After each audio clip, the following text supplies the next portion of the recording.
disappointed in every one of you. I'm sorry, I don't mean to offend you. I'm disappointed in every one of you. I kiss you on the mouth. No, I'm not cool with that. Just, I'm sorry.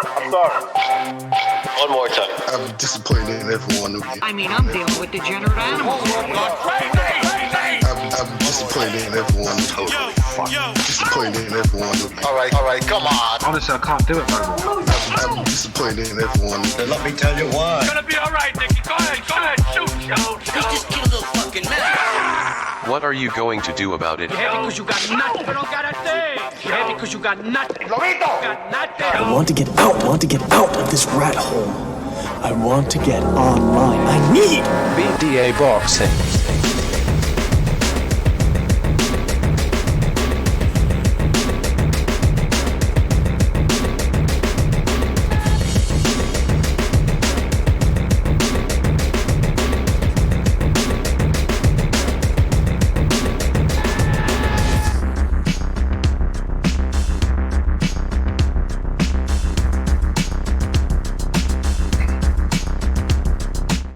All right, this is King Bucho. Welcome to BDA Boxing, the boxing debate arena.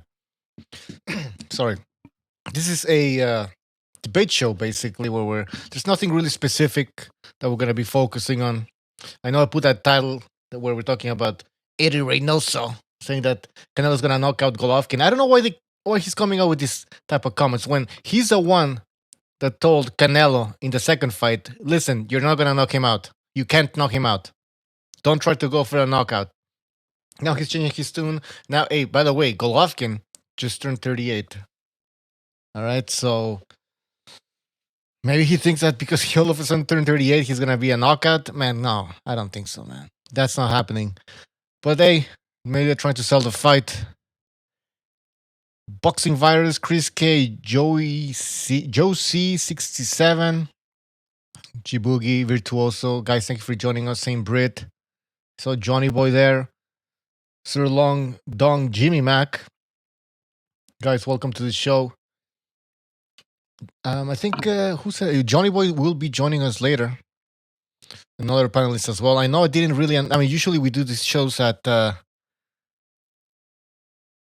Eastern time, so some people are confused by this changing time. But whatever, man.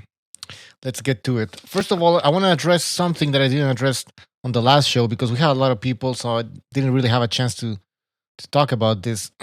But John Boxing, he if you don't know who this guy is, he has a YouTube channel. He was saying that he was complaining about why Lomachenko moved from number 7 pound for pound to number 1. Jibugi, thank you for your contribution. Actually, let's get Jibugi in here.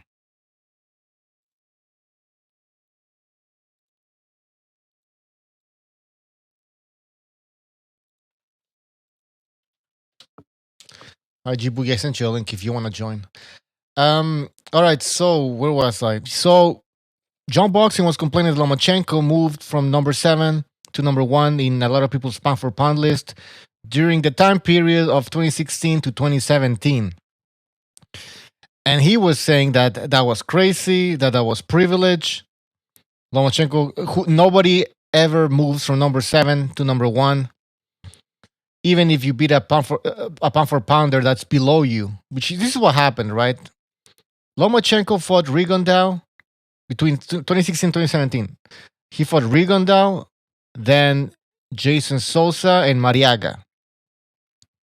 Right? Now, Rigondeaux was a pound for pounder, but John Boxing is saying that Rigondeaux was ranked below Lomachenko. So therefore, it's impossible for him to move all the way to number 1. And then Jason Sosa, he was never a world champion. Basically, he wasn't that big of a win. And then Mariaga, he said that he was a 126 pounder moving up to 130. Right? So he was like, let's say he was a small fighter. But then again, Lomachenko was also fighting on to 126 and moved to 130 not long ago, right? Right before Mariaga did the same thing. So it's not like Lomachenko was this huge fighter that had a big weight advantage over Mariaga. Well, anyways, so here's the thing, though. Prior to Lomachenko fighting Rigonda. Rigonda was considered a pound for pounder. A lot of people were saying that Rigonda was gonna outbox Lomachenko. And now all of a sudden, well, I mean, he wasn't like he was a pound for pounder, but he was ranked below Lomachenko. So it's like it's not a big win. And then like he was saying that in order to move all the way up like that, you have to beat another top pound for pounder that's ranked higher than you. But that's not always possible. I mean, the fact that we have pound for pound. Listen, how many divisions are there now? 18? 14? Oh, I forgot how many. But anyways,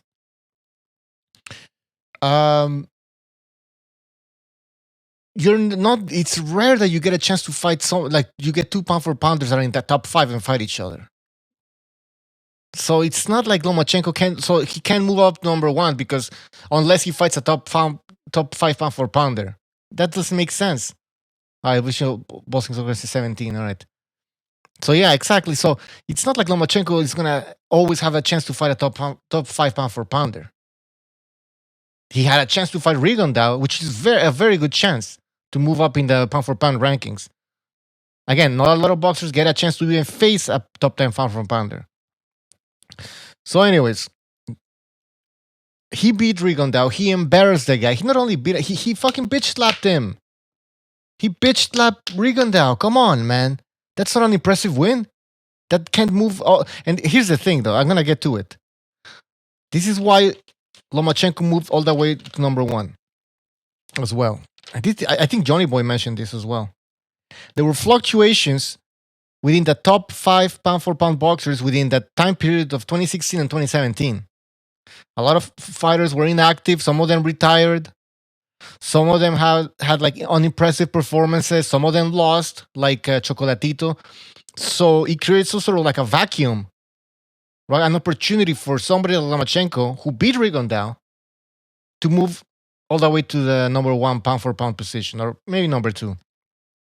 So that's what happened between 2016 and 2017. All right.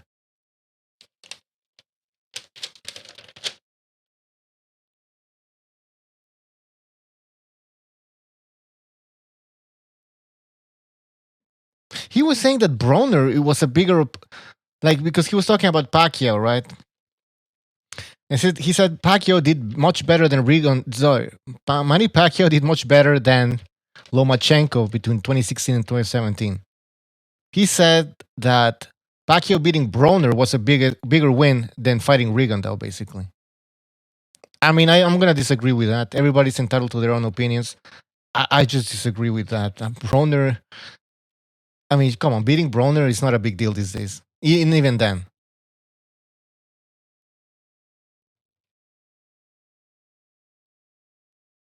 He said, "Why about how come Lomachenko is above Pacquiao? He beat Matisse, Broner, and Thurman." Yeah, that's true, but Thurman wasn't a pound for pounder, in my opinion. Why was he a pound for pounder? Was he the undisputed champion in his division? Did he beat a pound for pounder? What, Danny Garcia? Porter? If you want to count that as a win. I mean, it was a close fight, but still. Now, Rigondeaux had that Donaire win. And everybody was saying he was a pound for pounder. Some saying he was underrated. There was an agenda against Rigondeaux. All of a sudden, he loses to Lomachenko and he's a nobody. Right? Broner's a bigger boxer, a more skilled boxer than Rigondeaux. I mean, this is ridiculous.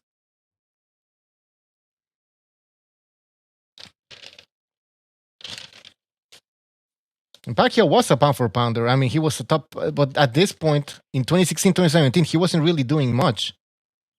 Beating Broner, Thurman, that was a big win again, but he wasn't a top pound for pounder. Listen, you can't be a pound for pounder in a division that you haven't dominated.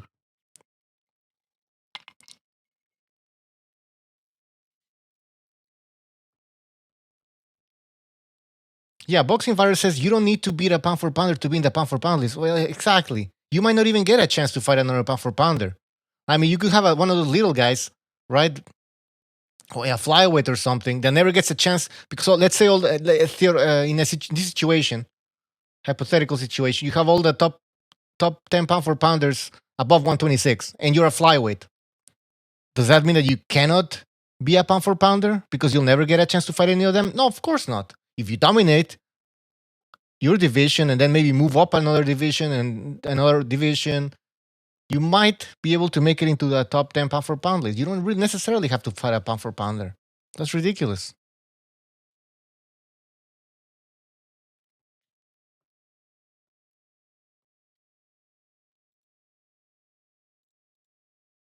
We have Johnny Boy in here. Johnny Boy, what's up? Oh, and G Boogie as well.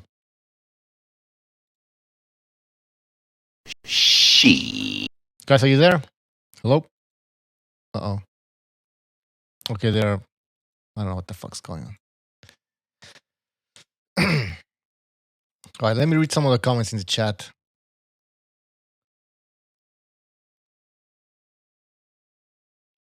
KRO says, you can beat most champions when you're only moving up like 3 pounds. Well, that's one of the arguments I've heard about these little weight divisions, right? Well, little weight divisions. What do you want to call them? Like the lower weight classes. Still, there's a reason why I always thought about, well, how come these weight divisions have like such a small amount of pounds between, like pound difference among them? And the thing is, I think because they're so small, like a 5 pound difference can make it's a big deal, basically, because they're skinny and all. I mean, I don't know. I have no idea, but still, I mean, you gotta give credit to Chocolatito, man. Hold on, I'm reading Johnny Boy's comment. Something's wrong with the link. Oh, right. All right, I'm back. Okay. Oh, hey, Bucho. How's it going? Yeah, we were all welcome to the stream, Bucho. Yeah, I know. Welcome. We was all trying to get in, but we were stuck in the phone call by ourselves. Yeah, sorry about that. No, it's all so hey guys, we're welcoming Bucho onto the BDA live stream. Yeah. Well, they could hear me, by the way. They just couldn't hear you. I was trying not to keep talking. I didn't know if y'all could hear me or not. I wasn't going to be like, hello, you know. All right, well, we got G Boogie, Mark, and Johnny Boy. I was confused because I didn't know. You phone me, I'm like, am I doing this correctly? Holy shit. Man, that microphone is loud.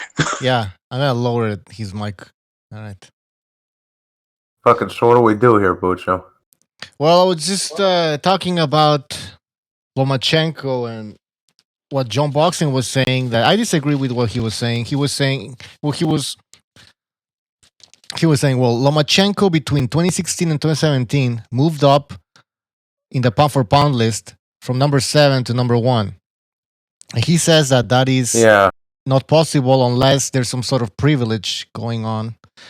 Because Lomachenko between 2016 and 2017 fought Rigondeaux, Jason Sousa, and Mariaga. And that's not enough to move above everybody else. Well, here, listen.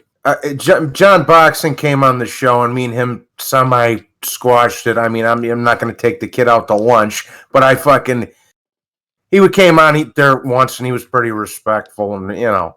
But he's full of shit. Fuck that. All right. He's full of shit. I'm not. I mean, let's hang on. The dude makes 45 videos about me, comes and shows me respect on one stream. I mean, he's still full of shit. Let's keep it a buck now. What the fuck? Yeah, I mean, listen, I don't know the guy. I'm just disagreeing with what he said. You know, I'm not calling him anything. I don't really watch his videos. I just found that one. And that's pretty much it. I mean, I disagree with this. And then Johnny Boy, you talked about this, I think, on the last show, I think, where you mentioned that what happened between 2016 and 2017 was that there was some sort of like fluctuation in the top 10 pound for pound fighters in the list, right? So what happened was some of them retired, some of them got lost, like Chocolatito, and so that created an opportunity for Lomachenko to move all the way up there. Yeah, Bucho, that was me who mentioned that. That's what I was talking about. I was like, because right around in that little time period there, year and a half, right in there, 18 months, War retired, Bradley retired, and Chocolatito got beat. So there was a big shift in the guard as regards the pound for pound list, depending on how you had the pound for pound list. But nevertheless, those are three arguably, top dogs. Yeah. So Yeah. And also keep in mind, right? So something that people always cry about is consistency with pound for pound lists. Now, I'm not a big the main pound for pound list is obviously Ring, right? I'm not a big fan of Ring's pound for pound list. Never have been, never will be. But they are consistent. If you look at the pound for pound rankings, Lomachenko when he fought Rigo was number 4 in the rankings, pound for pound on Ring Magazine. He beats him. He moves up to number 1. He's just beating a top 4 pound for pounder. He's moved from 7 up to 1. He's gone up 7 places. Errol Spence beat Mikey Garcia and went from outside the pound for pound list to number 6, whilst Mikey was number 7. So he moved up 5 places as well. So it is consistent with keeping with tradition. I like how you got the little pound for pound list flashing up on the screen here, Bucho. It's helping me see a look at everybody's too. I like that. Yeah, I just came up with that today. I was like, ESPN's isn't too bad, except they got fucking Spence ahead of Estrada and Usyk, and Pacquiao, which is fucking laughable. But yeah, the Ring. They got the right top 5, maybe not in the right order. Yeah. There was BoxRec. I don't know how that works. Do you guys know how BoxRec works? What the hell do? They use a point system or something? Because their list doesn't make sense at all. Like they have one. I'm sorry, guys. I don't know if they've made a statement though. They've made a statement. Okay. That their algorithm fucked up. That's not their actual list. Okay. Oh my ass. Johnny, I actually believe it. Johnny, I believe it because looking at it mathematically, no, that's a complete error. It is a complete, not even their current one, but their inactive one. To have Langford 1300 in the world and while they're 800 places ahead of them, you can't make that fucking. Real quick. Yo. Tim Bradley has Shakur Stevenson on his fucking pound for pound list. Yeah. Oh.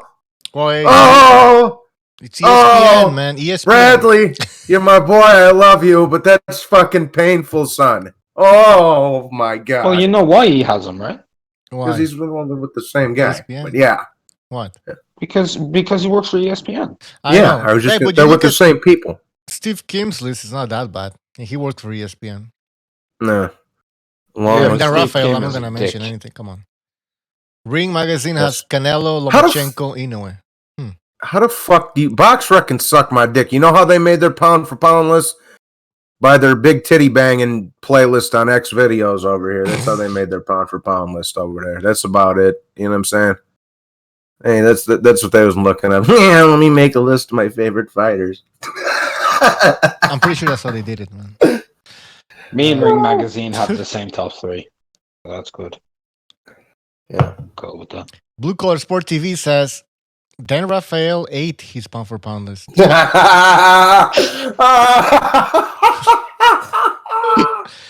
Andrew Ward has Crawford number 1. Makes sense. Lomachenko, the boy kills me. I concur with that notion. That's funny as fuck. Bradley gets off to Shakur Stevenson, says Virtuoso. Yeah. I've seen that. And then we got somebody named White History Month in the chat. I wonder who that could possibly be. Yeah. Good. It's hard to narrow down. It's hard to narrow down suspects with a name like that. That's all I'm about to say. Everybody's saying Cell Dog. Yo, hey, Dirt, nice inconspicuous vehicle, bro. Oh my god. He should just name himself American History X. Yeah. John Gonzalez says Kellerman still has Ward pound for pound number 1. I'm pretty sure he does. I don't even care what Max Kellerman's pound for pound list. If I see I know. I didn't even look for it. I was like, fuck that shit.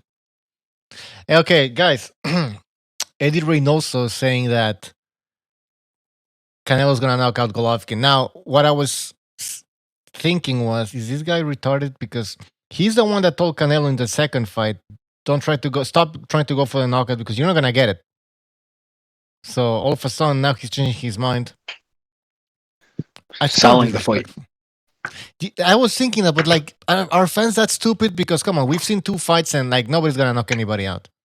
Maybe Golovkin might knock Canelo because look at the 10th round in the second fight.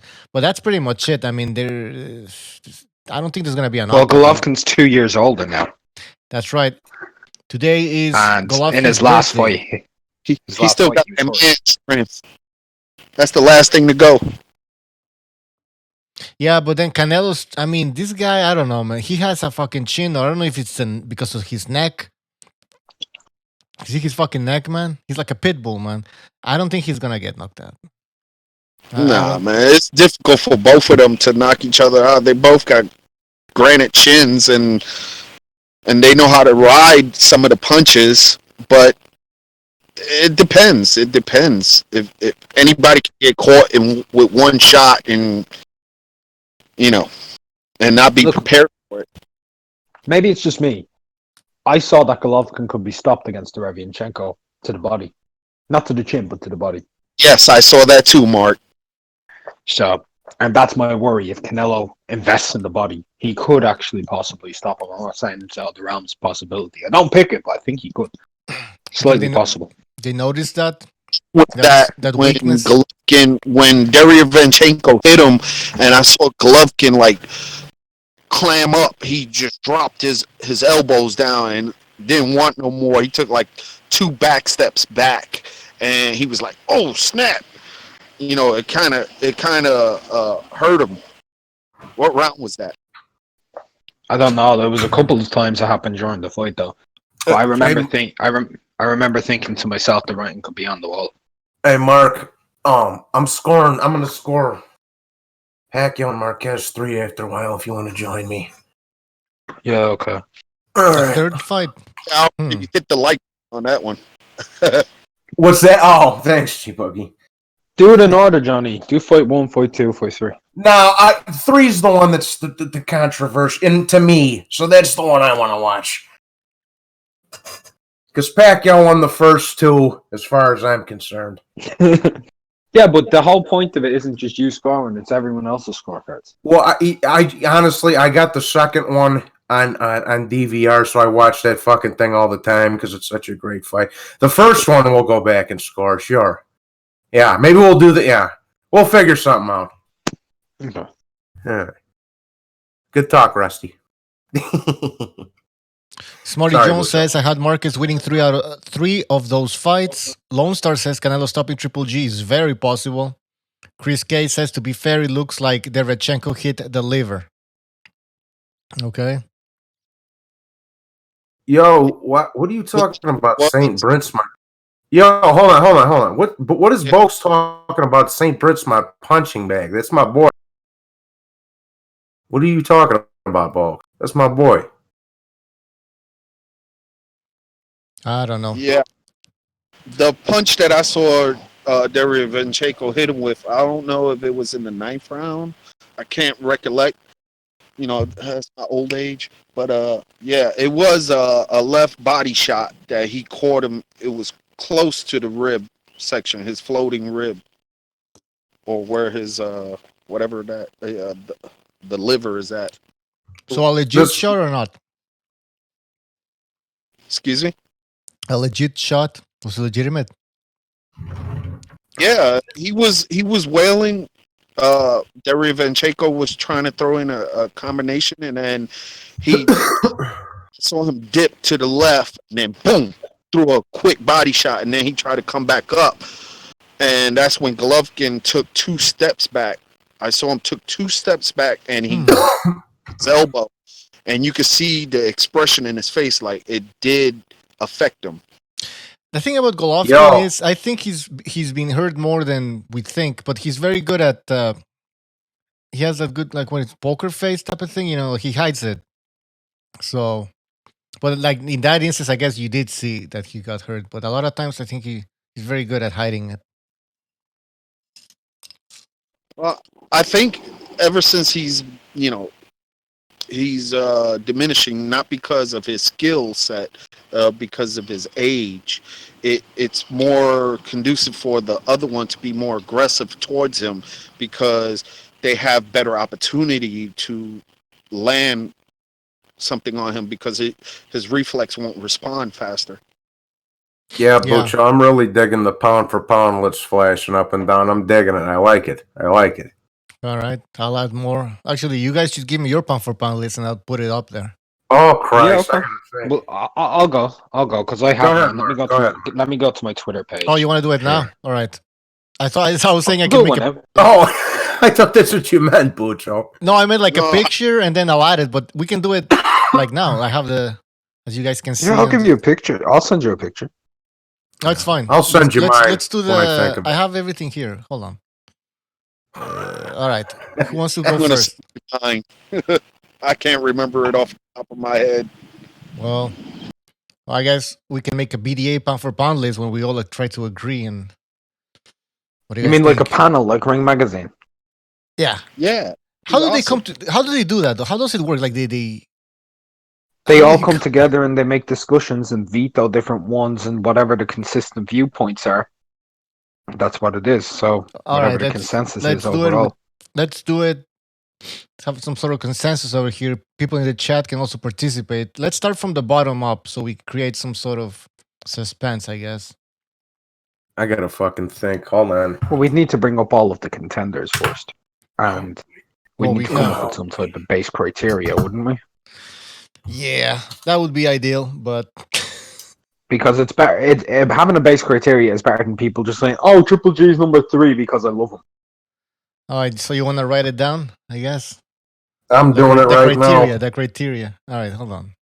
No, Johnny's doing a list. He ain't doing no criteria. Oh, yeah. Fuck the criteria. I'll make a list real fast. And by the way, that's not something you can just do on the fly, because then when you start thinking active champions beating, well, then I might move title fights, weight divisions, etc. You know what I mean? What? What? What's wrong, Johnny? What's going That's on? actually a lot of research. Come on, man. Is it this complicated? No. I put a lot of effort into mine. Yeah, I know. Yeah, you do got to sit there and think, bro. Yeah, that's true. That I'll come back. I'll get back to you. It's good because it's not being a perfectionist. It's just being your actual, giving your honest opinion and why you can explain your opinion. You know what I mean? Yeah. But we can't come to some sort of agreement then if we don't have, like Mark says, we can't come to an agreement if we don't have any understanding of what the hell a pound for pounder is. Some people think that you need to move up in weight. If you don't move up in weight, you're not. Some people have heavyweights in their pound for pound. I gave you an image. I don't rank heavyweights, so that's why there's no Usyk or Fury on mine. All right, let's put it up there. Oh.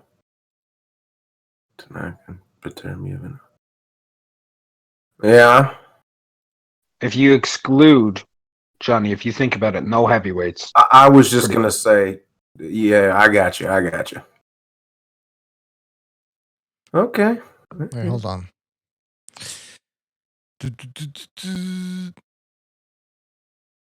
If you make a change to the list and number 10 goes, Usyk comes in at number 4. Here's your list. Okay. I had to look for a sec. Here you go, boys. Everybody in the chat. Why is it? Can you guys see the screen on Discord? I can. Yeah, I can see it. Okay, because I see it. Hey, Bucho. Yeah. Oh, hey, Bucho, real quickly, I was just going to say I'm having to regulate some shit in the chat here today, so don't think I'm just trigger happy over here. Do whatever you need to do. Okay. So, hit the like, fuckers. There's 75 of you. We only got 26 likes. Hit the like, you fucking rat bastards, yeah. That's right. Do what Johnny No, says. you. All What's right. it? Let's take. I said, do what Johnny says. I hear an echo. Who has an echo? Echo. I think it's Same for Jiggy. me.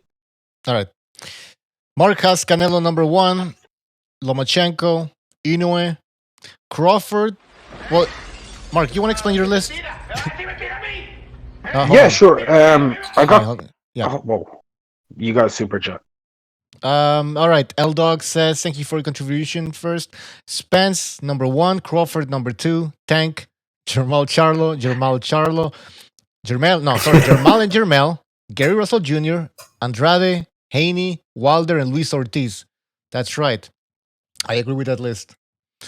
Yeah, the dog. That is the most fucking perfective list of all time. I think the dishonorable Elijah Muhammad had that same pound for pound list actually. But yeah, great list. That's the LDBC list. 78 will love that list, old dog. He'll probably give you a kiss on the cheek for that one. Sicko. Mark, go ahead. Take it away. Who? You. Oh, right. Yeah, I've got Tanaka at number 10. First of all, like when it comes to my pound for pound list, I do automatically exclude heavyweights. That's just a preference of mine. The original pound for pound inception was set up to compare fighters to heavyweights, not to actually include them. Racist. So that's why Usyk isn't there. That's why Tyson Fury isn't there. Am I breaking up? No, I said you're a racist. Go ahead. Yeah, I'm a racist. Yeah, I'm a racist against heavyweights. In 10th place, I've got Kosei Tanaka. He's the tied fastest fighter male to ever reach 3-weight world championship status with Lomachenko. Did so undefeated, beat a very good fighter like Angel Acosta, who's a pound for pound puncher in his own right. 9 of Beterbiev, he became lineal, unified. The reason he's got a 100% knockout streak. He beat Wojcik, he beat Stevenson. The reason he's not further up on the list, for me anyway, is kind of straightforward. That's his only main win, but he has become unified. He didn't really beat anybody else yet. So he doesn't have a strong resume, but he has hella accomplishments. Josh Taylor, he's beaten 3 different world champions within this division in Victor Postol, Regis Prograis, and Ivan Baranchik. He won a tournament, picked up the Ring Magazine Championship, and went unified. All in the space of the last 16 months, which is incredible. Kazuto Ioka, 4-weight world champion. He's beaten guys like Felix Alvarado. His only losses are one's controversial to Donny Nietes, and his other one is to I'm Not Wrong, who holds a victory who beat Ioka and Casemiro. So hella fighter in his own right. 6 is Pacquiao, obvious circumstance. Beat Keith Thurman. The only reason I don't have him any further is because he's still in the comeback trail, and I feel like he's deteriorating overall. 5 is Estrada. He beat Rungvisai, who beat Chocolatito. And he's the guy at 115. 4 is Crawford. He's deteriorated in the rankings. He was further up undisputed at 140, but going into the welterweight division, I felt some of his fights weren't against the best of fighters, and the circumstances weren't the best. He fought Jeff Horn, who we can see now was admittedly a bit drained.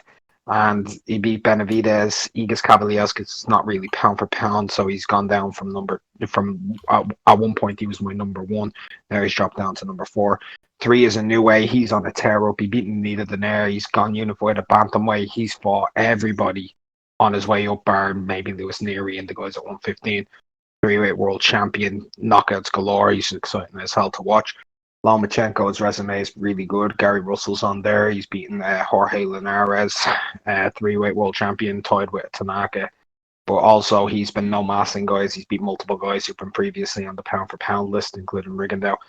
And then 1 is Canelo. I think he's got the best resume outside of Pacquiao in the entire sport on paper. I know a lot of people disagree with certain results, but I do hold credit to the W because I'm not an official judge. And I don't look at myself as one. So yeah, that's pretty much it. Somebody said that people can disagree with it if they want. Yeah, Taylor should be ahead of Crawford. Who said that? Yep. You know what? You can make a pretty. His resume is better than Crawford.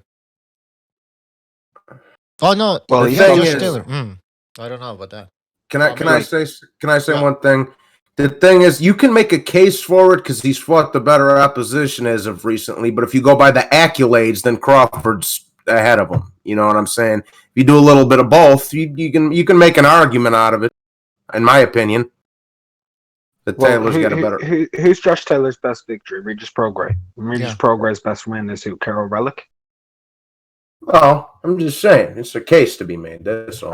There's an okay one. They both have a credible victory over Victor Postol. I mean, Crawford did beat Horn. Once again, a deteriorated Horn, but Horn holds a victory over Pacquiao. Crawford beat Gamboa, whilst Gamboa was undefeated. I'm not shocked.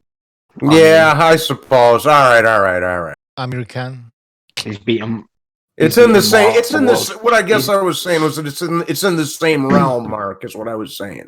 I get that, but he's beaten more world champions. He's beaten more active world champions. He's picked up more world titles, and he's done it in 3 different weight divisions and been undisputed in 1. Well, that's what I was just gonna say. That if you got to go by the accolades, it's Crawford because he's won titles in 3 different divisions and he was undisputed in 1. Yeah. So how much importance? I'm agreeing with you. I'm agreeing with you, you fuck. Let me speak, goddammit. I was gonna say, how much importance do you give Crawford for unifying 140 with like just a few fights? Well, dude, if you unify all 4 titles, you deserve some kind of credit. But fucking Ndangu, the fuck out of here. Credit for the Postol. Ndangu can go fuck himself. And who's the other one? Ricky Barnes. No, that was at 35 for undisputed. For undisputed, 135. It's all 140. I don't even remember. It was really unmemorable. That's the thing. It was unmemorable. Oh, we got a donation from Eric Rosas. Thank you for your contribution. He says, I like that list. There you have it. He's not complaining. All right. Let's do another list. All right. Who's next? Oh, Christ. I'll do it. Do you have your list? Do you have it already? Yeah. Just let me. I gotta think for a second. Write it down. Yeah, okay, let's go. No, listen, John. Bucho, I got it. I got this. Trust me. All right. All right. All right. You know what? You don't know. At 10, I'm gonna put Beterbiev. This is just off the top of the dome here, mind you. 10 Beterbiev.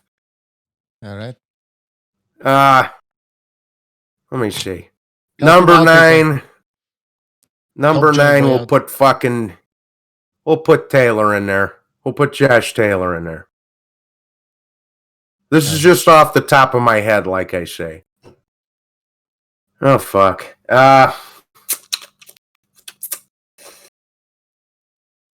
You know what? Number 8, put Fury. Put Fury at number 8. I don't fuck that. You can't put the heavyweights in there. Put Fury in there. Put Fury in.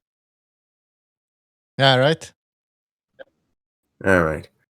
Oh, let me think of who I got left. Hold on. Because he beat Wilder?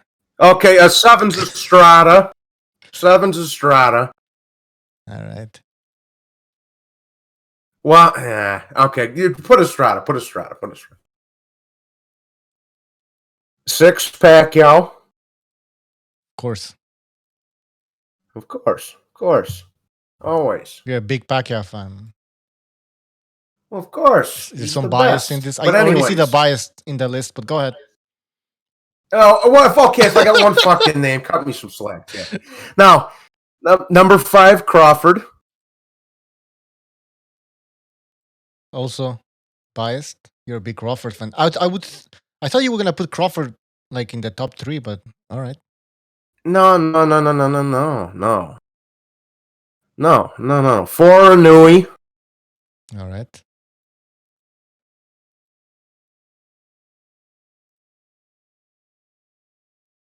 Tree, fucking Canelo. People are gonna hate you. I don't give a fuck, man. I don't give a fuck. I know that people are gonna love him. 2 Usyk, 1 Loma. Boom. There you go. Right there. Off the There top you of the go. dome, bitch. Off Johnny the- in there with that Ring Magazine 2018 pound for pound list right there. I actually like the list. No, that's my list right there. That's who it is. It's not nobody else's from nowhere. It's only Johnny could come up with that list. You understand? Yeah.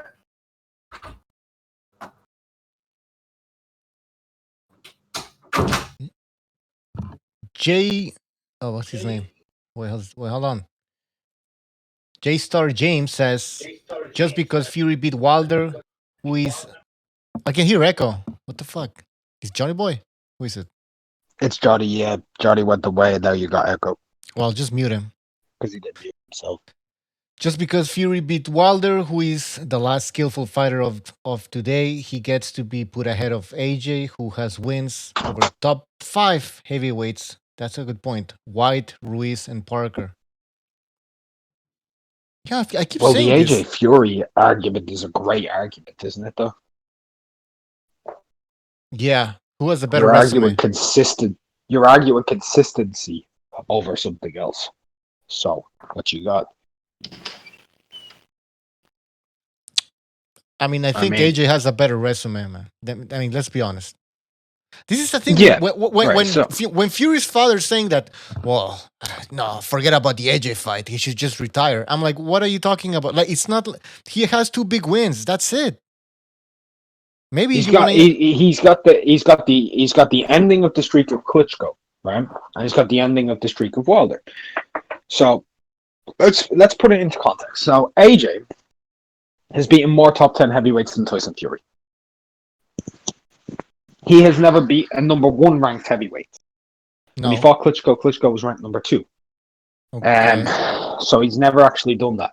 Tyson Fury, according to Ring Magazine, has beaten 2 number 1 ranked heavyweights. Wilder was number 1 when he fought Fury, correct? Whose list? Wait a minute. What? Was? Oh, yeah, because... No. Calm down, Johnny. We're discussing something. All right, hold on. Can you repeat that? Wilder was number 1 when Fury beat him? Yeah, because AJ moved down to 3, and they put Fury and Wilder 1 and 2, whichever one won. It was either Wilder was 1 or Fury was 1, but Wilder was either 2 or 1. But either way, he's beat a number 1 and a number 2 top ranked heavyweight.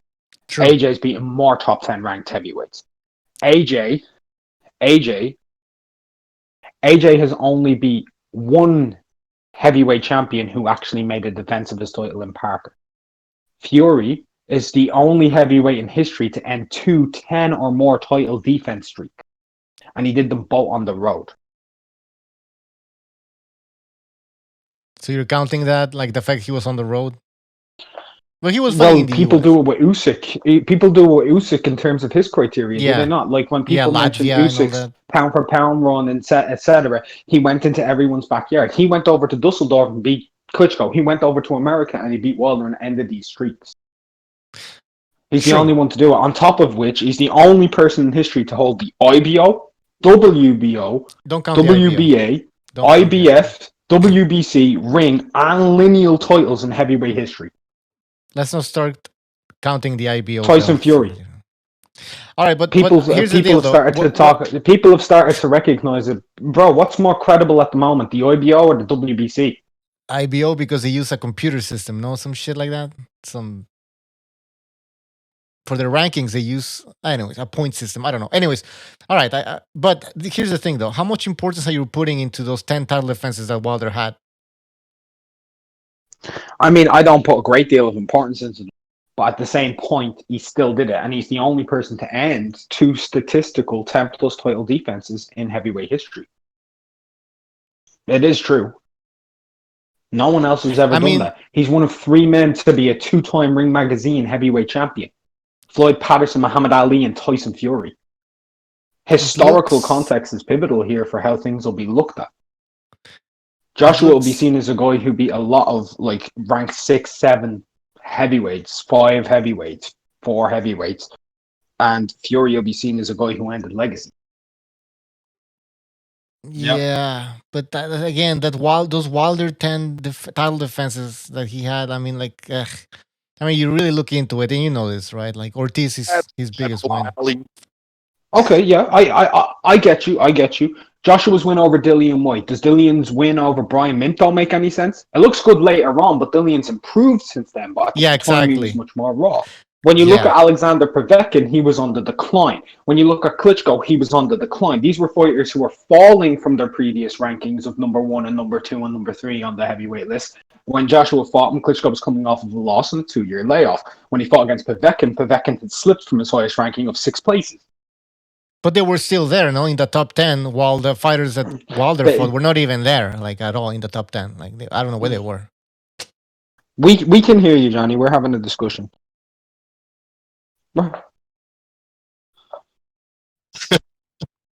I'm trying to think. Look at your argument. It makes sense. I mean, Bucho, can you hear Johnny? Oh shit! Because I muted the guy. Bucho has you on mute, Johnny. Yeah, because you left. There was an echo. And you left your. All right. Go ahead, Johnny. Okay. Fuck. Yeah, Raider 510. Suck my dick, motherfucker. Yeah.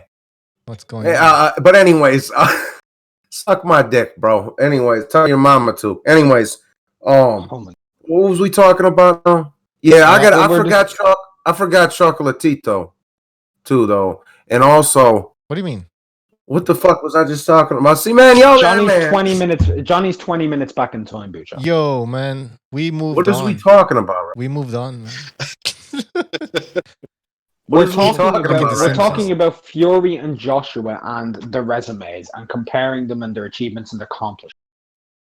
So Joshua's got the more consistent work. Fury's got the more consequential achievements overall. But Joshua has hell of achievements too, because he's been a 2-time unified heavyweight champion. Fury hasn't.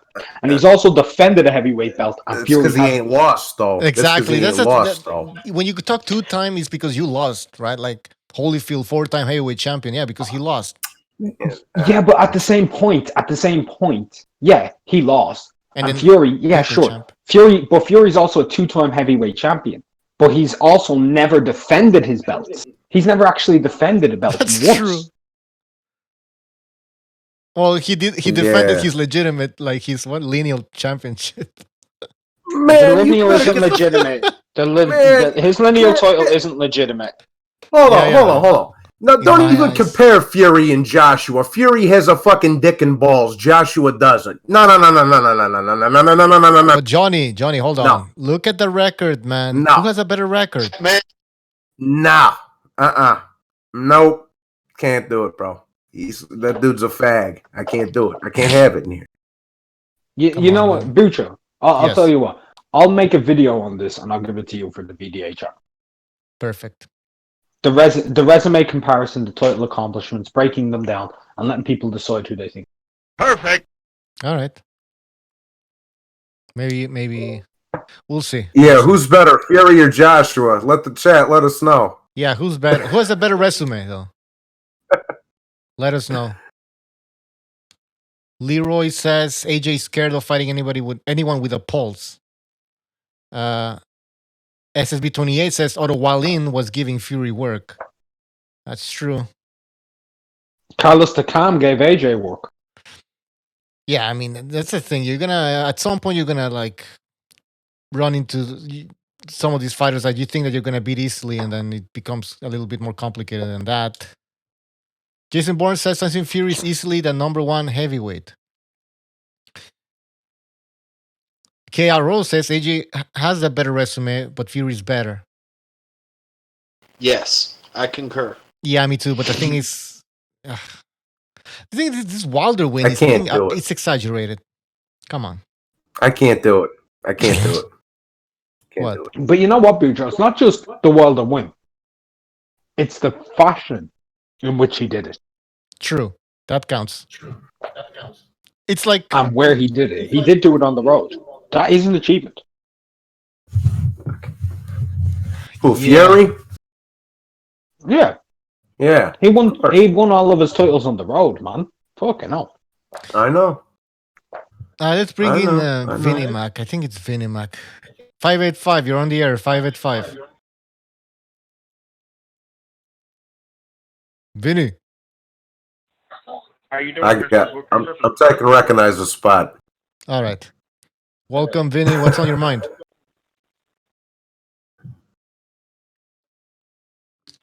Yes, I would like to announce my new pound for pound list, if possible, Mr. Bujo. Thank you. All right. You want to? Let's hear it. Let's hear it, Vinny. Let's hear it, Vinny. Start from 10 and go to 1. Sure, no problem, Johnny Boy.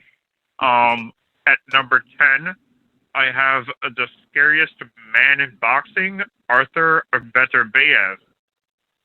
All right. Number 9. Okay, that's 1. Yes, guys. Number 9, I have. Yes, number 9, I have the monster Inoue, the Japanese superstar, was a big power puncher. I have him at number 9, and he's rising. I must admit. That's fucking tremendous. Who's number 8?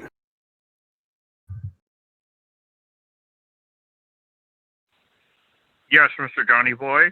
At number 8, this guy has been ducked, and it's still being ducked, and he's not getting any. Okay, yeah. What's his name though? What's his name though? You guys don't make any videos of him. Who? That is Mr. Yes, Jermel Charlo, guys. Oh, I don't even think I have his name. I'm sorry, excuse me. Jermel. Okay. Jermel Charlo. Triple G doesn't want any, did you guys say smoke? Yeah. No, bro. Hey, bro. All right, who you got at number 7 though? Who you got at number 7 though? Let him keep going. Oh. Right. Yes, Mr. Johnny Boy. I have Mr. The hype man himself, Mr. Vasil Lomachenko. Oh, I'm proud. I'm proud of you, Vinny. Vinny. I'm gonna write this list down so I can use it against you later on. Okay, just, and here and okay. Who do you got at 6, motherfucker? Come on. Yes, come on, motherfucker. Johnny Who you got at Boy. 6? Move your ass. Let's go. Let's go. Yeah. Yes, I have a guy who I believe will knock out Mr. Lomachenko besides Teofimo, and that is Mr. Gervonta Tank Davis. Tank Davis at 6. Hold on. What you got at number Correct. 5, Vinny Mac? What you got Correct, at number Mr. 5, Johnny brother? Boy. Yes, is this Mr. McGregor? Formerly known, yes. How are you doing, Mr. McGregor? It's been a while. Yes, guys. I'm doing fantastic. Okay, who's number 5? You fucking limp dick cocksucker. Better than you listen. All right, go ahead. Yes, Mr. Johnny Boy. I have number 5. You guys might be upset, but I'm going to say it anyways, okay? Tyson Fury was a cheater, so I do not count that win. So at number 5, I have the one and only Mr. Deontay, the Bronx Bomber Wilder. Okay, beautiful, This is Vinny. a joke, Beautiful. Who's number 4? Yes, at I number love 4, this I list. have I love this. Mr. The cheater himself, Mr.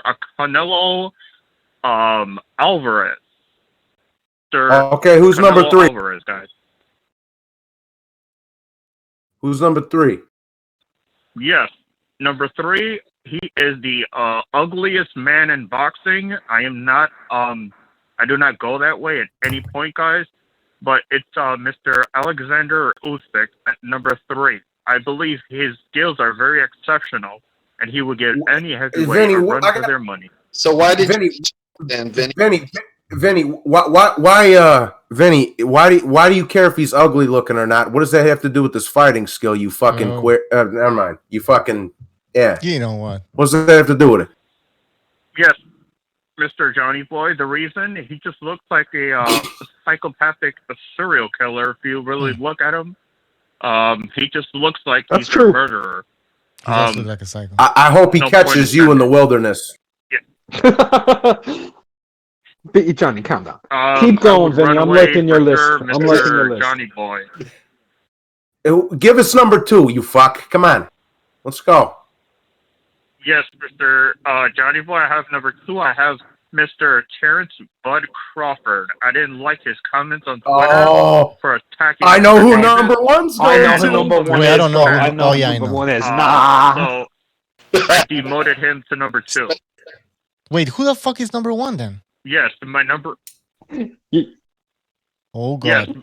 Mr. Buccio, my number 1 pound for pound is he beat the Ferrari, and that's Mr. Earl the Truth Spence Jr. I knew it. I knew it. I knew it. I knew it. Is that everything, Vinny Mac? Yes, Mr. McGregor. Are you guys impressed with my pound for pound list? I took a while. I was studying, and I'm here in quarantine, and I've been looking at resumes, past fights, and this is what I came up with, guys. Well, Good job, man. I'm going to be honest Time with well you, Vinny. spent. I'm going to be honest with you. You had a few of the right names in there, but they was kind of in the wrong order. And then you got fucking retards like Wilder and Tank in there when they haven't done nothing. So you fucked up. You got it in the wrong order, and you got it all misconstrued. Now go fuck yourself. Go ahead. Yeah, is this a pass or a fail? Guys in the chat, pass or fail? Let's play that game. I think it's a beautiful list. I think it's beautiful. Thank you, McGregor. I know there was a and lot all of my effort fans put of into this, Jersey, Vinny, put but pass in the chat. yeah. Well, I'll tell you what. This list for me, this is what we call the witness protection program. That's what we call this. Why is it a This witness is where you're protection? trying to not. Mr. It's where McGregor? you're trying Why not is to be that? biased, but you Oh, I are understand why. by including people. I know why. It's because Canelo keeps ducking Jermall Charlo. I understand exactly. Vinny, I think you need to go out and get some fresh air, clear your mind of all these coronaviruses, you know, all the anxiety. Because this list doesn't make sense. That's just my opinion. Anyway. Vinny. But Anyway, I'm going to say my final Mr. words to Vinny Buccio? Mac. It's been a who wants to end this call? It's been a pleasure, Vinny Mac. I've enjoyed listening to your list. It's a Yes, fantastic Mr. list. McGregor. Now what you should do is Thank you. you should revise it with the crayons you originally used and go fuck yourself. All right, Vinny, you heard it. I concur. Okay, guys. At the end of the day, I just want to say I will be victorious over all of you guys, and my list will reign supreme in due time. Thank you. Thank you for the call, Vinny. Have a good night. All right. Well, that was a waste of time. Yeah, good night. Go fuck yourself. That was a waste of time. Let's go to some of the super chats over here. John Gonzalez says Vinny wouldn't bang Usyk, but the other guys on the list he would. Jason Bourne says that is the worst list ever, Vinny Mac, but I'm still a fan. There you have it. Jason Bourne admits he's a fan of Vinny Mac. Virtuoso, thank you for your contribution as well. He says print out Vinny Mac's pound for pound list and throw it in the trash. We might do that. We might do that. I got it written down. I'm gonna use it against them later, like I told you. What I'm gonna do is when I build my studio for like the live stream and everything, when everything's fully done, I'm gonna take quotes of different people's stupid ass comments and I'm gonna print them on the wall like Vinny Mac's pound for pound list. That's actually a pretty good idea, man. I'll watch that. All right. And just call it the Hall of Shame.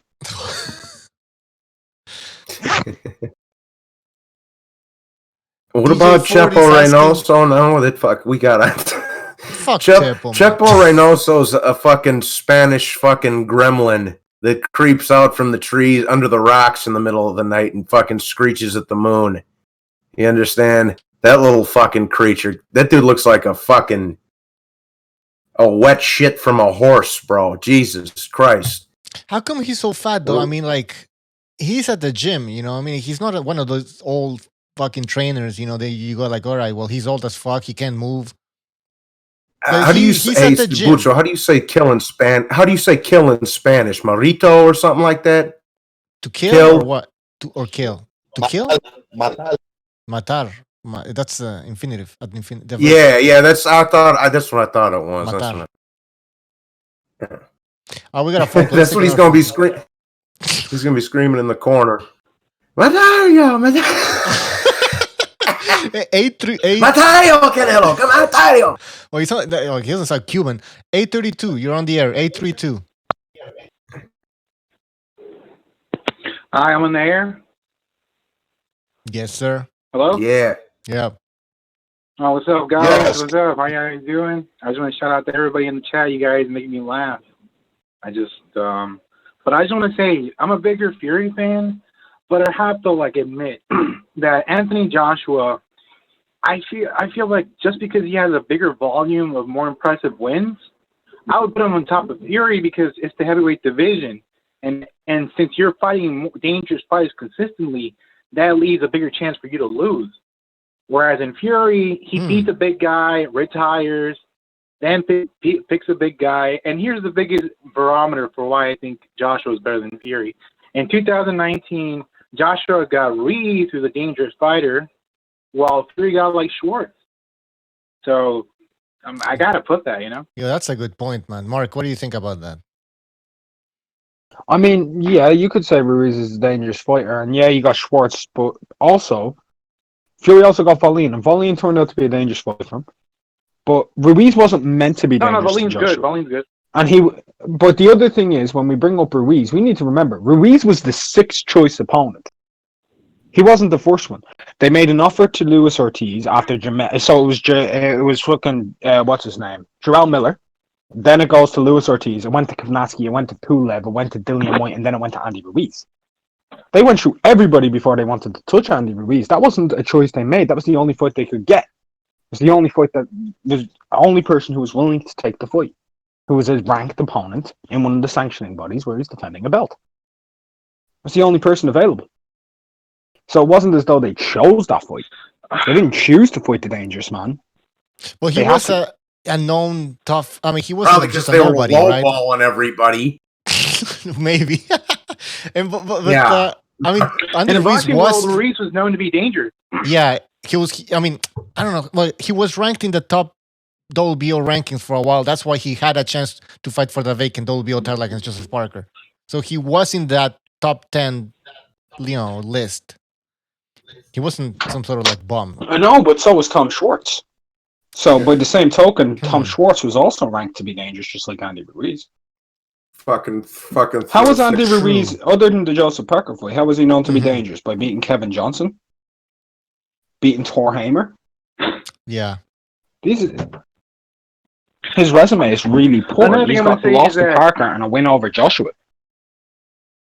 I mean, it's true. The odds were against Ruiz in that first Joshua fight, right? The odds were really wide.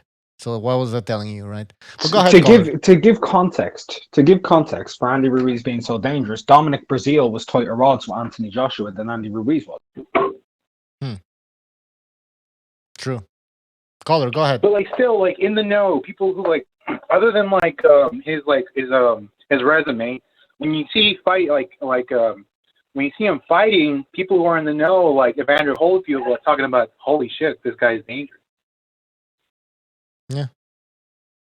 The eye test. But other people who were also in the know, good trainers, well-respected trainers, said this should be a walk in the park. People like Jonathan Banks, James Ali Bashir. True. So it came down to an opinion. Another thing I want to say is that I look at Fury's resume and I give him 4 fighters: Cunningham, Chisora, Klitschko, Wilder. And then from there, you really got to stretch it like John McDermott, Christian Hammer. You really got to stretch it after that. Oh, I completely agree with that.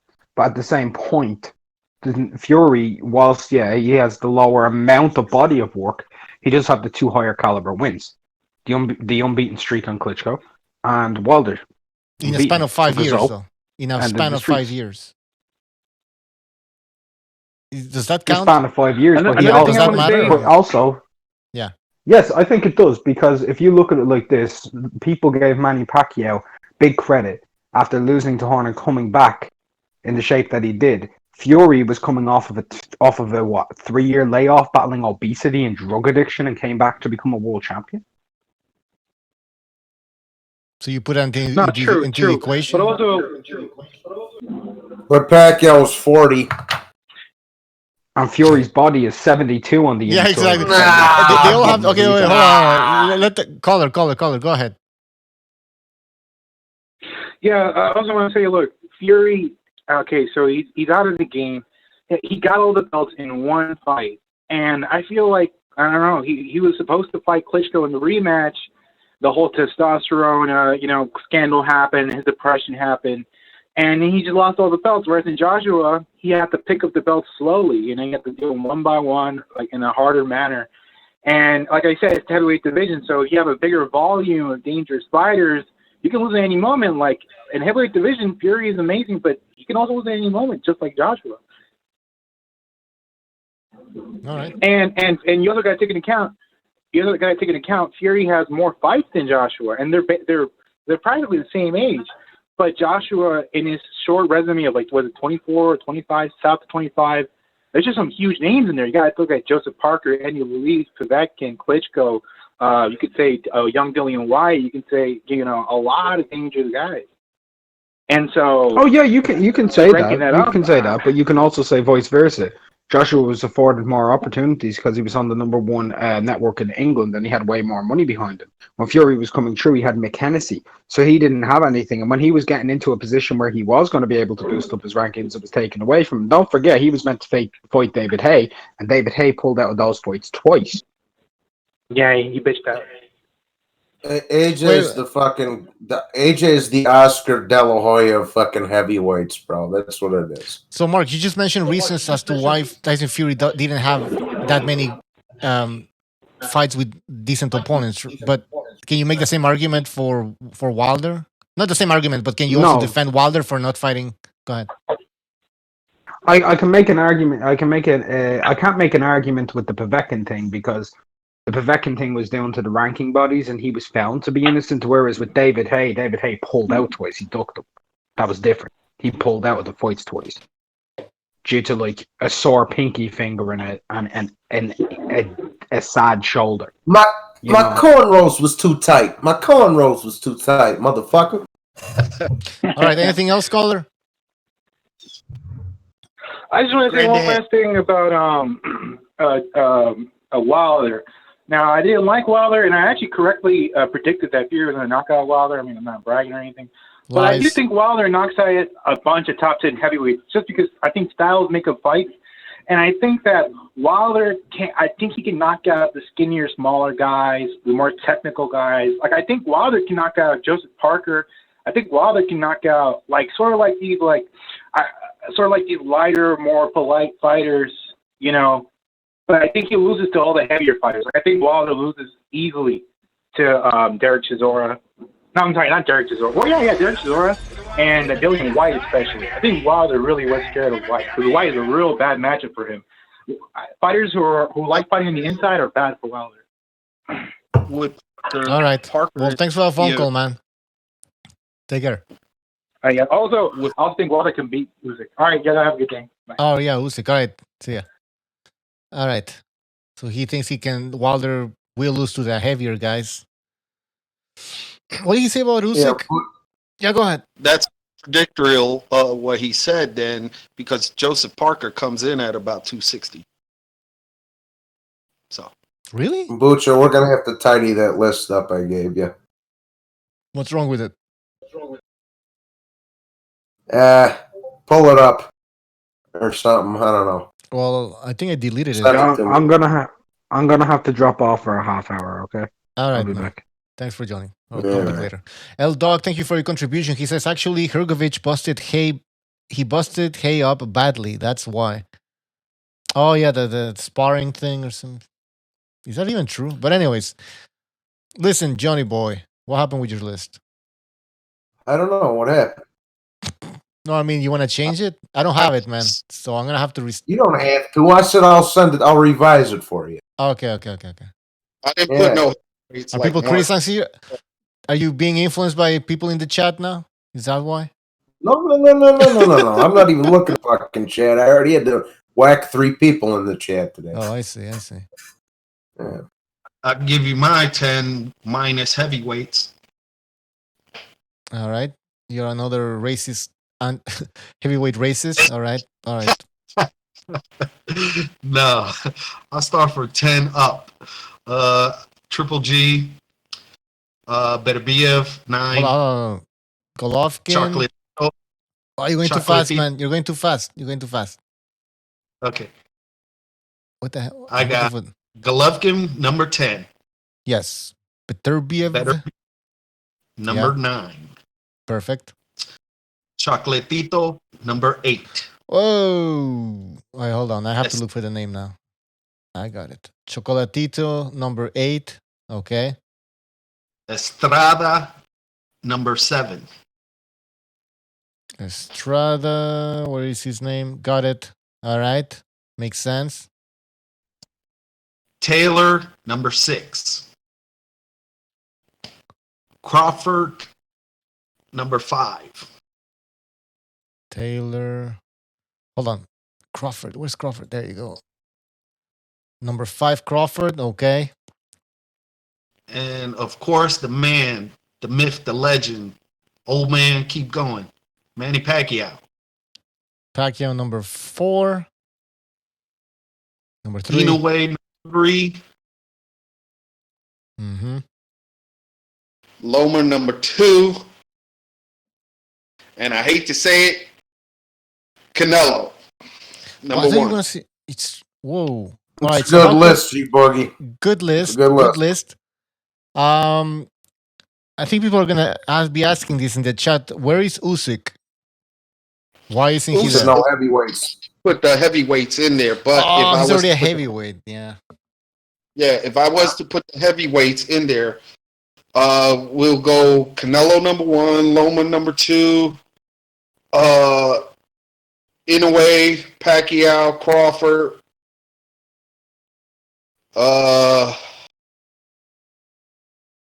Who would you take out, basically? Who would I take out? Yeah, to put Usyk in there. I have to put. I really don't want to, but yeah, I have to. It's even though because he's older now and he's still got a title, but Golovkin. Yeah, and Usyk don't. Well, it'll have to be Triple G. All right. It's a lot of variables when you incorporating the heavyweights in there in the list. You have to look from statistic wise their accomplishments, where they at now, who they fought, and what level are they fighting. So yeah, it changes up the layout. Joe Cole is saying, how come you have Taylor above Golovkin? How come? Yes, sir. Because Taylor just took on another title. Yeah, Golovkin wasn't undisputed, and he's still at the same weight, and he's daring to challenge himself. And Golovkin only wants the Canelo for a last payday. Good point. Because he felt he wants to be redeemed from that fight, which I believe he won the first. The second one is debatable. It could have been either way. It was close, but I still had Golovkin winning that fight by a small margin. So in reality, yeah, Golovkin should have been, especially blowjob Saunders would have gave him the opportunity to unify the belts, but he didn't unify, and Taylor is about to unify. So, all right, there's the answer. Quack says that Golovkin has to be between 4 and 6, in his opinion. Remember, people, this is all subjective. So it is what it is. People call in. The phone lines are open. We can talk about anything that's going on right now in boxing. See some news in here. Ticker down. It says Canelo will probably not fight Billy Joe Saunders, and he'll fight Golovkin in September. So I don't know what you guys think about that. Are you sad? We were not gonna get that Canelo Saunders fight. Are you happy because? Yeah, go ahead. It's who poses the most threat? Golovkin. I mean, Billy Joe Saunders, and even though he don't hit hard or anything like that, but he can outpoint him. And with Golovkin, he's going to know what he's going to get. Plus, he's older now. He's 2 more years older. Each time he fought Golovkin, he aged him out. Today's his birthday, you know. You don't know which Golovkin is going to show up, because the last fight against Derevyanchenko, it was competitive, but it was, to me, I saw in him that he's aging. He should have stood with Abel Sanchez, but come out from Big Bear and come, to a lower to oxygen level and lower platform, so he could be able to enhance what he done in Big Bear. But whatever. Golovkin just turned 38 today, people. He's 38 years old. He still got that man strength. Yep. Happy fucking birthday, Triple G. Happy birthday. Golovkin, Gennady Galarovich Golovkin. What's his middle name? I don't even know. My sister is greatest prostitute in Kazakhstan. I should get some Borat sound bites. Golovkin, this is for you, Nastrovich. Nastrovich, yeah. Yeah, no, shout out to Golovkin, no, happy birthday.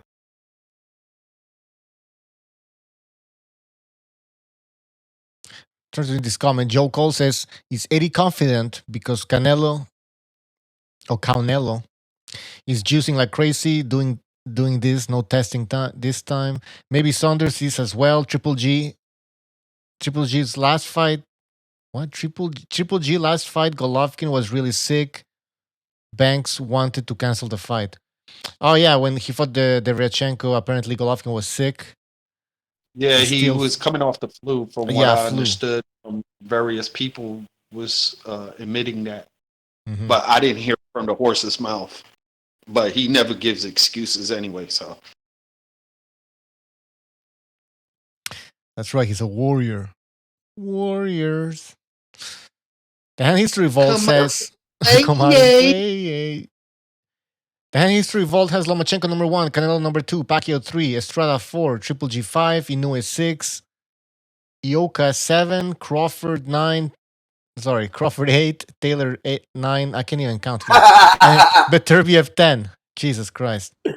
Bucho. Falling asleep. Go ahead. Bucho, I just want to say, I think Mr. Marcus Collins is in the wrong channel.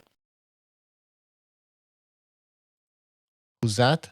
Oh, he's a fun little fuckwit. Just leave him be. He'll be okay. I had to whack three or four people here today in the chat, so Marcus is okay. He can hang it. He's just a little. He doesn't know any better. King of Wakanda has fallen. Fury's King of Wakanda. Oh, I see, Mr. Marcus. It says, salute to the mighty LDBC. Salute. Smarty Jones. Yeah, go ahead. Go fuck yourself to the LDBC. Salute. Yeah. Yeah. Sweet. All right. Oh my God. Jesus, yeah. Jesus. Jesus Ruiz says, I'm going to give Jesus Ruiz. Jesus Ruiz says, Lomachenko or Jermal, who wins? What is that question? Man. What the hell? Hey, nobody fucks with the ball. He means Derevyanchenko and oh, okay, yeah. Lomachenko. I was like, what? Nobody fucks with the Jesus. You know what? It's a good fight. Man, what the fuck's up with Jermal, man? Is he gonna I want to see him fight somebody, man. I got Derevyanchenko all day, every day. He's got the better experience by a fucking long slide.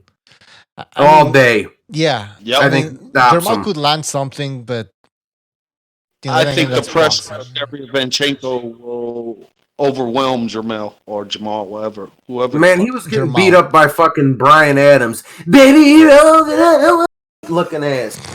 Fucking dude, homie was getting beat up by fucking Brian Adams while he's fucking singing on his way to his fucking ring. That dude was about 5'4" and was tagging fucking Charlo up like a fucking pinata over here.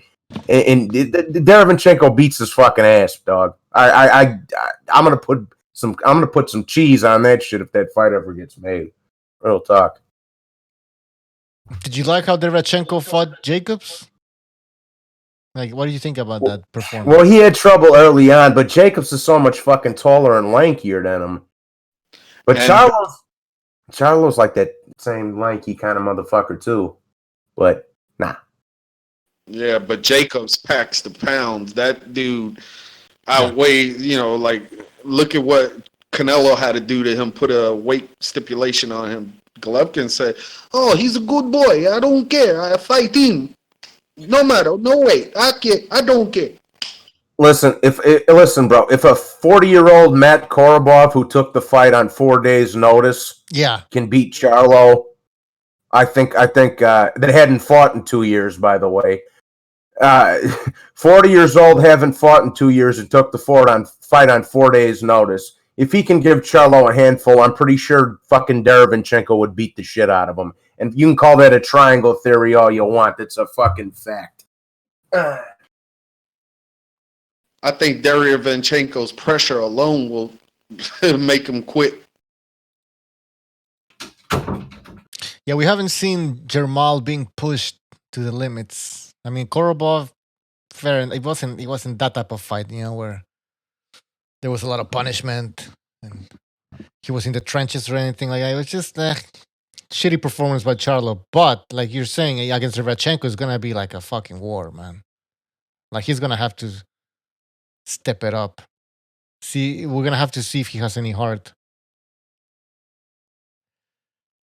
Let's see what's going on in the chat here. By the way, people, the phone lines are open. Don't be shy. Claudio Monreal says he was 35, but he was on a big layoff. He's talking about Korobov. Virtuoso says Derevyanchenko is advised by Al Heyman, right? I have no fucking idea.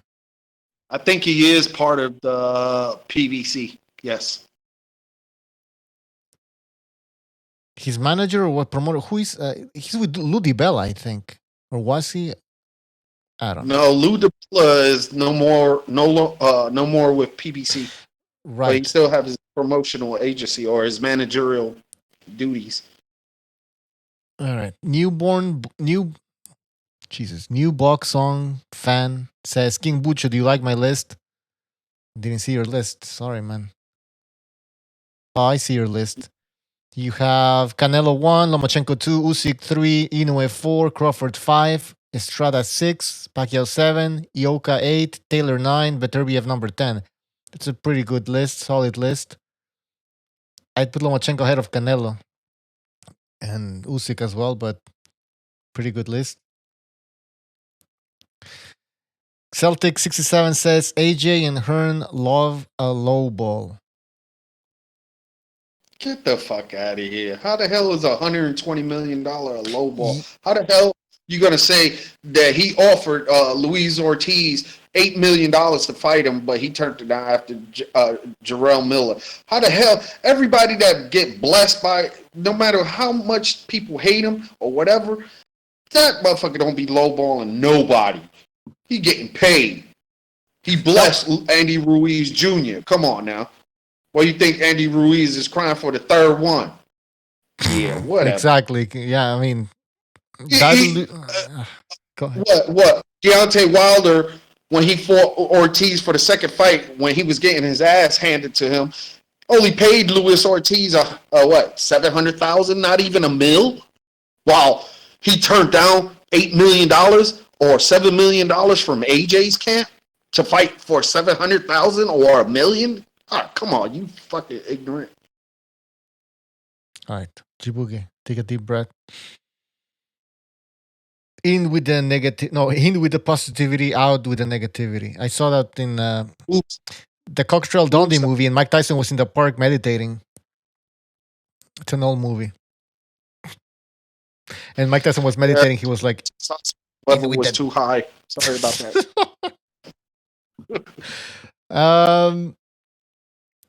The Meatloafer says, where's Stuart Little? Probably sleeping. Smorty Jones says 50 million offer. Lol. Like, oh, fucking come on here. You know, Mr. Bucha. You know, Mr. BDA and Mr. fucking Stuart Little, man. I love Stuart, man. That dude, he's off the chain. Man, he's a great addition to this show. I'm telling you, man, this guy's funny as fuck. Smorty Jones says, tell us who Hearn lowballed Celtic.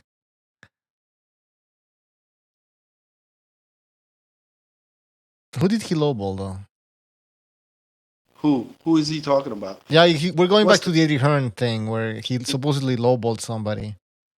I don't remember. Somebody's saying, well, $50 million offer. He's talking about the Deontay Wilder crappy deal, knowing that he was in Sky Sports and he could make the deal. You can't do that. They knew what they were doing because then they could say, oh, well, he didn't take that. Well, why do you ain't take the $120 million? Yeah, exactly. And what was the whole thing about? Oh, they were gonna sign the contract the day before the fight or some crazy thing like that. Yeah, they wanted them to. Deontay Wilder's camp wanted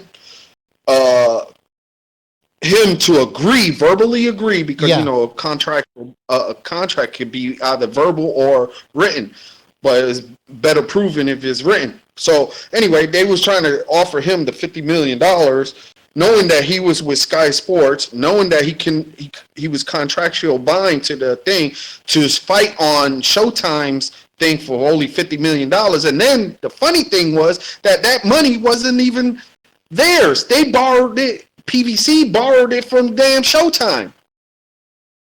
Yeah.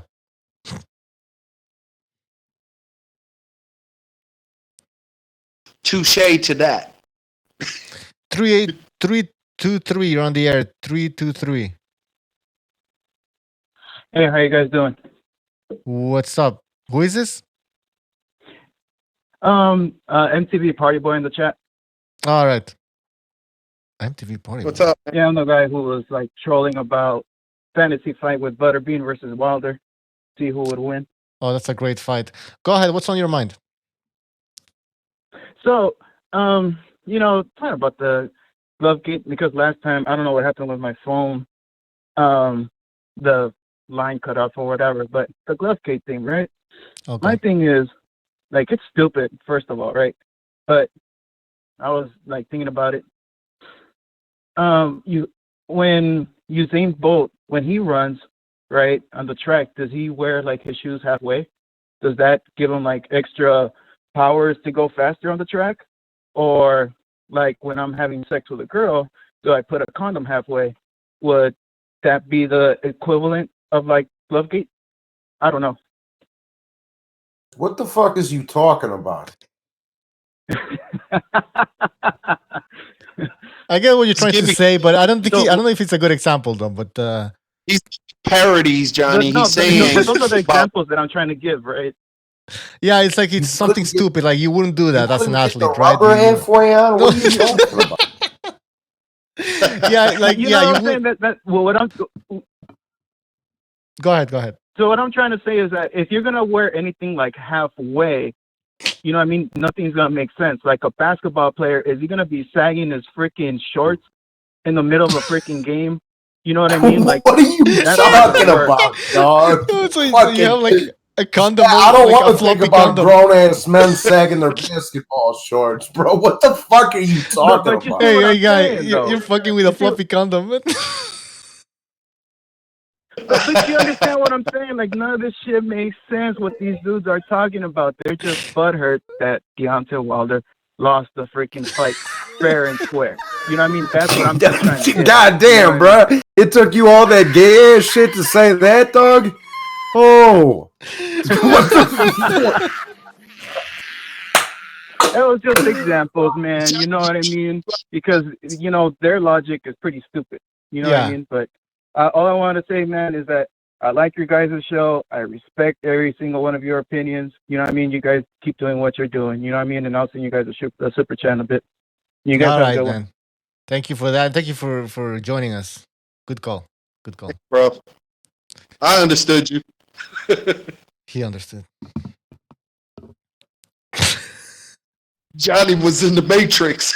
Yo, what the fuck was that dude talking about?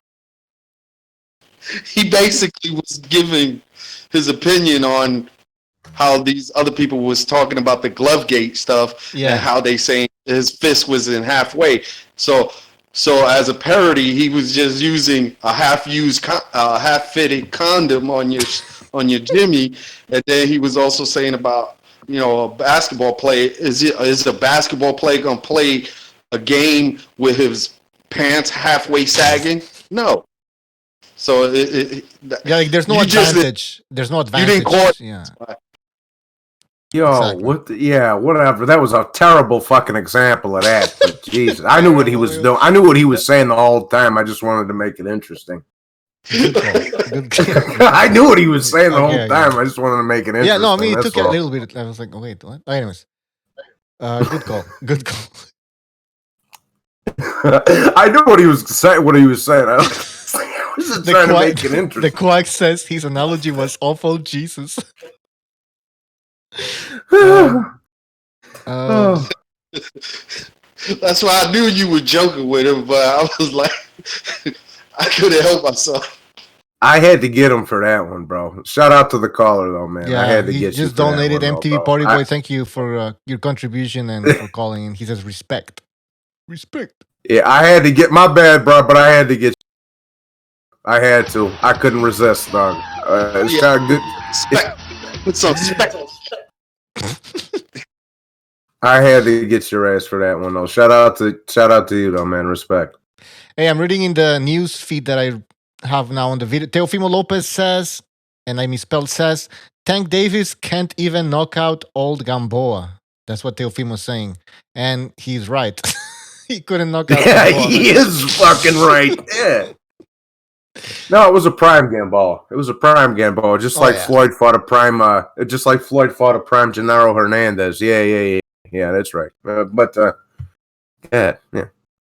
Yeah, just like Floyd fought a prime Castillo and still won. Yeah. I just scored that fight this morning. What was your scorecard? Honestly, with Castillo Floyd won. I did a stream on it this morning. I scored it live. I had it because here's what happened. Castillo got knocked a point in a round I thought he was winning. He won, right? So it was a 9-9. And then Floyd got knocked a point in a round I thought he was winning. So I had 2 rounds even. You understand?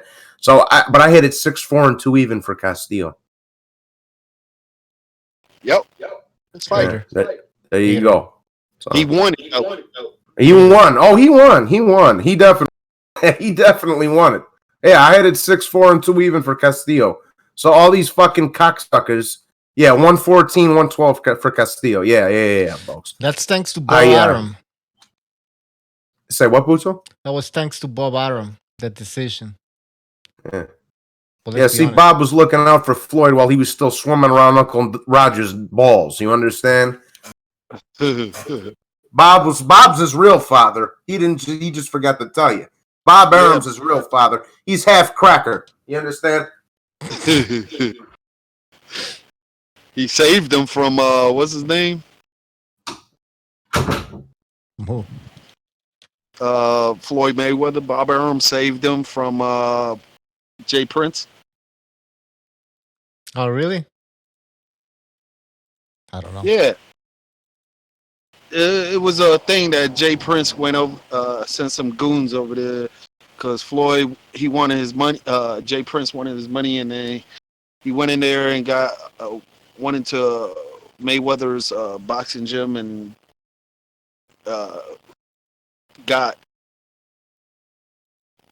Floyd got their ass whooped and shit. And then he cried. He went back to Bob Arum saying, "Yo, I need this money."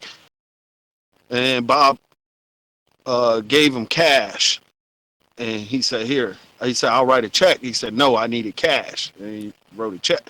He got the money out, gave it to Floyd, paid him off, and then from there, that's when Pretty Boy Floyd turned into Money Mayweather and started doing his thing, and then started using Al Heyman and Jay Prince and all that influences. Interesting. Smalley Jones says, "Tell me how that fight was over 100 million for 3." Okay, well, hold on. Smalley Jones, what are you guys talking about here? Smalley Jones says, "Tell me how that fight was over 100 million fight 3 years ago." What is he talking about? Tell me how that fight was over 100 million fight 3 years ago. Who's he talking about? I have no idea. This is a problem when I start reading comments and I don't know what the hell they're talking about. I have to go all the way up and get the context. No time for that. No time for that. Jonathan Morrison says he won't let me call in. Well, I don't know what's going on. Oh, yeah, because I'm restarting the phone lines, man. Damn, recognize you just missed a hell of an hour and a half of stream, bro. Oh, we was having some laughs, bro. I've been taking a nap, man. Too many naps. Old man. Yo, I haven't slept like this since I was a fucking teenager, man. Yeah, bro. It sneaks up on you like. Self quarantine and all that shit. There's nothing to do. Might as well just sleep here and there. Yeah. That's so unfair. Oh, you're like 85. I'm like, man, yeah, I recognize I was doing it a couple of days ago where I was sleeping until 10, 11 in the morning. I'm like, fuck, bro. There's nothing to do. And I'm like, god damn it. I feel like a No, it is. I'm getting up early. Well, okay, I'll give you an example. Like, let's say I go to bed at midnight. Yeah. Get up like at 4 in the morning, chill for a little bit because everyone's sleeping. It's mad quiet. I'll go outside, maybe smoke a cigar, come back in at like around 10 o'clock. You start feeling a little sleepy. I just lay down, I go to sleep. Yeah. And it continues the whole day, the whole fucking day. See, sometimes that's what I'll be doing too, bro. I'll just stay up all night and be like, fuck it. and be like, fuck it. And then I'll have coffee at like 4 or 5 o'clock in the morning. Then I'll fall back asleep at 10, 11 o'clock. I'm like, fuck. And then my hours is all messed up. Hey, Rick, you ever heard of Café con Leche cigar? Yeah. I smoked it. How did it's good? Yeah, that shit was like, it's like drinking coffee, man. It has a smooth, has that smooth when you inhale it, it goes. It's not as strong, but it's not. Yeah, it's like a smooth hit. It's a smooth hit. Yeah, I got into cigars, man, like about 20 years ago. That shit is. I smoke weed, but I don't smoke cigarettes or anything like that.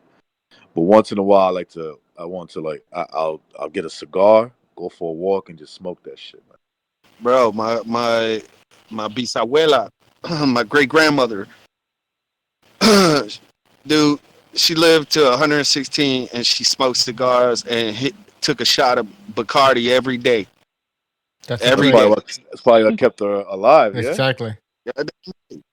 She'll sit out, and this was the first time I met her. Wow, it was a long time ago.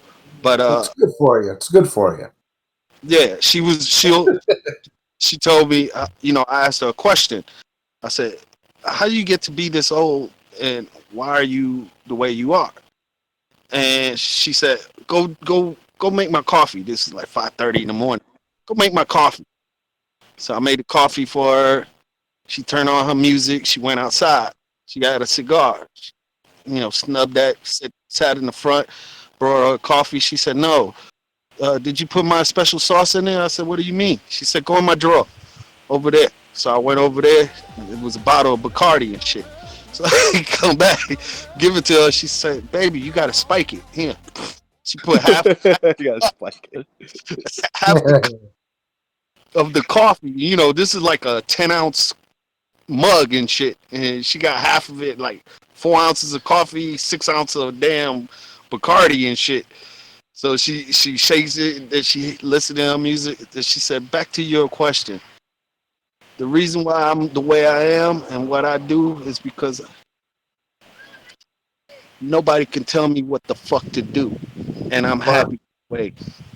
So what you want to do in life. Freedom. I was gonna say that. Yeah, Freedom. she. I When you feel free at mind, bro. You hold feel on, like guys. you Guys, can we live. gotta hold on. Because 610, you're on the air. 610. Is this Jackson? Yes, it is. Action What's up, Jackson. boys? What's up? What's on your mind? What's up, Jack? I was Jackson. I was Action just hearing What's up, Jack? Johnny talking about the Mayweather fight against Castillo, and I agree. I want to know if you think it was an official robbery, though, or you think it was just a little gift decision. No, it was a fight that should have went to Castillo. It wasn't listen, it wasn't like a Pacquiao Bradley type robbery or something like that, or Kovalev Ward one, but it was wide enough apart where Castillo should have gotten the decision. So it wasn't it was competitive in spurts, but Castillo won the fight. Definitely. It was more like an underhand deal, like a underhand, under the table handshake. Yeah. Yeah, That's I my definitely that's agree. my 2 cents anyway, man. Well, I didn't even think he did that well in the second Castillo fight. I think I don't know, he had to hold and stuff, and it was just an ugly fight. And I mean, I hate to keep hating on Mayweather, but I mean, I'm bored as fuck right now, and I just heard you guys talking about him, and I just think he was so overrated. You know what I mean? Like, Pacquiao was dominating that competition, and Mayweather was just doing little pot shotting, and I don't like that kind of boxing. Listen, bro. You can go listen to the fucking. I'm not to plug myself, but you know, you can go listen to the live stream I did this morning. The fucking dude, the kid's a pussy. He's afraid to get hit. I don't want to hear no more about this garbage about how what of a great fucking chin he has, bro. He ain't Marvin Hagler, bitch. He ain't Marvin Hagler, bro. That motherfucker was so scary. He's a You getting hit defensive to begin wizard. with. He's a defensive wizard. Yeah. You know what it was with Mayweather? Floyd got kind of hit, like man. He just leaned to because he the was right scared, he all kind of day like and sold got hit by himself that short. uppercut. What's that? Yeah, he sold. That's a good way to put it. Recognize. That's a good way to put it. Yeah, he because when the dude got hit, he knew what to do. It's like, yo, he's one of those. Okay, here's what it is with him, right? And this is obvious. He didn't want to get his face fucked up. That's what it came down to. He's one of those boxers. You meet guys like this. But he stayed they're calm, weird. They're though, kind of like recognized. Like, weirdos. when he did get hit, he stayed relaxed. Like, if you see him up Right. against the ropes, like, he had that natural, like, like you see it with all good boxers. They know how to stay calm. Yes. Right, and that's what he did. He would stay calm, and then if he had to fight, he knew how to slip his punches in between yours. He was good. It's just that I consider dudes like that weirdos. Like, why are you gonna get in combat fights and be worried about like your face? I mean, shit. You get into a fight, you don't even worry about that. I mean, you don't. Not that you want to just get blistered up, but there's other ways to defend yourself. His way was, on the back foot, avoiding confrontation, picking his spots. But Castillo was good at that point of his career. You remember, he had like a slow start in lower weight classes. He was getting blown out, and as he started getting older and a little bit bigger, he went on a nice run. And A little smarter. Yeah, a little smarter, a little He was stronger. Chavez's sparring partner. Yeah, he was nice. Yeah, the old man. Yeah, yep. They recognize. Yeah, Going not off, June. going off of what you were saying about Mayweather, he never really. Regardless, he has a good defensive. He had the attributes, as in the nimbleism, or should I say, he was nimble enough to use his abilities to put him in a better situation. But he never. His problem was, and Thunderdome did a nice breakdown of his thing, of his career. He never fought. He never challenged himself. Every time when he killer's row, he retires. You know what I'm saying? He let the people pass him. Yeah, I saw that. He never fought. He never fought Acelito Popo Freita. He never fought Casa Mayor. He never fought the Diego Corral. He called that Winky right. Yeah, Costa Zoo. He never fought Manny Pacquiao in his earlier days. You know what I'm saying? He never fought anybody that was threatening him in the weight class that he was in. He will wait and change demographics, and then he'll come back in. Man, that pussy motherfucker could have fought Mosley at 135 too. I don't give a shit what nobody has to say about that. He could have taken that fight, but he knew what time it was, bro. The dude's a fucking vagina, bro. He didn't even fight Vernon Forrest. Yeah, because I always remember that Vernon Forrest, after he beat Shane Mosley, said if Floyd wants to come up, I mean, he said he wanted to fight. He said that he wanted to fight Shane. I beat him. He could fight me. And at that time, he would have lost. I mean, it's just that he was too he was too young in the game to beat a tall, lanky, welterweight at that time. So he wasn't going to do that. Well, because what he said, what Floyd said was, if he fought at the lower weights, this is what he said too. He said, "Well, I want to break the title defense record at 130 pounds." Right? That's what he said. That was. So then Mosley jumped up 2 weight classes and beat a prime Oscar, and then Floyd decided to move up right after that, bro. That's what happened. And Floyd called him out to fight at 135. People forget that. He wasn't saying, I'll go up to welterweight. This was when Shane... There's some rumbles, maybe it's true, I'm not sure, that he called him out when he was at 135, but I think it was bullshit. It was one of those bullshit call-outs. It was more like I would like to fight him in the future when I go up to 135, but Shane went up 2 weight classes. He was ripped at 147. We know, I mean, we kind of know why, but it is what it is. So he waited and then he was like, yeah, tell him to come down to 135. Like, wait a second, the guy is ripped at 147. He's comfortable. Why would you want him now to go back down to 135? Yeah. That's what Floyd does, man. That's what Floyd do. He brought up Marquez. So many pound-for-pound fighters. Yo, hey, Jose De Leon. I know Matt De Leon, bro. He used to try to claim he was Latin King, and I slapped the fuck out of him. Yeah. Yo, do y'all remember the time that Floyd Mayweather, Margarito came up to him and he snuck up on him and then he was talking to him? He said, yeah, champ, I'm gonna give you a fight. Then all of a sudden, when Margarito left, Floyd was looking all over his shoulder, back and forth, like, where is he at? Where is he at? That shit was funny as hell. Yeah, he didn't want to fight those guys, or at least he didn't want to fight them at that moment. It's like that's the shit he's going to get. He's going to get that like, yo, dude, you excellent skilled fighter to a certain extent, but you didn't really want to test that. You didn't want to fight Margarito. I would have given him a good chance against Margarito. I personally think that's a bad styles matchup, and since the fight never happened, I can't really say who would have won, but I would have given him a good shot. I think Margarito would have beat him because Margarito more pressured him, and then if you don't hurt Margarito, you don't have a shot against him.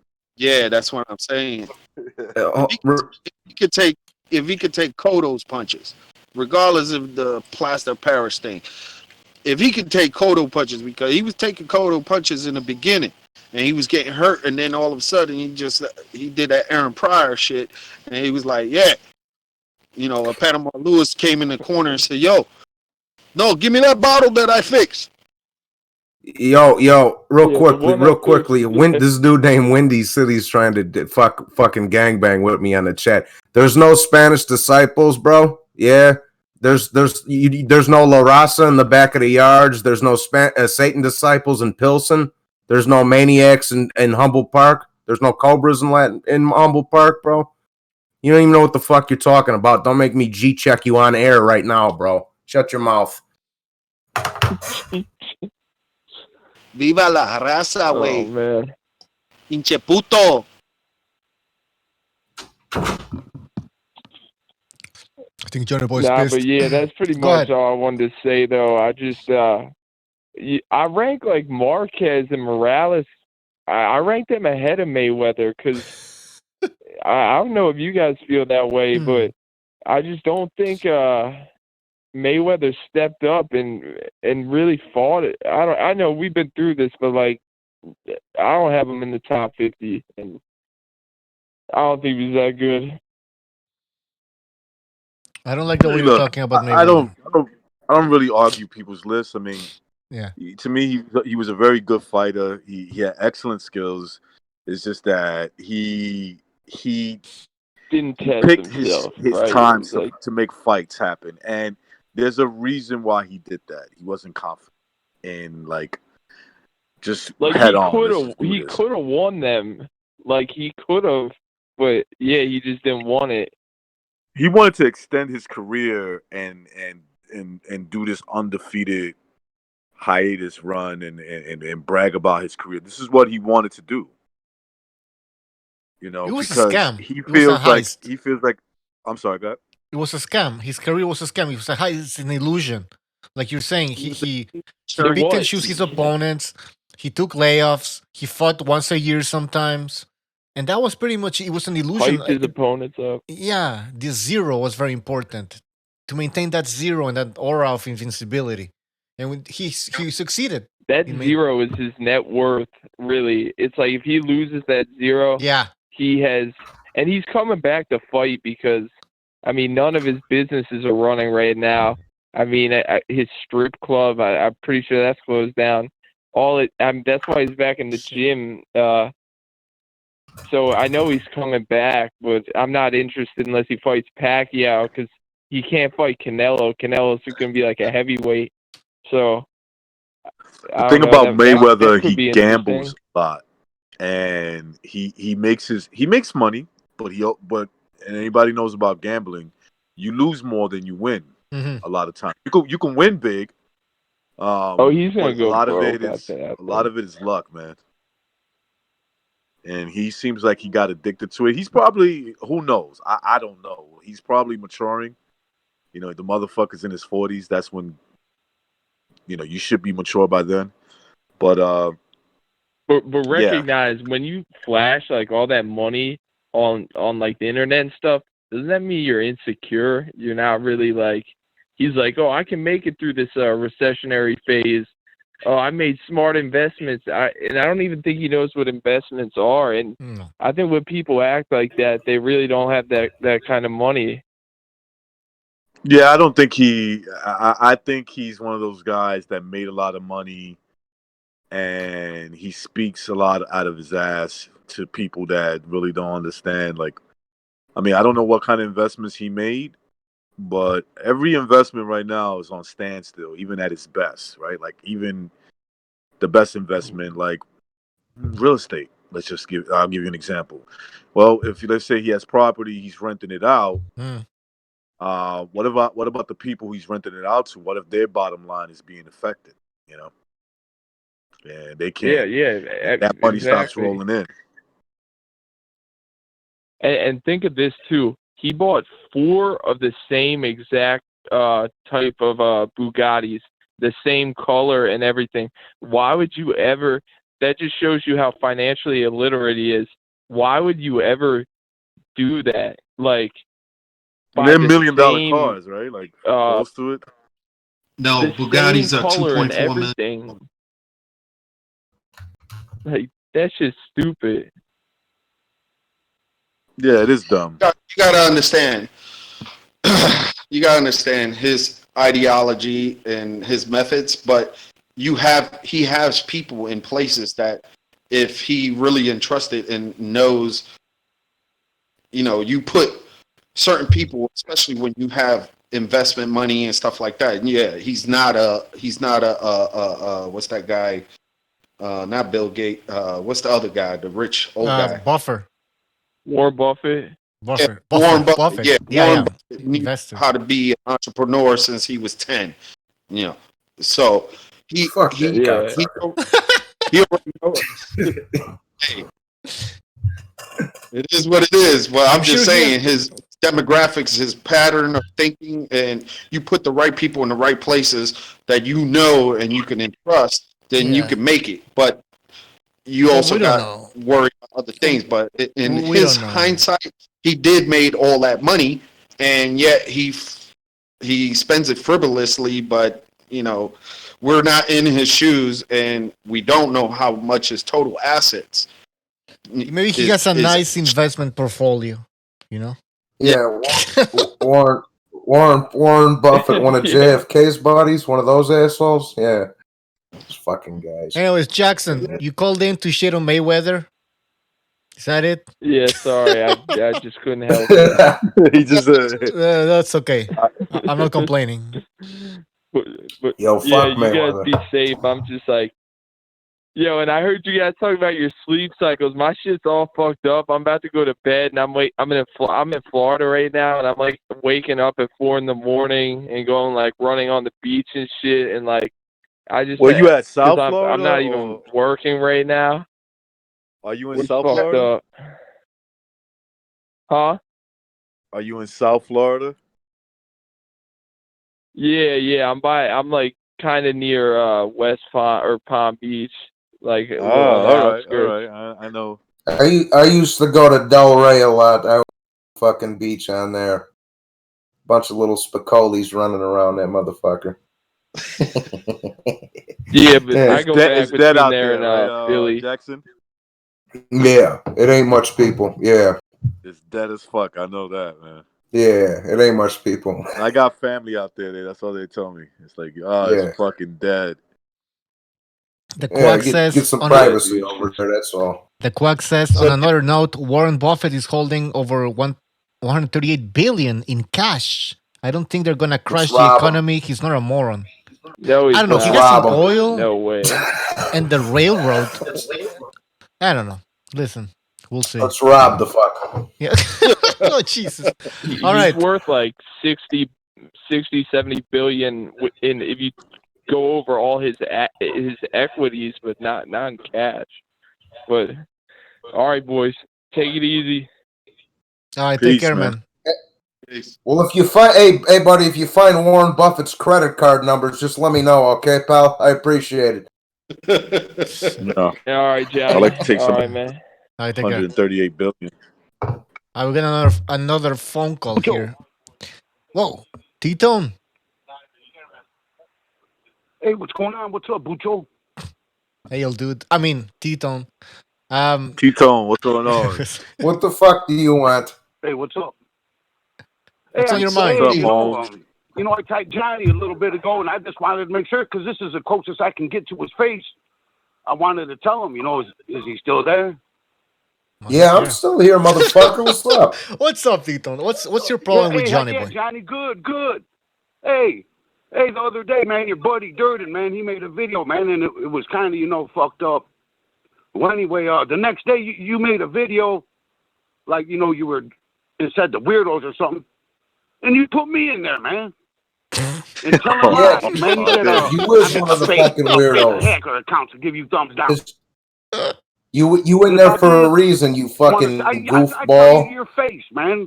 I don't have to make no fake shit to tell you. All right, what's and the I can problem? just wait and see you on BDA and I get your ass. No, you ain't do shit. I'll slap the fuck out of your father. Shut your mouth. With no faker stuff. T-Tone. Why do you tell lies, man? All right, hold on. Let's see what's happening here. Johnny Boy, Let's get civilized. Johnny Boy, what's your problem with T-Tone? Because he's a fucking troll. And he gets fucking straight. I had to straighten him out a little bit. And I told him he's a rough lover. He can't handle the truth. What's the truth? What's the truth, motherfucker? Rough lover. What's the truth? What's the disagreement over here? Canelo? Is that it? Yeah, no. That show on hey Bucho, you was there and BDA was there when that guy Durden was going off. The next day Johnny makes a video and calls me out for making fake profile things on YouTube to give him thumbs down. No. And then later on he dogs on his buddy Durden. No. Where's your what I video said on was your buddy Durden? I'm not playing with you fucking weirdos on my chat anymore, giving you dudes second chances and shit. And you're on thin fucking ice, pal. Keep it up. Listen, T-Tone doesn't want to be put in the same bag as you, Johnny. if you say something about Canelo, I'll say something on how I feel, but I never cussed at you or disrespected you, man. Oh, please, You know? bro. Please. And hey, but look it, just to tell you, I promise, man, I don't make no fake. I don't know how to do Hey, yo, that. check this out, Tito. I don't give a fuck. Do that, I don't give man. a fuck what I said to you either. Okay, I don't care. Yeah, then I don't care, Those are bro. the people that I don't give a shit about how you feel about anything. And it's a lie. All right, listen. I don't think Tito's making those fake accounts, though. I think that's genuine. I never said he was. Okay. Shut your Tito, I got a question. crying, motherfucker. Tito, I got a question for you. This is recognized. Are you there? Yeah, I'm here. Who's your number one pound-for-pound fighter? Right now? Who's your number one right now? Yeah. Man, when Canelo went up to light heavyweight, it's got to be Canelo, man. Okay. Number the 2. Great Kovalev. Number 2. Man, who's your number? Like number 2? You can now the rest of you can argue about it, but it's out of Crawford and Bud. I mean, Bud and Lomo. But there's cases, you know. But you can't argue number 1, but you can argue number 2. Make a long story short. Okay. So there's all right. I'm a casual too. You know, there's like on Rival, man, he'll tell you everything about the weights, this, that. But me, the guys that I like, I know about them, or I wouldn't talk, you know. But if you don't have Canelo 1, then you must think his fights are fake, or you're turning a blind eye, right? Yes. Yeah. From middleweight to light heavyweight. I respect your opinion. That's all I say. Who else is fighting for? Hey, recognize. All right, I answered the question now. Who else is going to fight 5 champs in a row to say that they're doing more in boxing? More than Canelo. Who else is going to fight 5 champions in a row? Pacquiao. Yeah. I mean, I didn't probably well, Pacquiao. I'm talking, like hey, now look at Lomachenko. Man, Pacquiao's you can't take nothing from Pacquiao, but just go for the past 10 years. You can't put Pacquiao's 20 years before that, like in the talk of right now. Wait, you said so Like so if Floyd comes Canelo back did and fight somebody 5 real, champions. you're going to count all the stuff from a long time ago and talk he's the best right now? No, I didn't say that. Pac beating Thurman, man, he's at the top, but he ain't doing more in boxing right now than Canelo. Google it. Google that shit, motherfucker. That's what you just. That's what you just told me. Hey, yo, T-Tone. Hey, T-Tone. Check this out. Yeah. Canelo's a cheating little bitch, and Golovkin beat that fucking ass twice. All right. You heard? Hey, Floyd beat his ass in too. Mexico, Actually, Johnny, you have that shit in you too. Hey, huh? It's coming across the border, so we're all gonna have that stuff in us anyway. I can't hear you. I think you got that freckled dick in your mouth, motherfucker. What'd you say? I can't hear you. Talk shit on the boxers that eat it. I can't even hear this motherfucker, man. You're like a rough loving team. Hey, now, but what? Look, Johnny, Canelo, I can't even hear this Did he flunk the test for Kovalev? Did he flunk the test for Jacobs? So you no, but he flunked the test for Golovkin, you dumb prick. Yeah, hey man, the hair test proved he was innocent, Johnny. I don't give a fuck about or if you cheated. The hair test. Well, you don't. Hey, homie, check this out, bro. You ain't no different than Mexican LDBC, bro. Flat out. That's what you is, dog. That's what you is, bro. If I say something, I say Leo Santa Cruz duck Gary Russell. You say, oh, you hating on the Mexican. If I say, there you go, Johnny talking. Burchell didn't want to unify. Oh, you hating on the Mexican kid. If I say fucking what's it called? Canelo's a fucking cheating little steroid freak, which he is. You cry about it. You're a bitch, dog. Shut the fuck up. You're making up stuff in your head, man. You know, of course we're going to talk. We're talking about the boxers that are champions that are fighting now. I'm going to have an opinion, and I can't help if a lot of them are Mexicans. And then you call that. Let me ask you something. Well, you know, I mean, T-Tone. Let me ask you a question. To you, I am. I'm not going to argue with you about that. Do you think Canelo is a privileged fighter because of his money, and all that stuff that he brings in. Since boxing's always had the money in it, man. But the top guy always, man, is the shot caller. You always gotta have the shot for the people, man. The top, you're gonna love them or you're gonna hate them, but the people are gonna spend the money, man. And right now, Canelo's the guy. Right? Right. That's okay. So all right. So I don't disagree with you on that. Johnny paid $100 to see Canelo get beat up. But he's gonna get the benefit of the doubt when the fight's close. You know that, right? Right. Yeah, but what fight was close? Recognize that you're saying that they got ripped off. Oh, there's a okay. So when he fought Triple G, the first fight, that fight was. Hey, Triple G, that was a good fight. Titone. Listen, I had Canelo winning I had Canelo winning the second fight, but I think it was close. It could have gone either way. However, the first fight, in my opinion, there's no doubt that Golovkin won that fight. What's your opinion on the first fight? First, I respect your opinion on the first fight, but you can't say Triple G took it away from Canelo. And on the second fight, if you don't think Canelo's won that fight, then man, Bucho, I don't know what to tell you. I gave it to Canelo. But hold on. Okay. Canelo won that fight. Canelo won part 2. Titone. How did you have the first fight scored, you simple motherfucker? Hold on. Johnny boy, calm down. See, Johnny, you can't talk without insulting, man. Titone. It shows. Titone. Yeah. What do you think about Adelaide Bird and her scorecard? 118-110. What do you think about that? 10-2. Oh, in the Canelo fight? Yeah. Was that one of the scores? Yes. Yeah. The first fight. No, then that wasn't right. No, that wasn't right. How did you score it? I scored it. When there's two prime fighters, remember Triple G. Who did you score it for? Time was number 1 pound for pound. Who did you score the first Triple G Canelo fight for? Hey, but after watching the fight, I gave it a draw. Oh, so you're full of shit then. Merda. Well, the people that said that Canelo didn't take nothing from Triple G and Triple G didn't take nothing from Canelo, I guess if they say that, then yeah.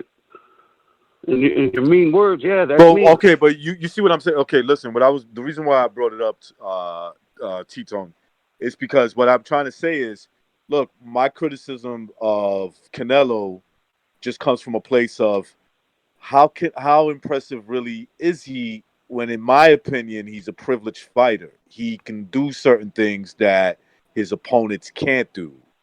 I'm not talking about skills, although I think fighting 5 champs in a row. Say again? Like being privileged, fighting 5 champions in a row? Is that one of the things listen, nobody's going to knock him. I'm not knocking him for fighting 5 champions in a row. I think that's a good thing. But he didn't fight 5 champions in a row. Rocky Fielding wasn't a champion, bro. Oh, he fought 4. He's going to fight 5. My fault.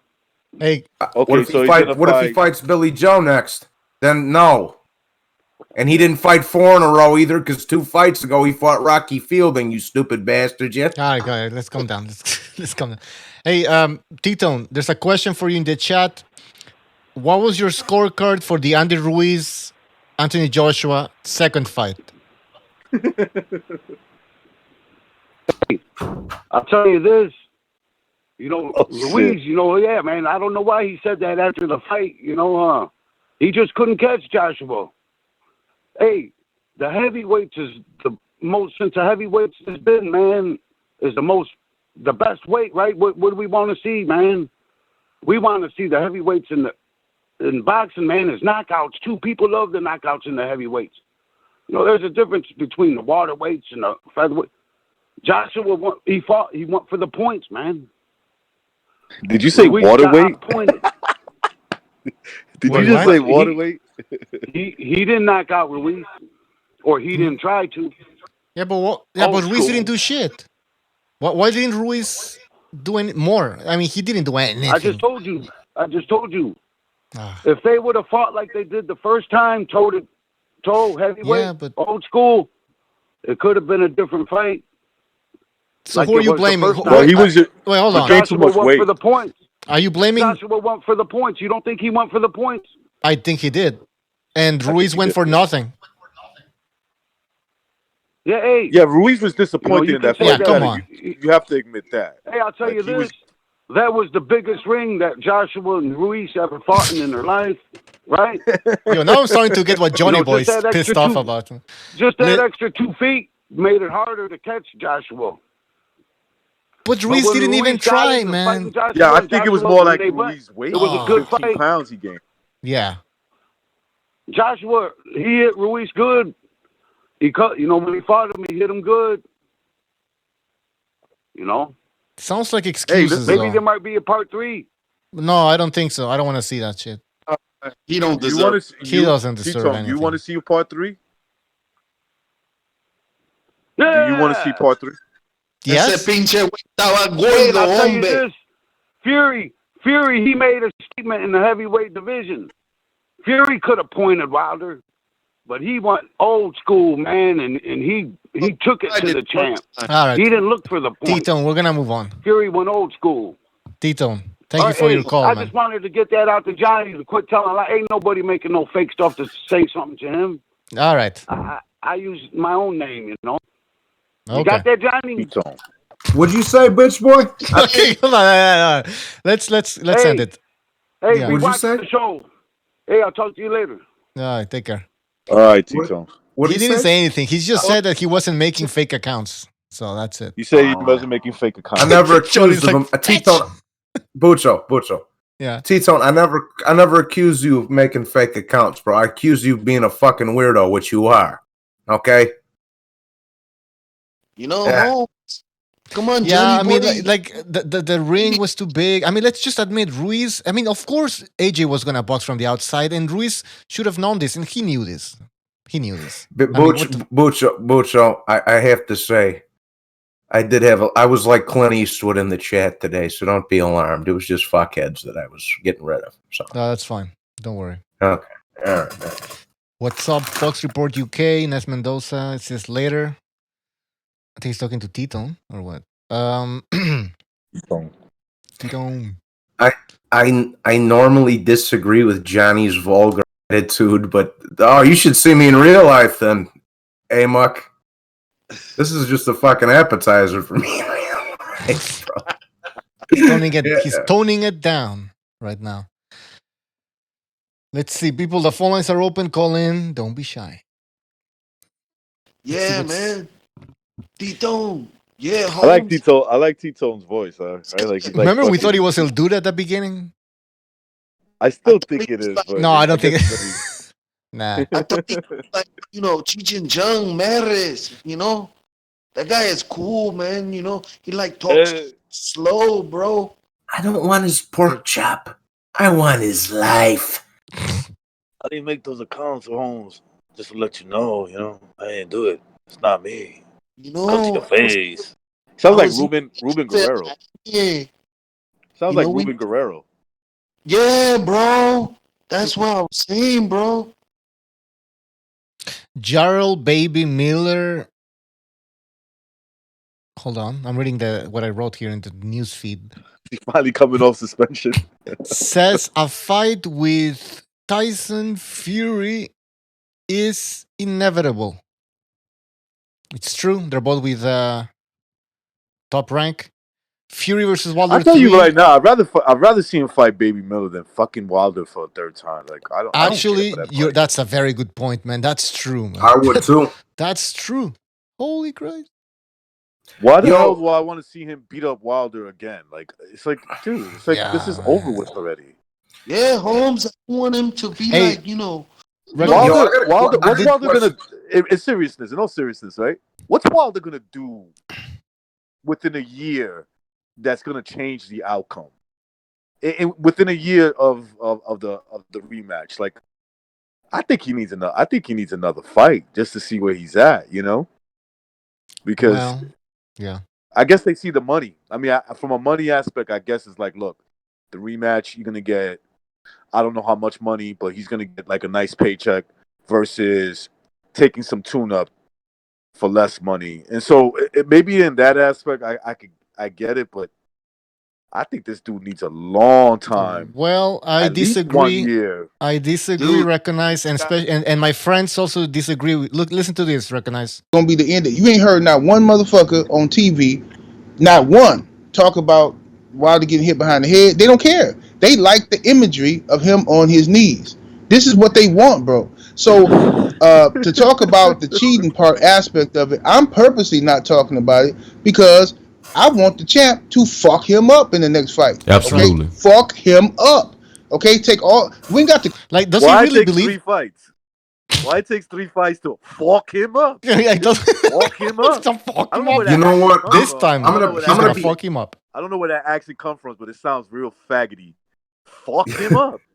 Fuck him up. What's- Like, get out of here, man. How he's gonna fuck him up? Like you said, why wait all the way to the third fight? Because he didn't fuck him up in the second fight. He ain't fuck him up in the first fight. He got fucked up in the second fight. I mean, but he's gonna do it in the third fight. Like, Yo, what y'all need to do is just give it up, because I'm gonna be honest with you. I love watching that motherfucker's knees hit the floor, bitch. So go cry me a river. And it's gonna happen for a third time if they fight again. And speaking of Wilder, where's he been hiding at? I've seen all these other dudes talking and I'm gonna fight this guy. Where's Wilder been at, man? I think he's in witness protection with Sammy the Bull and fucking Henry Hill and them, bro. What the fuck is he doing? you know what it is, Johnny? That boy still his wounds are healed, but his pride is taking a long time to heal. Yo, guys, he did come out with that video, that weird video on Instagram. Remember when he was saying, "I'm still your king," and I think you know what happened. I think his people that surround him and every PBC, they told him, "Listen, after that video, listen, just stay quiet for a while. You know, we'll take care of everything." Because it's true though. They're gonna have to try. They're gonna have to sell a third fight, and they can't have this guy running around talking about he's a king and Look, looking you like got to that. understand Al Heyman, right? Al Heyman has now been put in a situation where Wilder is who he is. So what he's gonna do is don't get it twisted. He'll try to leverage certain things that Wilder could do or get away with. He'll try, right? But make no mistake, Al Heyman has been forced to say, "I'm just gambling with this dude from now on." Okay, so that third fight, if it happens next, that's exactly what Al Heyman is doing. Al Heyman knows more than likely he's going to get beat up again. Like I said, he'll try to leverage certain things that could go Wilder's way so that, you know, maybe Wilder could get an advantage in the ring, but it's not, you know, such as what? He's probably saying it's not going to manifest. It's not going to happen. So it's a gamble. You put Al Heyman in a situation where he's gonna be like, "Look, man, I'm rolling the dice with you, boy. This is you either swim or drown. That's it." We have a phone call. Hold on, Johnny boy. Just 763. You're on the air. 763. Hello? Yep, you're on the air. Are you heard me? Yep. I hear you. We're here. Damn. How y'all guys doing? Pretty Chilling, good, man. Chilling. Pretty good. Yeah. Is that fat boy, Johnny boy there? Yeah, I'm right here. What's up, man? What's up with it, bro? Everybody got a shot. Yeah, your fat What's up, ass bro? was talking about I'm black KK, black KK and shit Yeah, what about it? on your channel and shit. Yeah, Yeah, that's you. boy. Yeah, that's Why you. you call me the black KK? Because I disagree with you on some fucking boxing shit. Do you know what that means? Who did I call you that? What's your name, bro? I'm talking to you, boy. I'm talking to you, Johnny boy. Fuck you mean? Yeah? I'm talking to your pussy ass. Yeah, okay. What's up? Yeah, I called to ask you why you call me the black KK because I said I agree. Oh, I disagree. it's Ramoni Carter. That's who it is. That's right. Because your fucking that's faggot me. ass is always hating up on my channel. Go watch somebody else's shit if you don't like what I'm talking about. The fuck out of Hating here, on bro. your channel, Go back how to I your hate on your go channel. back to your Give little me that. Wilder fucking jerk off session, you little fucking bitch. What's up with it? All I right, don't let's even have like a Wilder. civilized That's the funny part conversation. about it. I don't even watch the heavyweights. That's crazy. I ain't never come in on a Wilder video. and that's fact. So what the fuck is you talking about, boy?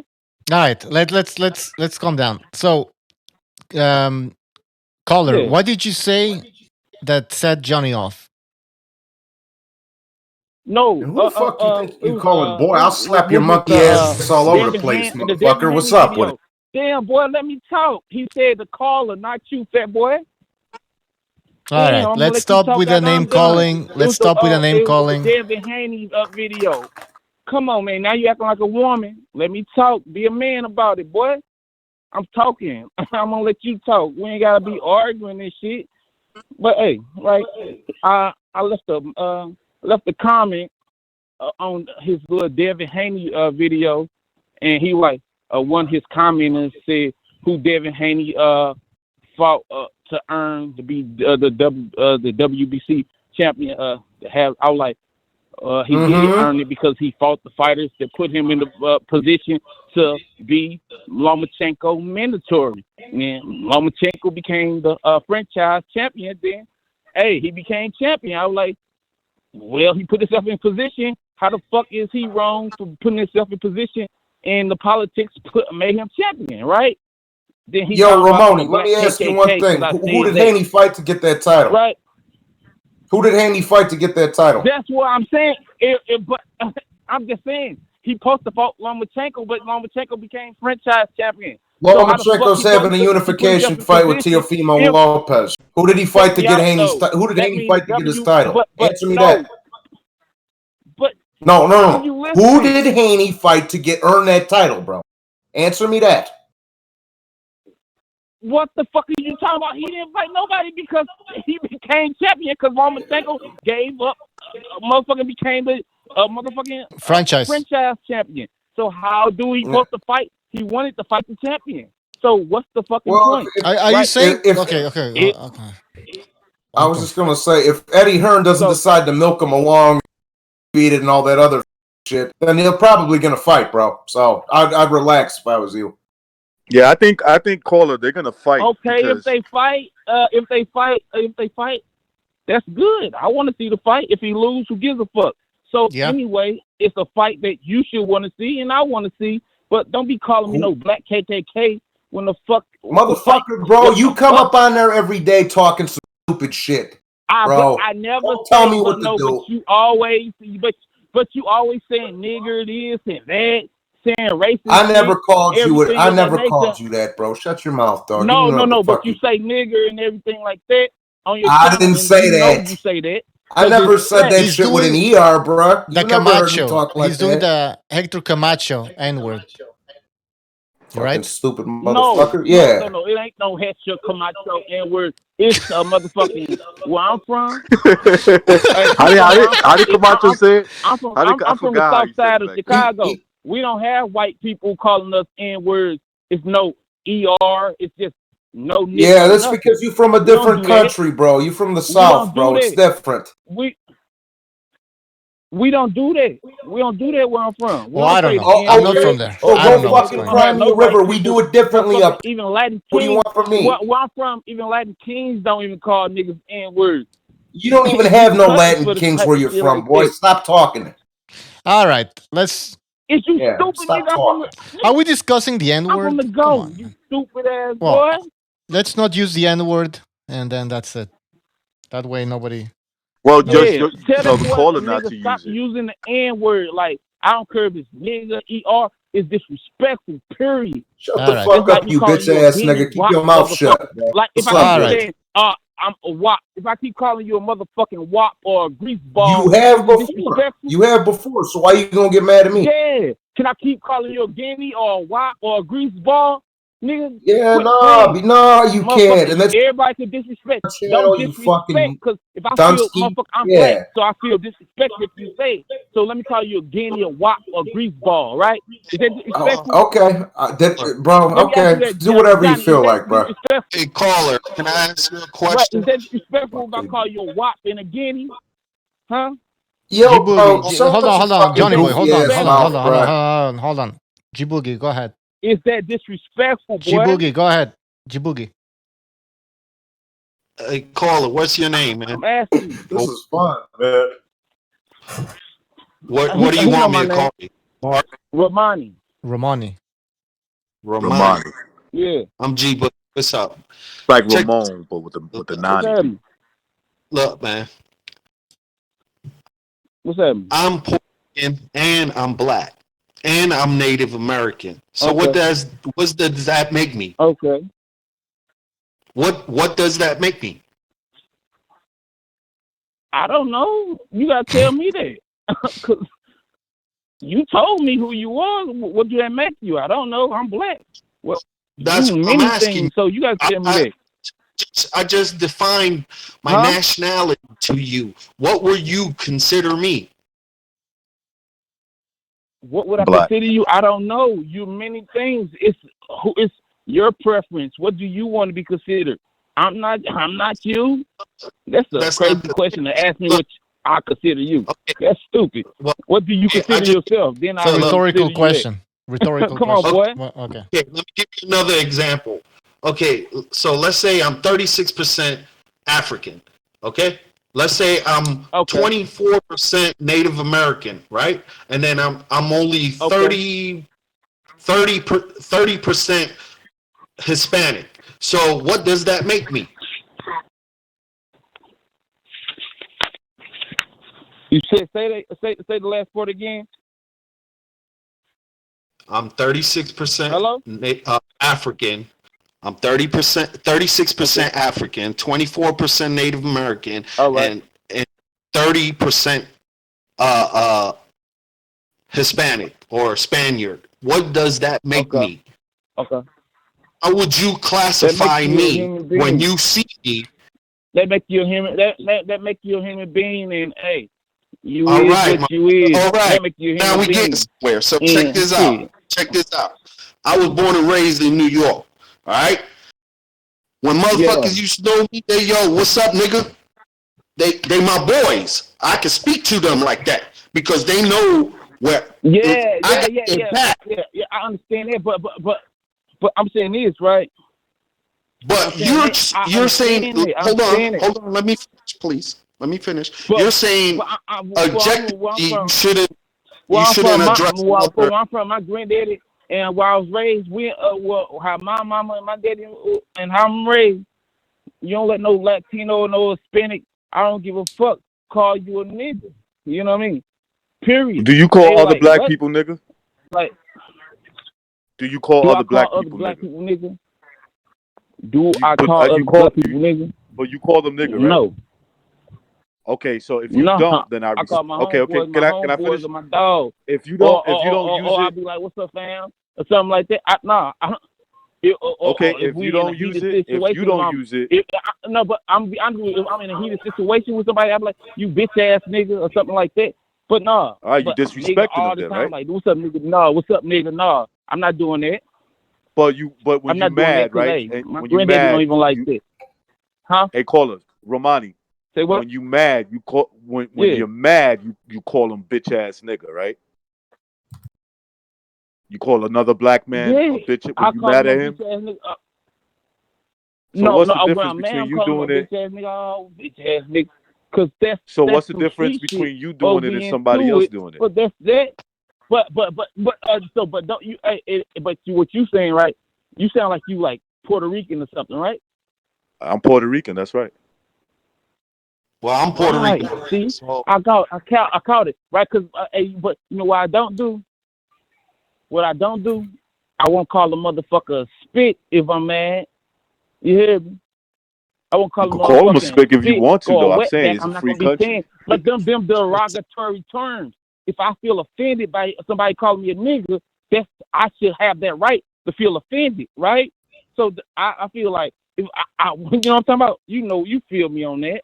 Come on now. Listen, as long as you come on, white boy online saying nigga, all type of stars talking about y'all bitch ass niggas then talking about I'm more hooded than you. Ramani, what would happen? Come on, cuz. What would you happen? Couldn't even come what happened if you call a black man a bitch ass listen nigga? to me, you Puerto Rican, but a white boy can't even walk through the south side of Chicago talking that crazy ass shit.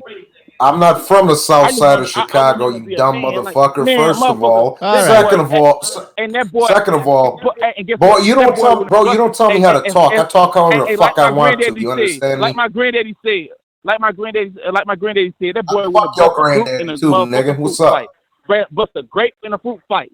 He know damn well Yeah, he wouldn't do yeah. none of that Yeah, and you got motherfucking a shit alligator mouth with a if he humming. came through the hood. What's up? Put it All this right. way. We're Yeah. gonna move on.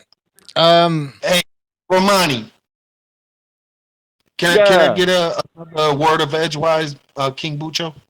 All right. Go ahead. Yeah. Because you didn't let me finish explaining what I was meaning, okay? Because like I said, I came Yeah. from New But York. I look black to other people. You know what I'm saying? People that don't know the features, yeah. they look at me, yo, that's a black man. You know what I'm saying? So regardless of the fact, I got homeboys that are Yeah. Italians. You call me Spick. Oh, what's up, Spick? But I know they playing with me because I call them, yo, what's up, you guinea? What's up? You know what I'm saying? I don't But you care. understand I understand what you're saying, And but then, I'm from a no, different mind area. you. Now, You know what I'm hold saying? up. I ain't finished. Mind you. Okay, all I right. My bad. I'm gonna let you talk. I'm gonna let you talk. Go ahead. I have black family members in my family that are blood to me. That. You understand what I'm saying? I got family in North Carolina. Yeah. I got family over in Elizabeth City. I got family all over this place. And each one of us are different.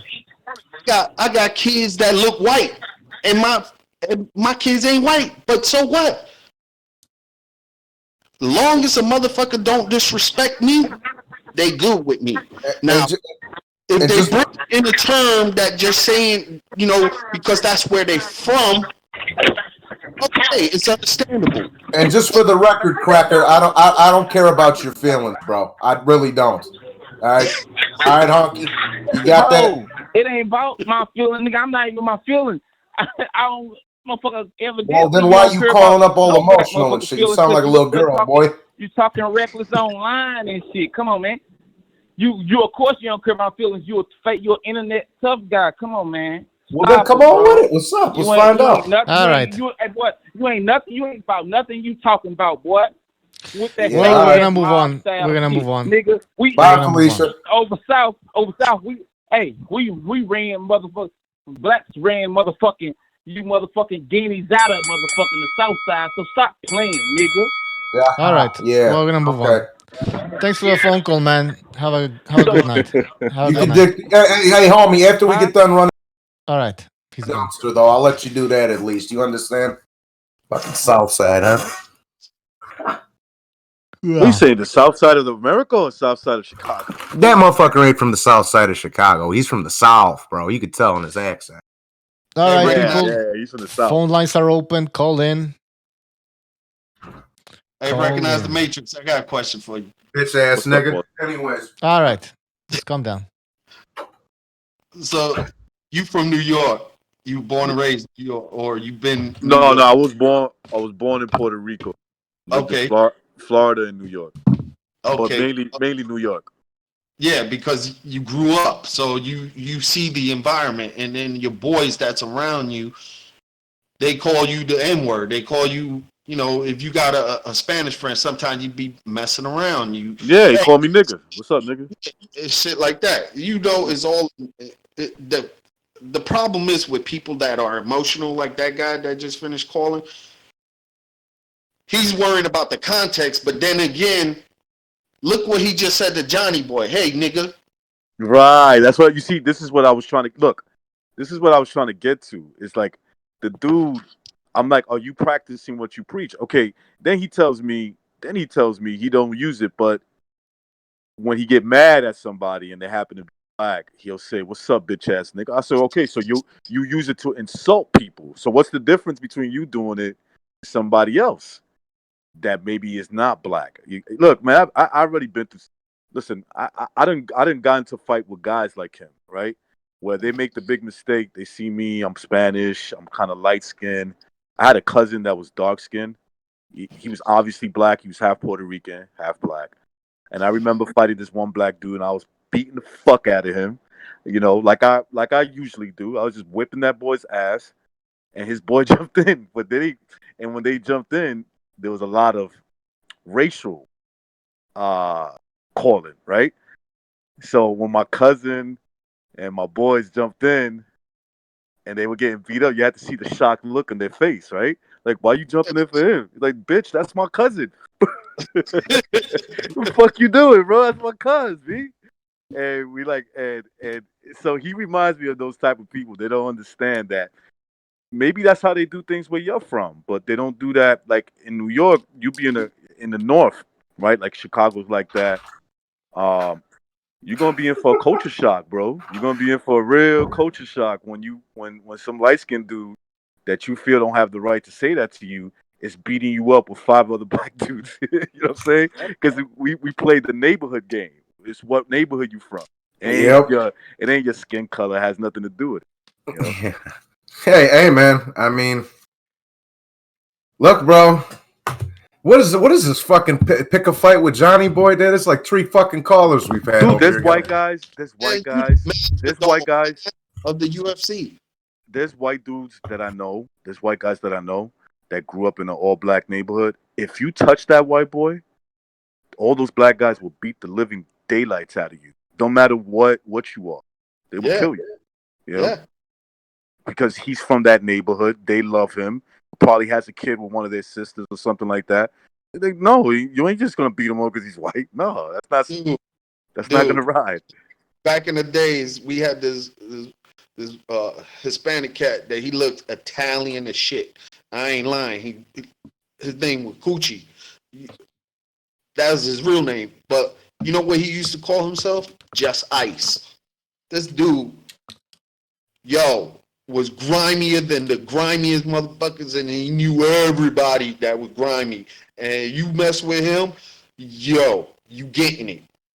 And you getting it bad.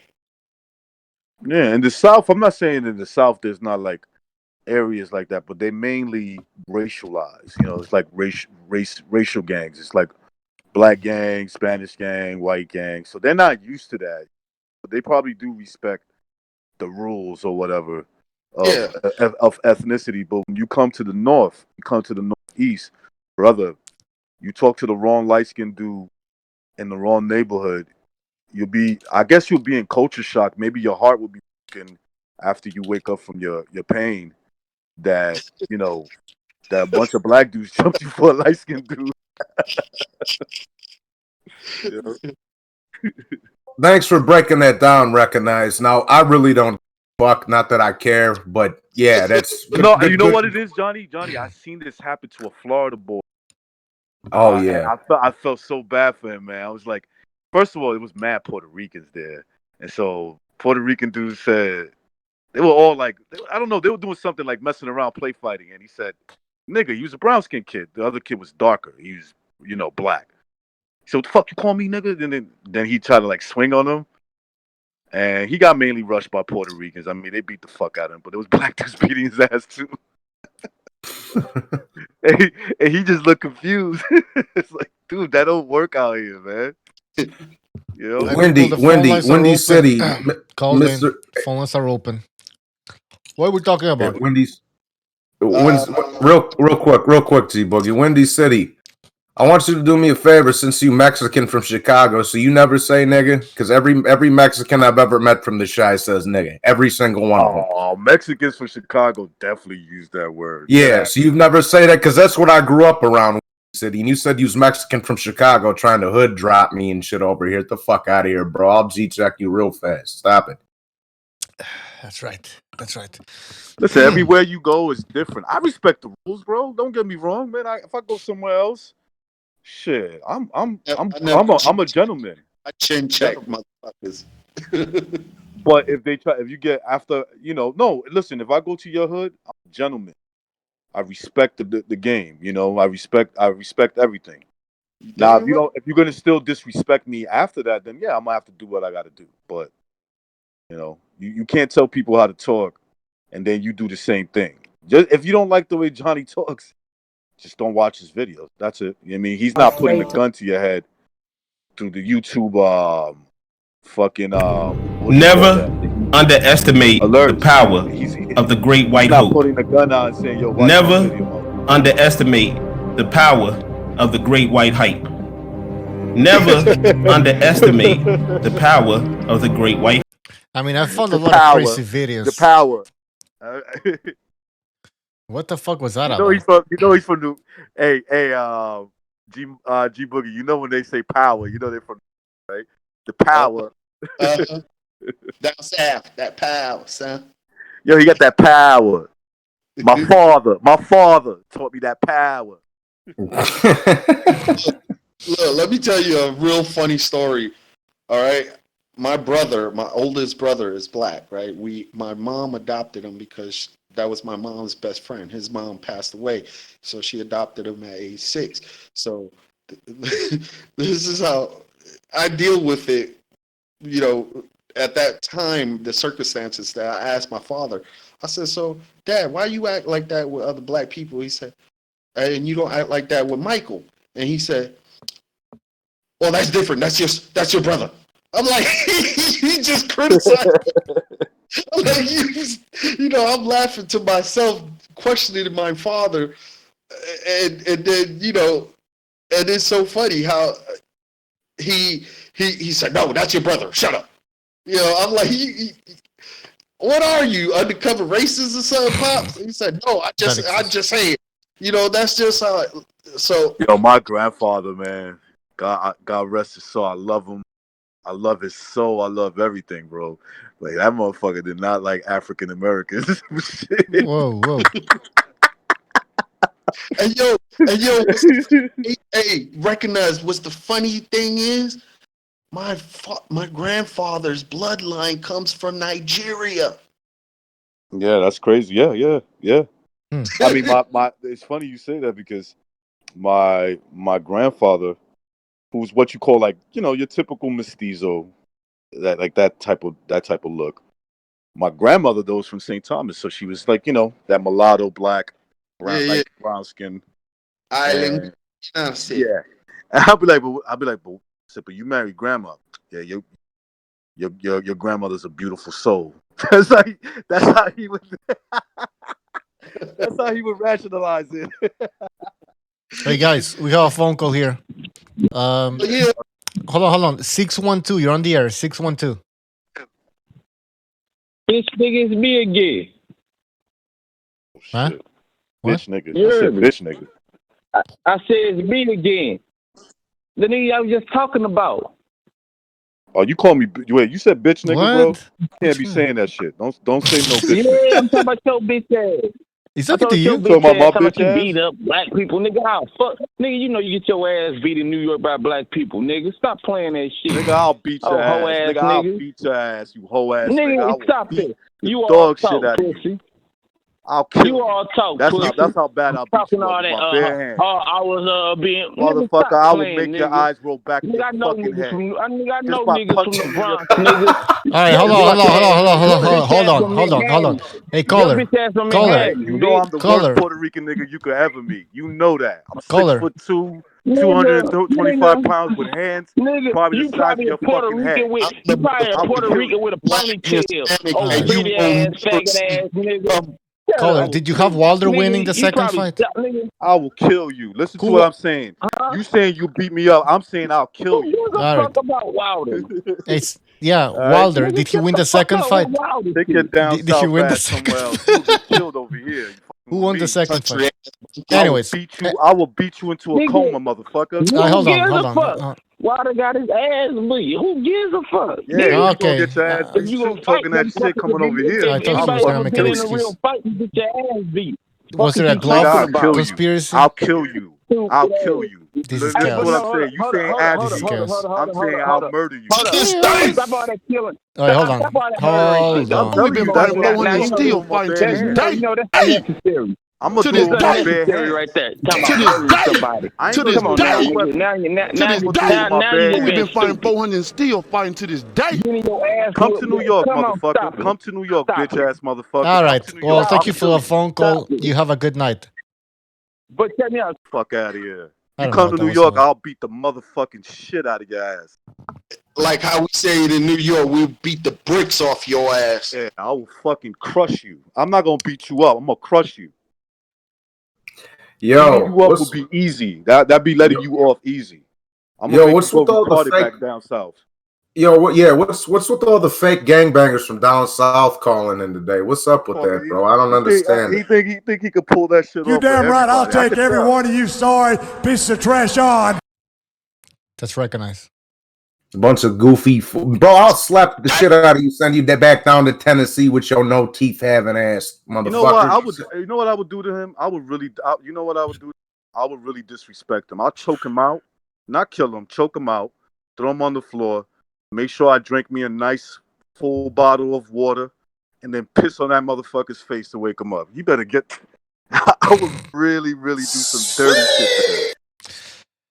All right, phone lines are open. People call in. See what you got.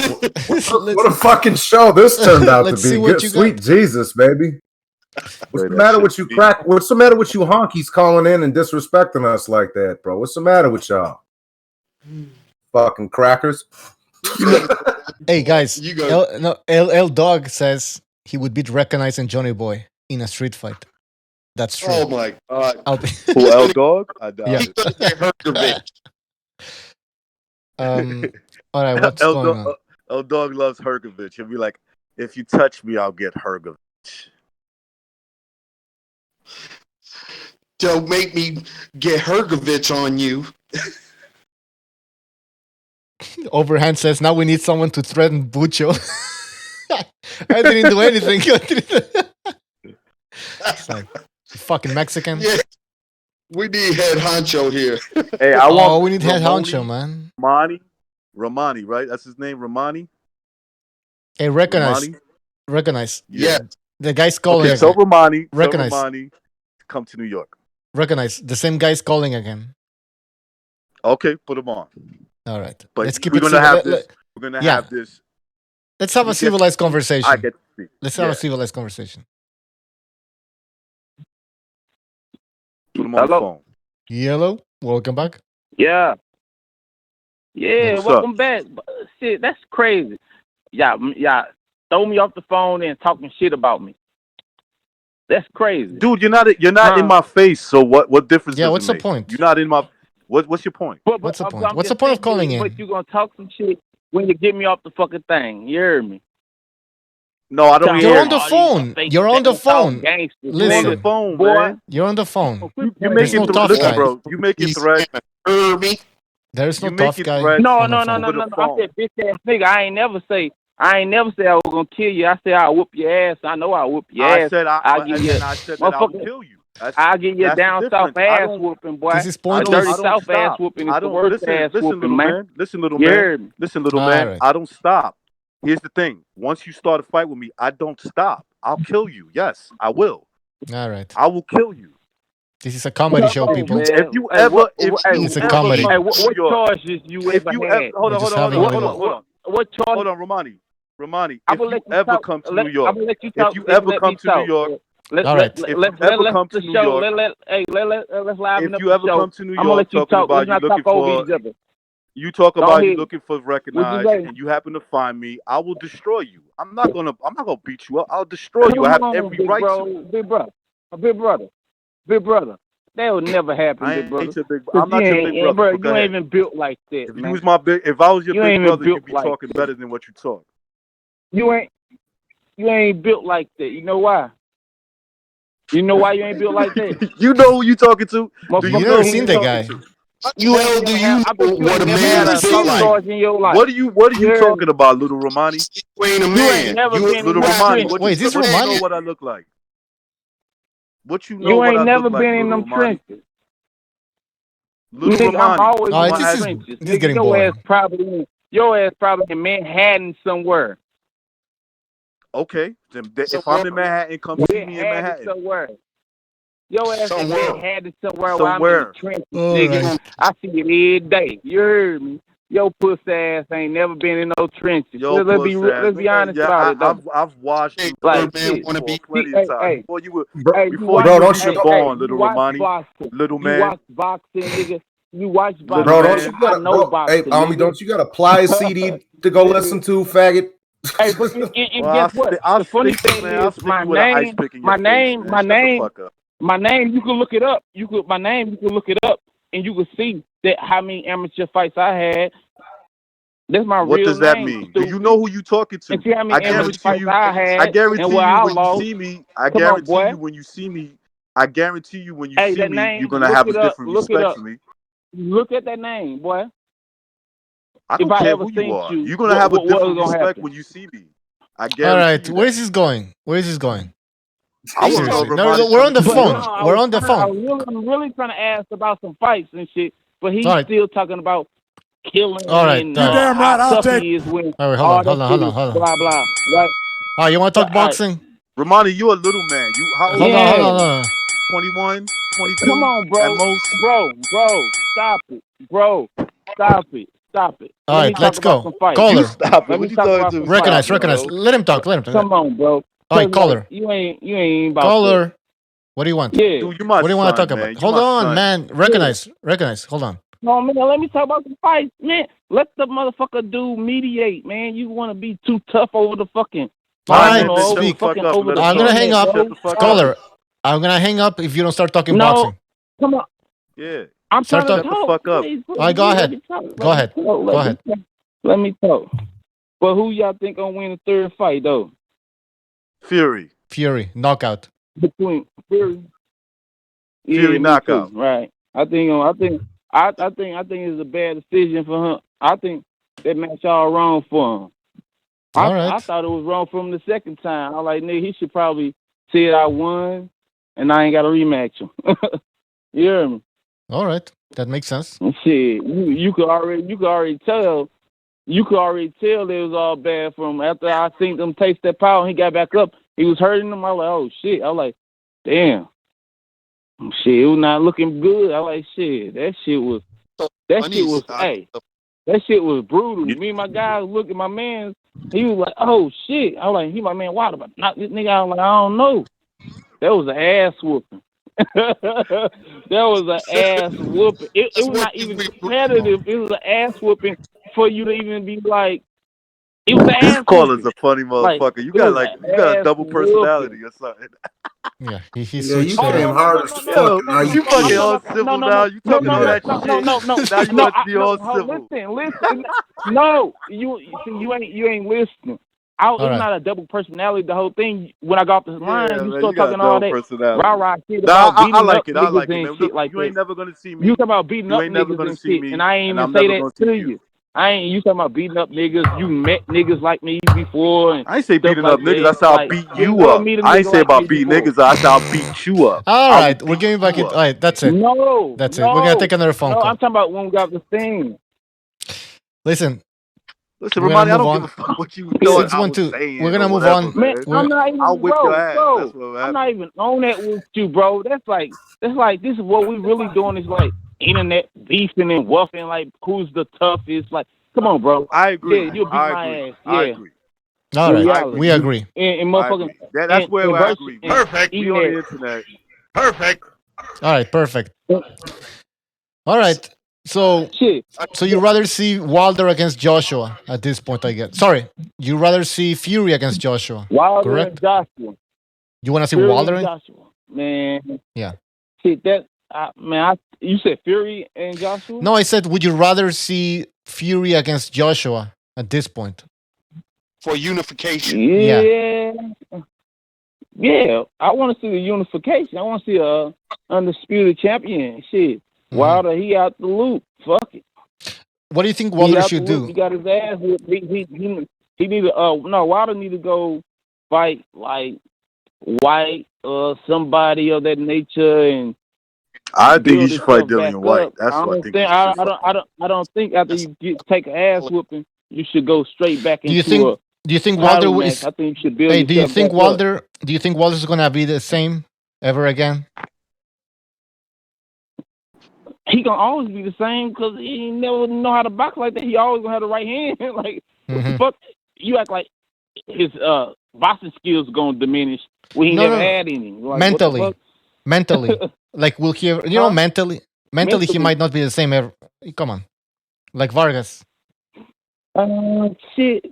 I think he'd mentally be the same, but shit, he was mentally he'd be mentally be the same. Like shit. All right. He got his ass whooped. Like everybody get their ass whooped. You know what I'm saying? Well, Like, okay. like a Chuck, like Roman Gonzalez. Remember he got his ass whooped so bad, but he a champion again. You know? Yeah. He got his ass whooped probably worse than Wilder did. You know? That's a different 2-round circumstances, knockout, dog. KO. And people was talking about he'll never come back again. You know? HBO even said it. Like they were like he'll never be again. He'll never be seen again. You know? Now he's a champion again. You never know. You know? True. The first fight, what he was robbed basically because Rombasai was doing a lot of illegal bloods. I'm not talking about the first. I'm talking about the second fight. The second fight was an ass whooping annihilation. Oh, he just knocked him I understand out. the second fight. He got knocked out. It was an annihilation. It was an ass whooping. It was wasn't an annihilation. Period. More, he got knocked the fuck out. Got stretched. Yep. Yeah. He got All right, right, listen. Yeah, annihilated. Like he got Caller, bruised. we're gonna move on. We're gonna move on. He We have got other callers. stretched like I'm Hey gonna guys, stretch you when hold on. We're gonna move on. Thank you for the phone call. Call back again next time. Bye, Cracker. Y'all have a good day. All Nah, right. please, Ramadi. He wasted a lot of the time was wasted in this phone fight. God damn, boy. I was having fun. I was just. I know. It's We're never gonna see each other. So no. I 805. was You're on the I air. was I was one with T. I was having fun with Tito. Hello. Next. Hey, hold on, Johnny boy. Hola, ¿cómo estás? Yeah, who is this? Wait, ¿quién es? ¿Cómo ¿Quién estás? es? ¿Cómo estás? How you guys doing? What's Doing up, Rick? good. How you?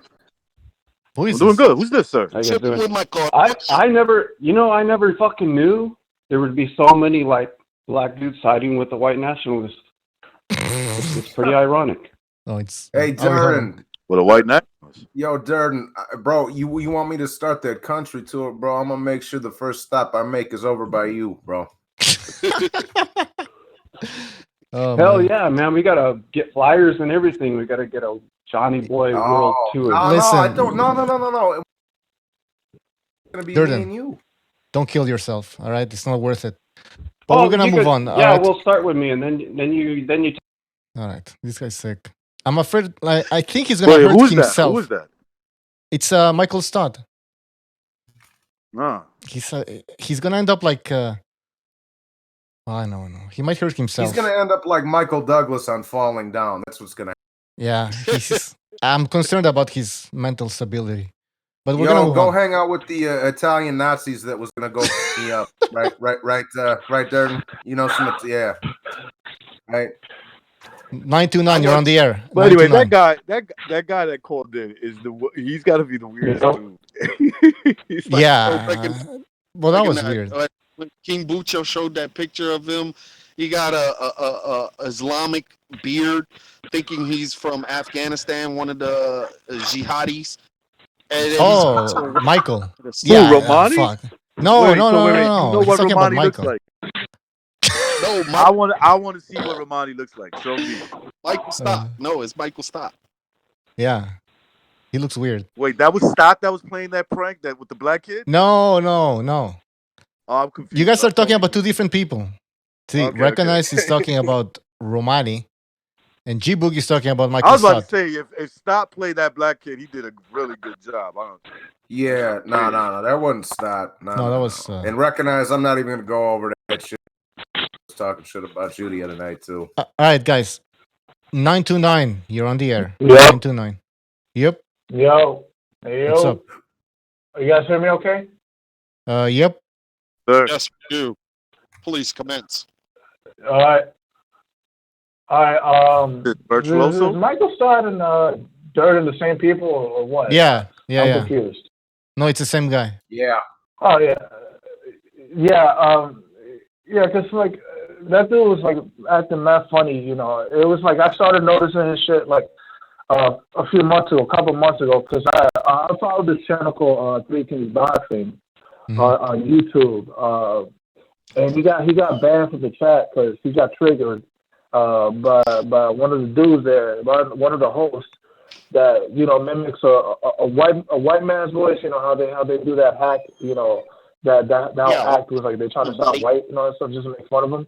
He got triggered and he gets like I guess he responded by saying, "Oh, I bet you I wouldn't you wouldn't like it if I make fun of your voice." And I guess this guy the host responded was like, "Listen, man, ain't nothing you can say to me that could offend me." And, it got a little personal, but I checked this dude's channel, Durden, and it's like it got some really fucked up material. I saw one of them. It's like there's one guy driving a pickup truck, and it shows a cutaway of that fucking video. You know that phone video of that Dodge Challenger ramming through a crowd of people in Charlottesville a few years ago. Oh yeah.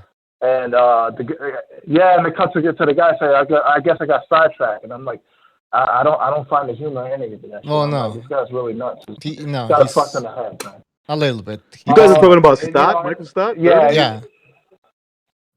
Durden's alright. Yeah, he had a video on the channel about that. Recognize. Durden's alright. I mean, listen. This is just my point about Durden.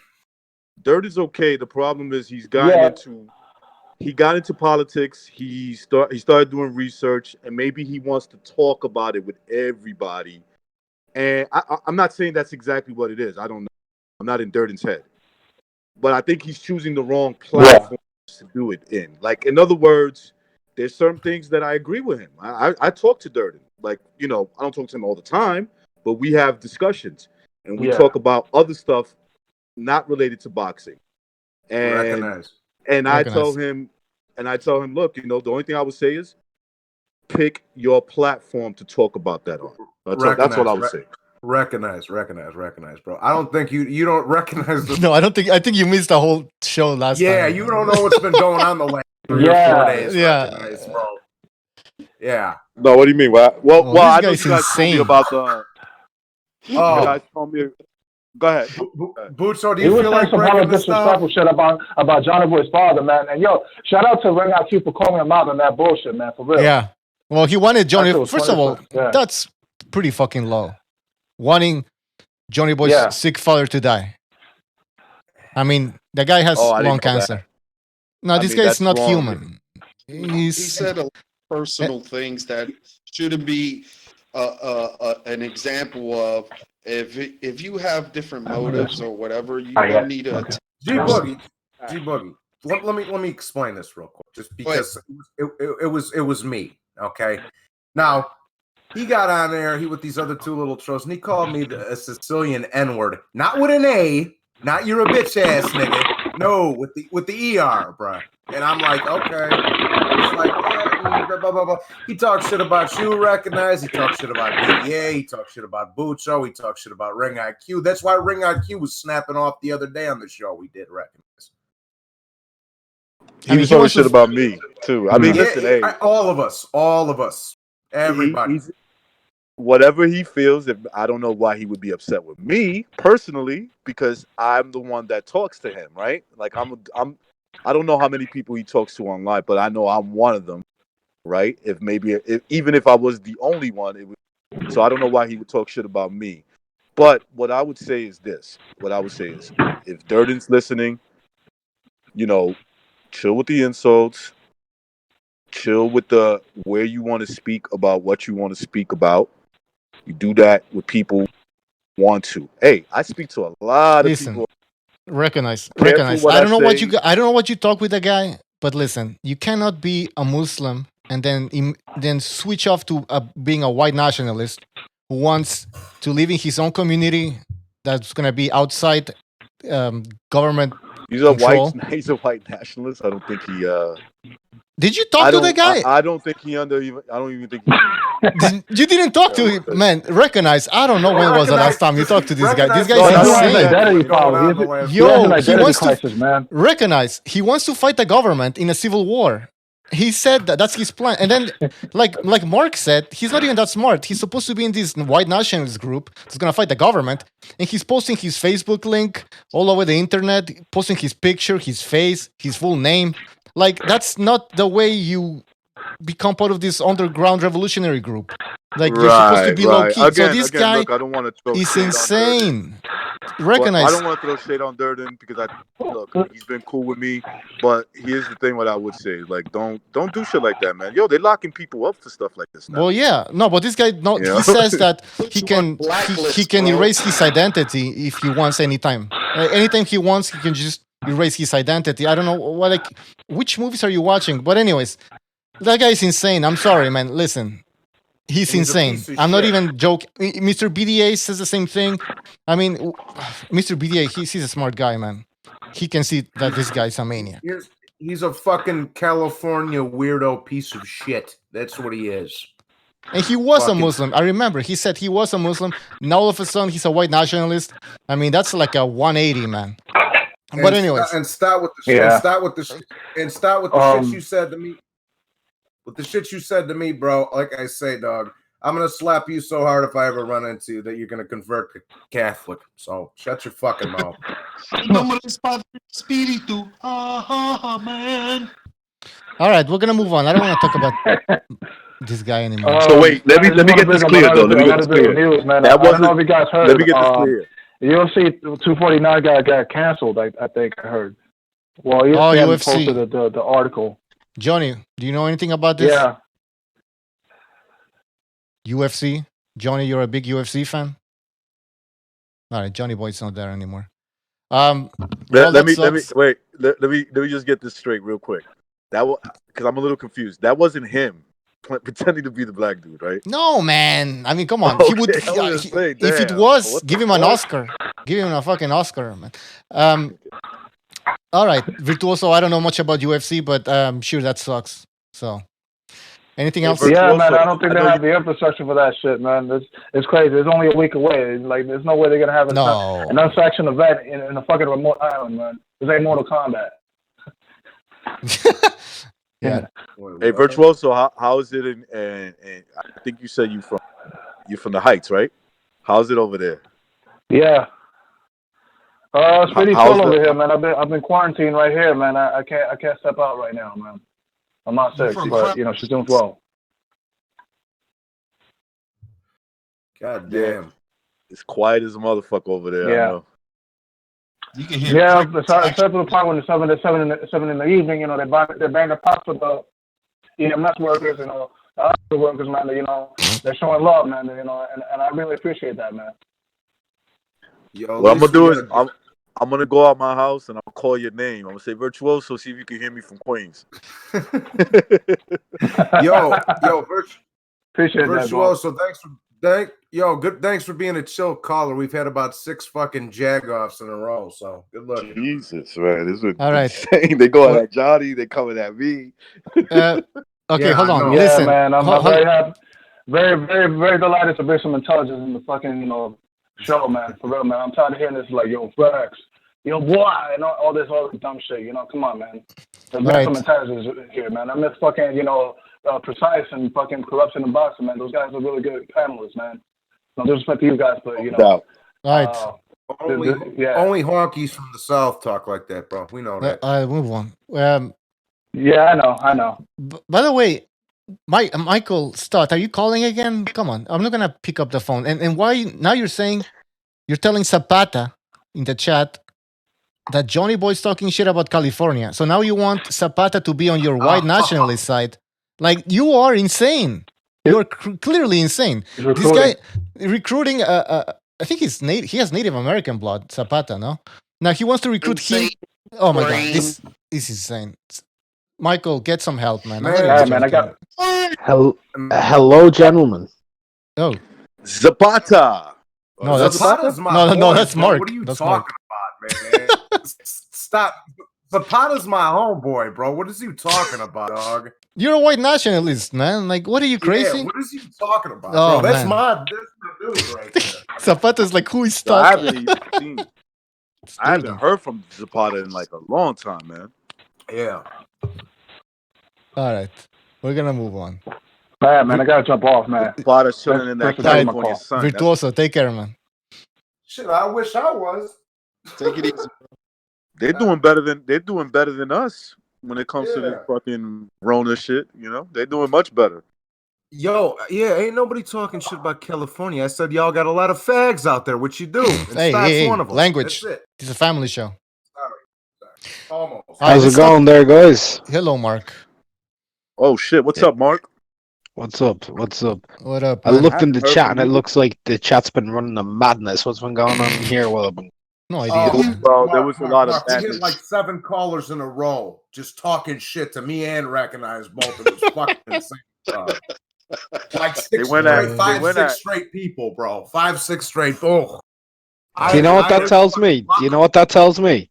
Wow. That tells me that everybody loves G Boogie. Yeah, that's right. Yeah, that's right. Yeah, they hate me and they hate me and Johnny. They love G. Hey, That's Johnny. understandable. The two of you are dicks. No, but recognize.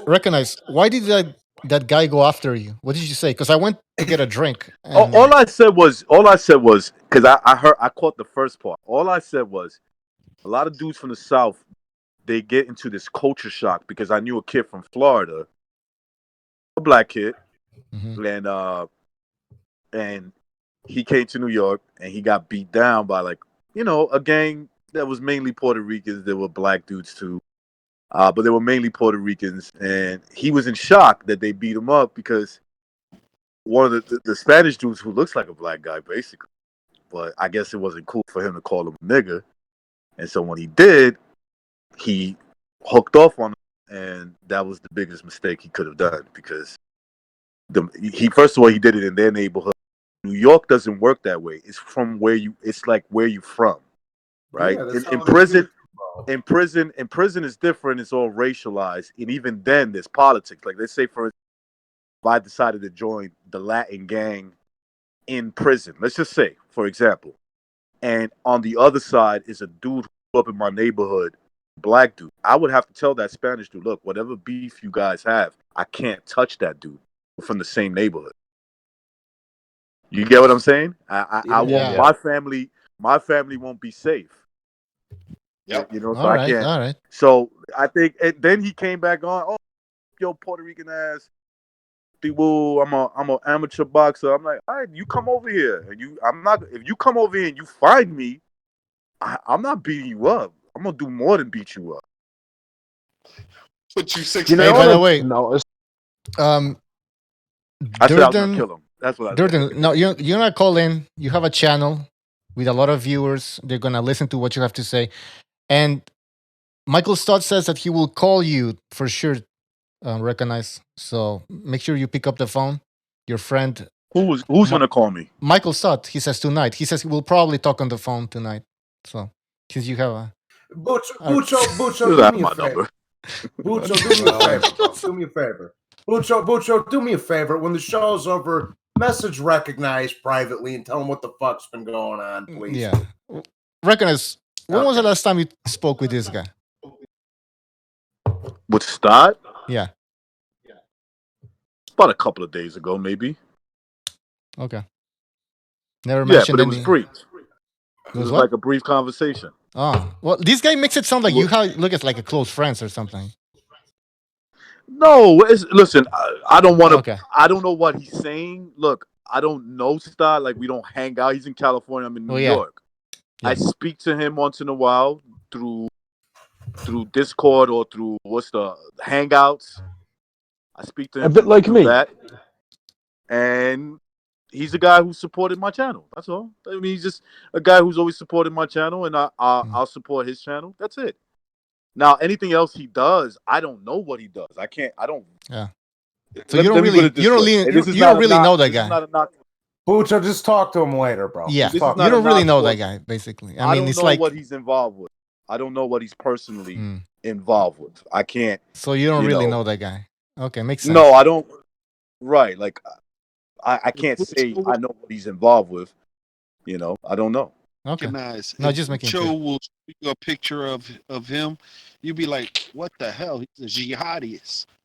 You know, even though that's nothing wrong if you're from Arab descent or whatever, but if you give a falsified image and then try to have somebody else, then yeah, I wouldn't want to fuck with you. Period. That's just my perspective.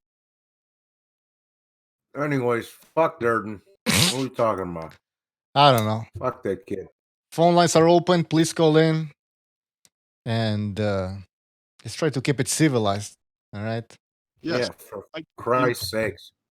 Try to keep it civilized, and I'll try to keep it civilized too. Exactly. Jesus It's a Christ. two-way conversation. These motherfuckers got these motherfuckers got calling in, got me acting like Peach Lamana over here. And bam, right across the fucking coconut over. Fuck.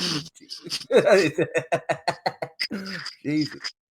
And Romani, if you listening, I don't got no beef with you. But if you ever come to New York and you ever happen to find me, it's war. Who? Some kid named Romani. First he went after. He a gypsy? He went after. No, he's not a gypsy. He went after Johnny Boy because Johnny's a racist and all that stuff. Wait, he's not a gypsy and his name is Romani. He's not a gypsy. He sounds like from the South. I mean, Johnny will tell you. I don't even He was care, a bro. Southern black kid. He was a Southern black kid. Cool, good for him. Zapata saying he told me he was a Muslim Californiano back in the day. See, I'm telling you, that's what he said. I'm not crazy. I remember him saying that, even Stu. So now he's Zapata, lying. So he's a liar. Zapata, amigo. Nowadays, the kid thinks he's a Nazi lowrider. Yeah. So let me just put it So like that. He's not mentally okay, man, for sure. Hey, Zapata, I don't know you, but I could classify Michael Stock as H Money's cousin. Yeah, he's on that level. That's Anyway. crazy. Stop. Why? If you don't want to talk about the guy, why give him so much airtime? I know.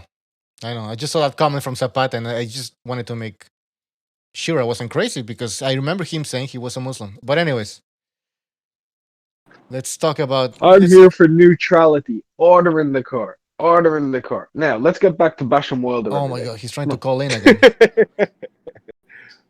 Let's bash Wilder a little bit more. Yeah, I like that video that King Bucho put up.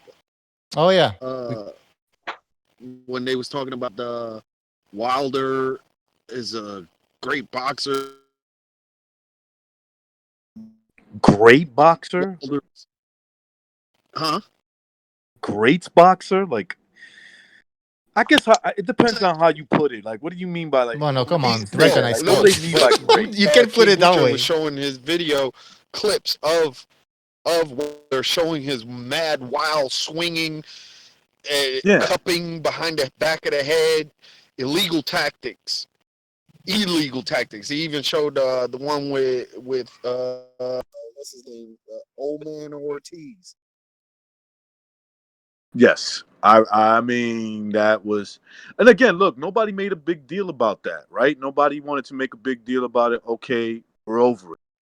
Mm-hmm. If you really feel that Tyson Fury won because he fucking hit him behind the head and that's what did it, well, it could have not happened to the best guy who does the same thing. So it's like, okay, so when he was doing it, I guess it was all right, but when it was done to him and he couldn't handle it, wasn't all right. It's like that's what they're basically saying. That's what they're saying, and they're making the Wilder loss even worse because nobody buys this shit, man. He got beat up with hands. Everybody saw it. Hands. You know, you don't benefit from fucking having your glove halfway on. Like, put the shit all the way on. Get what I'm saying? Yeah, I get what you're saying. Oh, it's just me and you, Mark. Yeah. So, like, Mark, you box. You know, I never got your take on this. I mean, I got your take on the fight, but do you? Because you've boxed and you know what it's like. What kind of benefit do you get? Maybe you do. I don't know. I know I can't see. You see any benefit of putting your gloves halfway in? Finding range easier. Okay, but like power? Are you gonna? Not more power. You're not gonna land more. You're gonna hurt your wrist more. Turning the glove the opposite way around as well, you're gonna snap your wrist. And what about the part where when you have your fists balled up upwards, right? And because you can't have it where you can't turn it. So you're gonna have it Mhm. upward. What about swinging full might with that part of your fist, the You're bottom? gonna damage it. You're gonna damage cartilage, and you're gonna damage bone. At the very least, you'll get a fracture. All right, I just wanted somebody who's done it. I want it there because I try to think Bro, that's about not ways. even my words, bro. I've seen other pro boxers saying that. Carl Froch was saying you'd fracture your wrist. Yes. And he's crazy. You'll tear ligaments doing that shit, man. You could you could rip the muscle in your forearm doing that as well, man. Like, I dare anybody out there to do what people are saying and go full force smacking the shit out of a bag for like how many rounds was Fury fighting in the first fight? No, Well, this was the 19 first fight. It's 12 rounds. the first fight they're saying, so it's 12 rounds. So Yeah. do it for 36 minutes, wailing on the thing and doing everything you're saying, and tell me you don't end up in an ER. Yeah, exactly, man. First of all, what I realized what Fury was doing, and I think I mentioned it to one of the panel on one of the shows. I told the guy because he was like, "Oh, how's that?" I said, "Easy. Fury got his hands when he was throwing his jab. He throwing it in like a slap. He's not. Yeah. He's opening his hands, and that's extending his reach. And plus, he never landed a full like turnover straight, like full extension body fist extending forward to a punch. He wasn't doing that. He was just flickering his hand. He opens his hand, flickering it with his jab.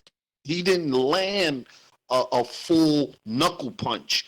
He didn't try to throw a like a Golovkin, how Golovkin throws his jab. Golovkin throws his jab with being vindictive. You know what I'm saying? He's closing. He's stretching it out. Boom! Every time he gets closer, he steps his front foot because that's how you get closer to an opponent.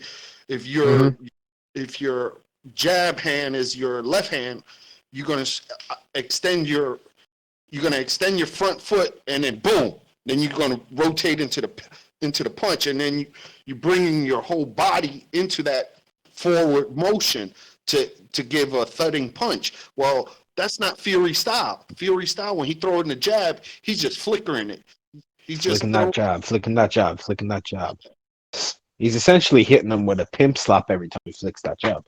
That's what he's doing. Yeah. He's bending the wrist. Flap, flap, flap, pimp slap, pimp slap, pimp slap. That's all he's doing. Powder. Give me some powder.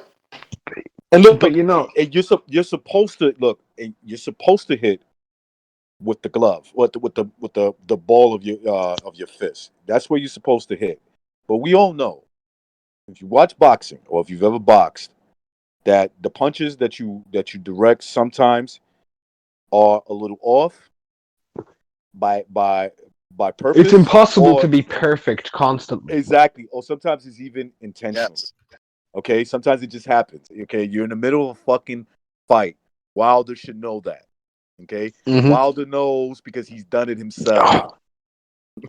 Look, let's just sum it up with this. Yeah, there's about as much tangible evidence behind Glovegate as there is as Michael Jackson having not fucked Macaulay Culkin in the ass. Okay, they're on the same level. It's a good way to put it. I wonder who got it worse, him or Corey Fieldman. Neither, bro. You know that motherfucker wrecked the shit out of both of them. Huh? You know that motherfucker wrecked the shit out of everyone. Yeah, MJ ruined some little boys' rectum. That's for sure. Won't you climb up my wishing tree, Shimona? There was rumors that Charlie Sheen was doing those boys, and I don't know if it's true. I don't know, man. All I know is that Charlie Sheen had HIV and fucked Brie Olsen. Oh yeah. And that other one. Bucher just comes back. Oh yeah. And Denise Richards. No, I remember. Yeah. Yeah. She got all ugly and shit. And that other porn star, Brooke Banner, I think. I got Charlie Sheen up 3 rounds to nothing. All right. That's it. Yeah, that's it. All right.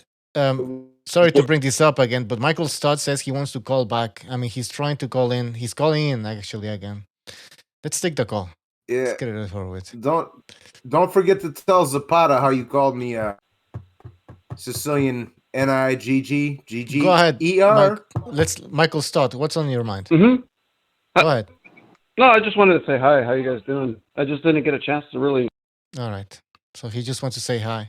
Now you're gonna call back in and you're gonna say what you want to say. All right? Because I'm not gonna waste my time with you. I hung up on the guy. I mean, you don't call in and say, I just want to say hi. Now you're gonna call in. You're gonna say what you want to say. All right? Because I'm not gonna be. It's a little weird. I mean, it's fucking insane. Yo, go post some flyers up. Go post some flyers up there. Yeah, I feel like I feel like creating some fake beef for tension. Imagine that's what I did. All right, here we go again. Shut the fuck up, Bujo. Go ahead. Do you believe in free speech? I got a topic. Are you for free speech, Bucho? I don't know. I believe people should be in prison. When they're in prison, they don't have any freedoms anymore, or they're restricted. So, depends. I love the people in prison. I mean, there's. That's a good point. Yeah. What do you want? But they can still speak. They just can't move. But well, they can't vote. Yeah, I don't know. They can't express. Okay. Anyways, I'm not getting into. Go ahead. Go ahead. Yeah. No, I don't know. We could talk about anything, but can I defend myself at all, or like why are you telling recognized stuff about me that's not true? What did I say? Even that though wasn't we're true? going to talk about it and settle it anyway. What did I say that was not I true? don't give a fuck what I said. What did I bitch. say? I don't know. You guys seem to like you guys kind of straw man and put a lot of shit in my mouth. So what did I lie about? Yeah, there's gonna be a fucking. What did I lie about? You misinterpret a lot of. I think you misinterpret a lot of things that I'm about or say. What makes you think I'm insane? Hold on. What did you say? How are you not insane? How are you not insane? Let me say something. Hello. Okay. Hey, Durden, did we misinterpret you laughing at Johnny Boy's father, who's sick and who might not make it? Did we misinterpret that? No. Is it okay for him? Is it okay for him to insult our mothers and our family? Let's put it in perspective. You started a stream. No. If he comes at our mothers. He comes at our mothers. Shut the fuck up! Shut the fuck up! You did a stream with those two guys who were making fun of him as well. Is that fair? You invited them on, and then you proceeded to make fun of Johnny Boy's father too. You started a stream doing that. He didn't start attacking you. Take responsibility for once in your life. He was saying all that shit to us. That's why we had him on. Go ahead. We wanted to expose him, and we already did. We have screenshots of the dude saying all kinds of shit about our mothers. So we went back at him and we proved that he And how can't did take this all it. start? Because you went on his stream and you started your fucking bullshit about Mexicans living in Montana. And then when people told you we didn't want to talk about it, well, people kept asking me, man. People kept asking you because you were playing coy. You didn't want to answer the question. I kind of wanted to change the subject because I realized. Michael, you're a weirdo, man. You're sick. He wants to change the subject. And why the fuck do you call in? Then you want to change the You subject? can't just accuse people of being things, Bucho, without any proof. Crazy, man. You're insane. And not let them speak for themselves. You're insane. I don't give a fuck. Yeah, proof that I'm crazy. Yeah, can you prove that? Just the way you behave. Yeah. The way you're behaving. Oh, okay. About you, man. And then you call in to talk about freedom. Like, listen, you are out of your fucking mind. All right? Go to your channel. No, I just wanted to fucking talk, and you guys seem to like. You don't have any friends. Fucking say anything they want to say on your show, but you act like you're an open-minded space. You call in, and we'll tell you what we think of you. How about that? And I'm open-minded, but I'm not going to waste my time with every psycho that's out there. And I'm going to sit down and have a chit-chat with every psycho that I And encounter Johnny because Boy's I'm not a open-minded. psycho, even though he's threatening to fight black people in the South that call in. See, it's always the other. It's always the other guy's fault. Behavior. It's Johnny. It's Johnny. What about Johnny? Hold on, Butcher. Hold on. It's always everybody's fault. Everybody else's fault. It's always our fault. It's Butcher's fault. It's Stu's fault. It's Johnny Boy's fault. It's never the weirdo who calls in talking about the ethno state and keeps pressing when people don't want to hear about it. It's never that guy's fault. No. I didn't want to talk about it, and I was being pressed to speak. Michael, I'm not going to call you Durden. I got a lot of private messages, dude. Mikey, let me speak, Mikey. You asked a rhetorical question about Mexicans in Montana. So people asked you, what do you mean? and you refused. You were playing coy and you refused to answer directly. That's why people were pressing you.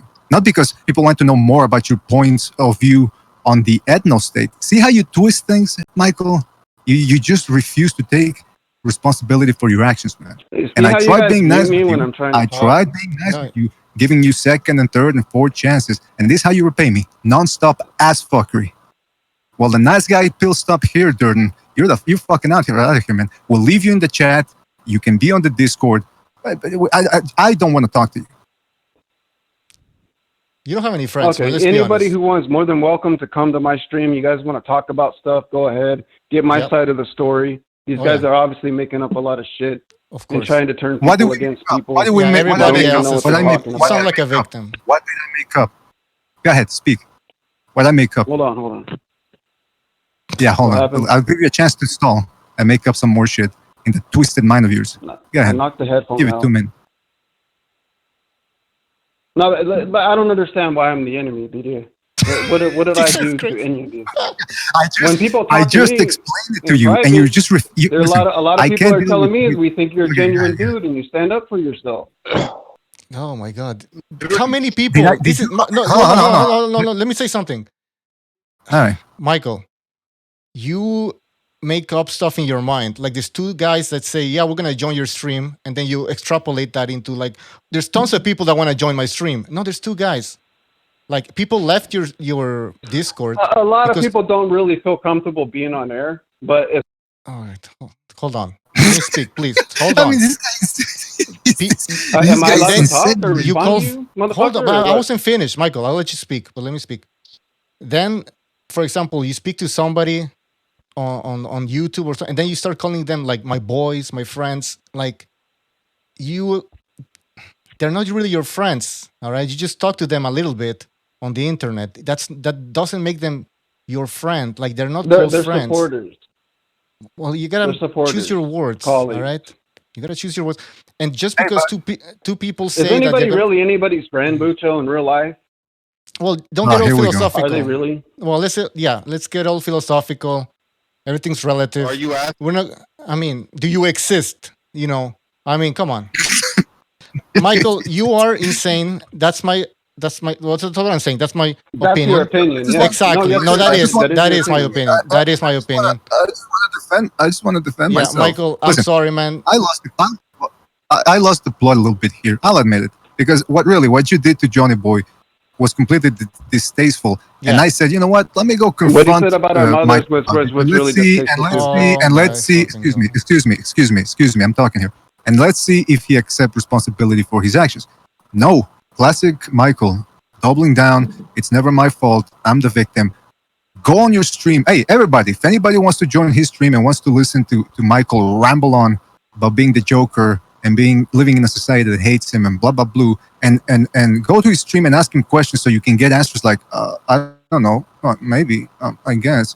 And hanging out with a guy that refuses to take responsibility for his actions is always the victim. Go ahead. Go join his stream. I'm giving you some publicity. Misrepresenting me. That's all you guys do, and that's the messages I get. Is everybody tells me these guys don't even represent you properly. They're trying to tell lies about you. It's fucking hilarious. Well, what am I? We all think it's funny. What am I? The truth is going to come out, man. I mean, I don't know. You guys can say all this shit about me all you want. The truth is going to be out there. I'm gonna say what I want to say about you because you're a piece of shit. You refuse to take responsibility for your actions. You refuse to take responsibility for your actions. You're insane. That's all. I take all responsibility for my actions. I have nothing to hide. That's the thing. People are talking about, you're showing your face and all that. Like, I give a fuck. I have nothing to hide. Did you read? You said you read 90 The Art of War. Seconds. You didn't read The Art of War. All right. War is deception. I did. It's in the first few pages. War is deception. There's no deception right, here. And we got people that are hidden, Bucho. You don't think we know people that are hidden? Yeah, well, that you are are ready obviously to attack. There's people hidden. that are speaking publicly. You think people like Richard Spencer? All right. Richard Spencer, the guy that gets hit in the face and then runs away. The guy that gets hit in the face and then runs away like a pussy and holds his face like a little child. The fuck out of here. By the way, everybody knows. Everybody knows Richard Spencer. He's a Spencer, whatever his name is. But you don't think there's people in the movement that can fuck Antifa up in this video of Antifa getting their ass kicked? This guy's protected. He's an asset. You don't see that? You're an idiot. If you think these guys are true white nationalists, you're an idiot. This guy's part I'm of the giving deep you an state. example of He's somebody part who can say stuff. And by the way, Michael Stott, I highly doubt that you're the spokesperson for this group because you are the worst at speaking, man. All right? So you're not a spokesperson. You I don't can't know even what you speak are. English, you fucking beaner. I You don't speak even know English, all right. faggot. All right, I speak. All right, shh, hold on. Michael, May I interject? Michael, hold on. Michael. You're gonna say something. Hold on. 10 seconds. Michael, I speak English, Spanish, and French. All right? So calm down. You probably didn't finish high school. You speak with You're a mess you up. speak with a pretty Yeah. fucking heavy accent. So I know. What's wrong I with speak the way English. I talk? Yeah. Well, hold on. I speak English. You think you Guys, fucking have? guys, You guys, think so you have you- better? hold on. Let me say something here. You see Michael's true colors. You press him. Hey, take responsibility for your actions. Hey, you fucking beaner. You don't know how to speak English. There you go, Michael. Nice job, man. Very good job. At least you're consistent with your consistency. That's good. BDA, can I interject? Go ahead, Boogie. Go ahead. Okay, Michael, I don't know who you are. I'm impartial to the whole thing, but from what I've acknowledged from what I saw that video when you was attacking Johnny's father, and here it is, regardless of the fact. Yeah, fuck his dad. No, listen. See, he's you're crazy. interjecting in my conversation. We having a cordial conversation with two men, right? Hurry up and get to the point. Hurry up. Get to the point. What's your point? My God. G Boogie, this is the guy who's got a superior wide IQ and who supposedly reads tons of books. He doesn't have the time span, the attention span to listen to you speak for less than a minute. He's insane. Yeah. Well, go ahead, G Boogie. Finish your point. So I'm supposed to be bipartisan on both this party thing, but from what I seen from your perspective, there is something wrong with you. Your ideology, your mannerism, the way you're gonna go attack, regardless of the fact that Johnny's just saying it out of whatever, and you're gonna go personally attack a man that is diagnosed with what he's diagnosed and he's going through himself. So you personally attacked that man, regardless if it was Johnny's father and anything, but you knew that. And now you're over here supposed to be a man with IQ to debate about it and defend yourself in the way you're speaking about on your views, and we misquoting you, no, from what I see, there's something really wrong with you, and you need to take it back a step and really do soul searching of yourself. How about that? Okay, and you getting it from that's what led me to this point, sir. That's what led me to this point. A lot of fucking soul searching. You have issues, man. I'm sorry, and man. Fuck his father. You have fuck issues. His father, G Boogie. Fuck his father. Michael, okay, you need help. So you're saying what you're saying, regardless, that means you have hatred, which is somewhere along the line that caused you to affect your mental status to affect you in that way. Trust me, I came from worse situations in my life, and I still, to this day, I don't put in a perspective of people like they're shit. Okay, because each person in this world has. Hello? No, I think he muted himself. Listen, Michael, you need Michael, help. let me ask you a question real quick. This is recognized. All right. What do you have Yes, against... recognized. What's up? What's up, Stott? What do you have against Johnny Boy? Like, I heard this is kind of like not like you, so I'm not going to jump the gun because I didn't hear the conversation. I didn't hear what happened. What happened between you and Johnny Boy that you have such... Tell me why you don't like Johnny Boy to the point where you'll say, fuck your dad who's sick. Well, I would say I had his back. I had his back in a lot of cases with trolls. Made jokes in certain times that he agreed with and things like that, and we kind of seemed to get along about certain issues or certain things. And then during the stream, a different stream that BDA was on or different people were on, And I said some joke about immigrants moving to Chicago. Like, how did all these Mexicans end up in Chicago or something? And then they kind of just got like, whoa, you're saying some fucked up shit. Like, don't talk like that or something. I said, all right. And then fucking Johnny said, well, I'll bring you to Chicago and these Mexicans will fuck you up. And I said, whoa, Johnny, there's no reason to bring that up. You know what I mean? Like, I'm, that has nothing to do with anything. And it's, oh, you're a little bitch and all this. And he came at me right away. So I just felt, and everybody that witnessed that knew that I was just in defense of what was coming at me that night. All Can right, I finally ask? Okay. Well, no, go ahead, Recognize. Go ahead. No, okay. So it pissed you. So in other words, it pissed you off, right? And then from that, it led you to make an insult about his father, right? Is that you felt Things like led to that. I ended up talking to other dudes that had beef with Johnny, right? And they're like, look, Johnny fucking backstabbed you and all this. Other guys that are friends with me are kind of like, okay, look, this guy's fucking totally turning his back on you and shit. And so it's like, okay, let's see what's up. And they've got screenshots of Johnny saying a lot of shit about them. And then we started confronting Johnny about it on Discord, and he started disrespecting our mothers and a lot of other things. So then we started disrespecting his father. Then we got on the stream, I think, here's my night, point. Okay, so you guys were going back and forth or the night before. Right? So, but what I'm trying to say is take the high road. If that look, I'm not gonna say that didn't happen or that I don't know. I wasn't in the loop of what was going on. Right. What I would say is, if you don't like Johnny Boy for whatever reason, right? Because you don't like the way he came at you. Fine, fair enough. You could just tell Johnny, hey, listen, man, fuck you and your show, and I'm never gonna come on. That's all you got to do. You know what I'm saying? Like, I'm not saying that you didn't have any right, but if you're telling the truth, right? I'm gonna take your word for words.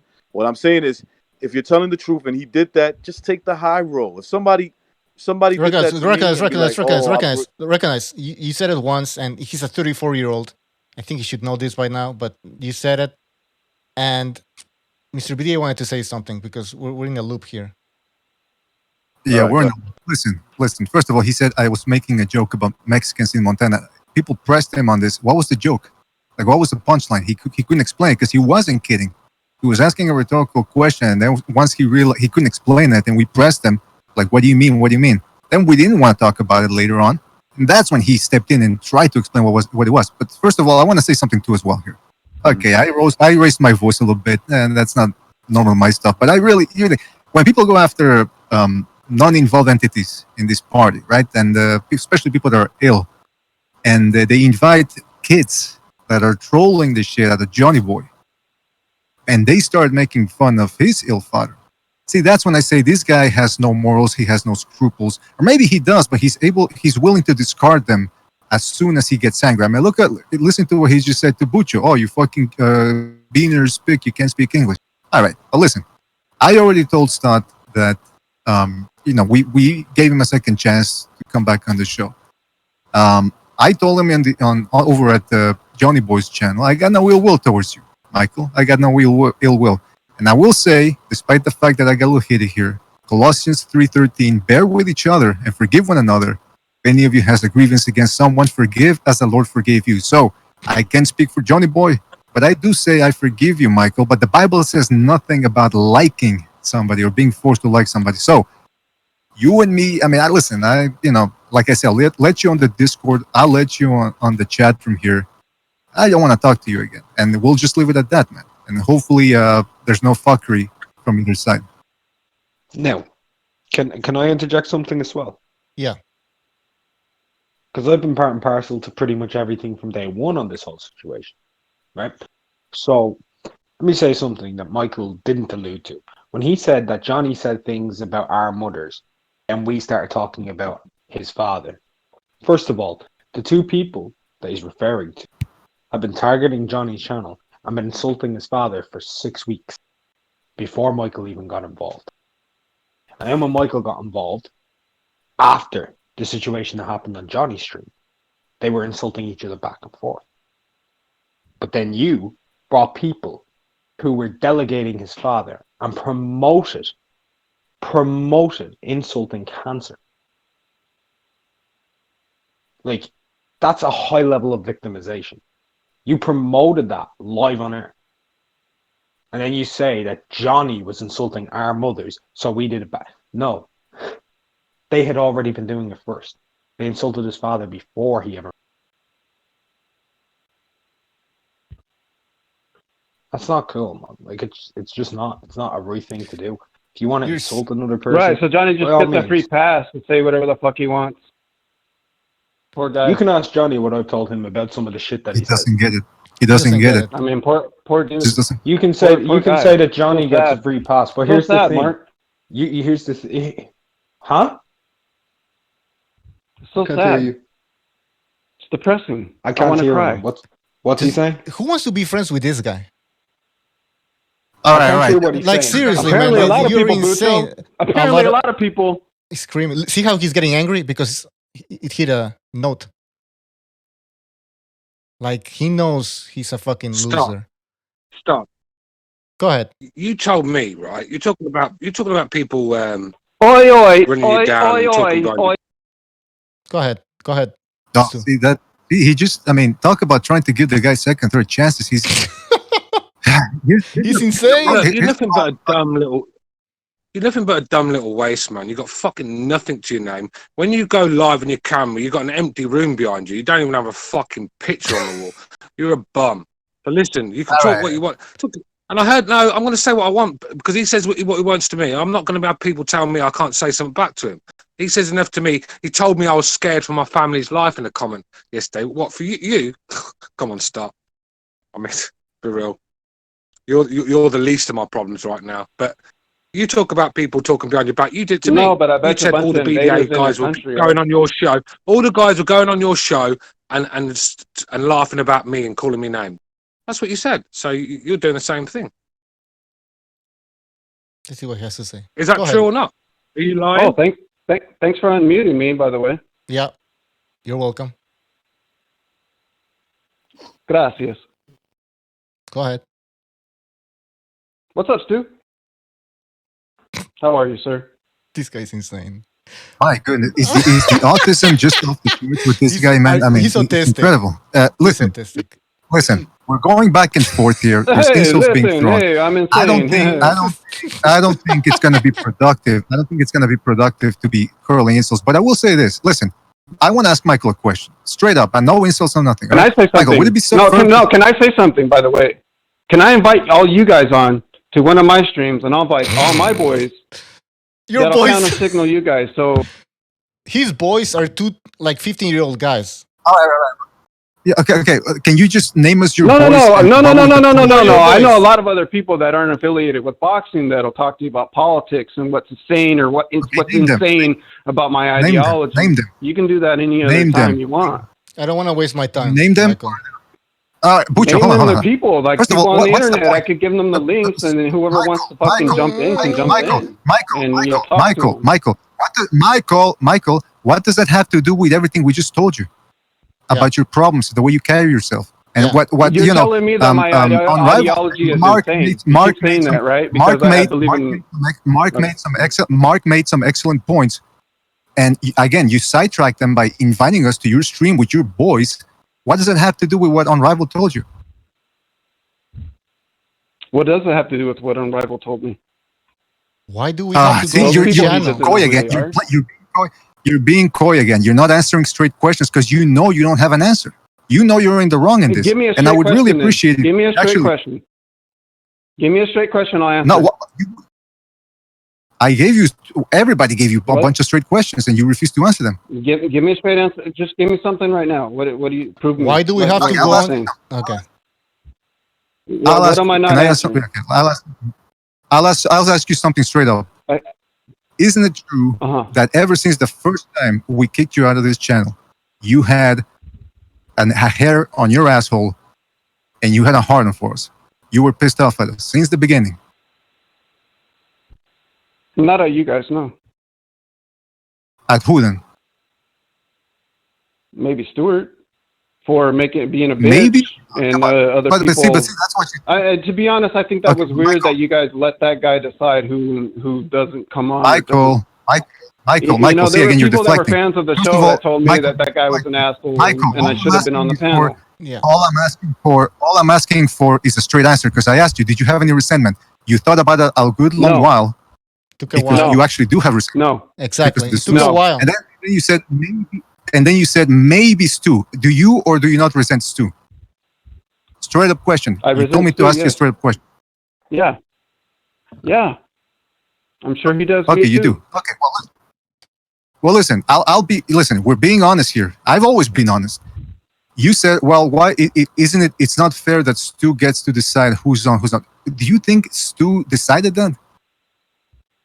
We decided. It sounded like it to me, and to everybody who's listening to your show, seems like he dictates what happens. Everybody on the show. Everybody. Listen, we got to on a tight ship. I'm just going by what people tell me, Bucho. Yeah, you're insane. Listen, you keep saying your boys. You don't like to accept the truth. You're insane. All right. You're insane. All right, Bucha, the personal insults, they're not gonna. We're trying to.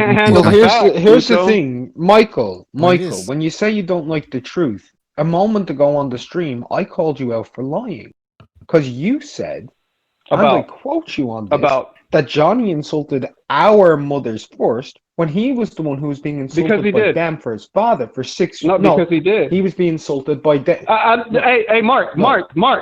I don't give a fuck about what happened prior to him insulting mine.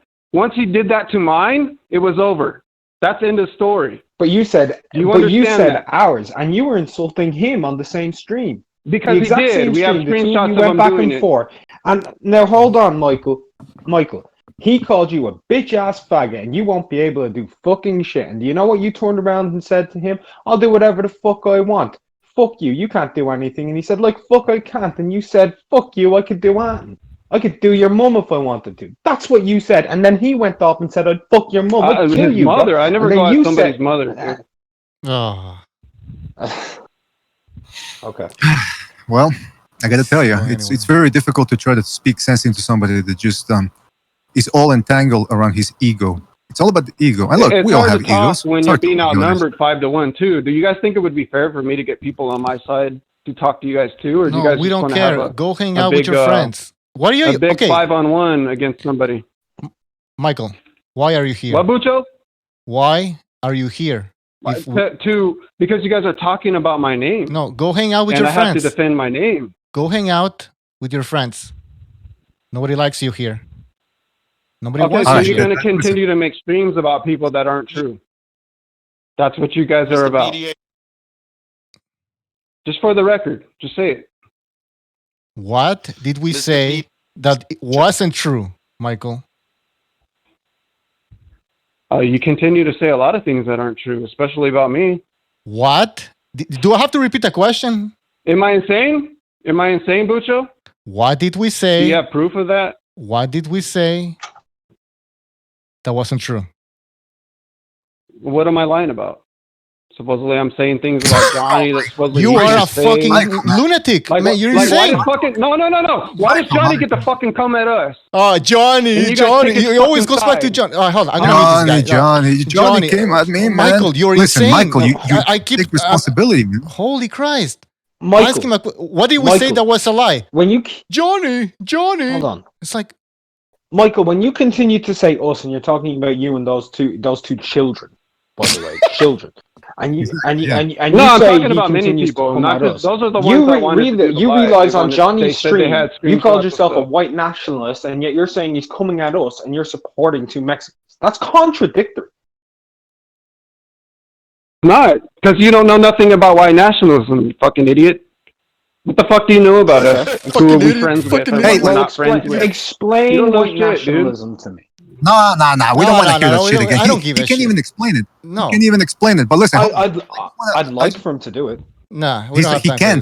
He can't. And here's the other thing. Mark was being completely reasonable throughout this whole thing. Everything he was saying right now.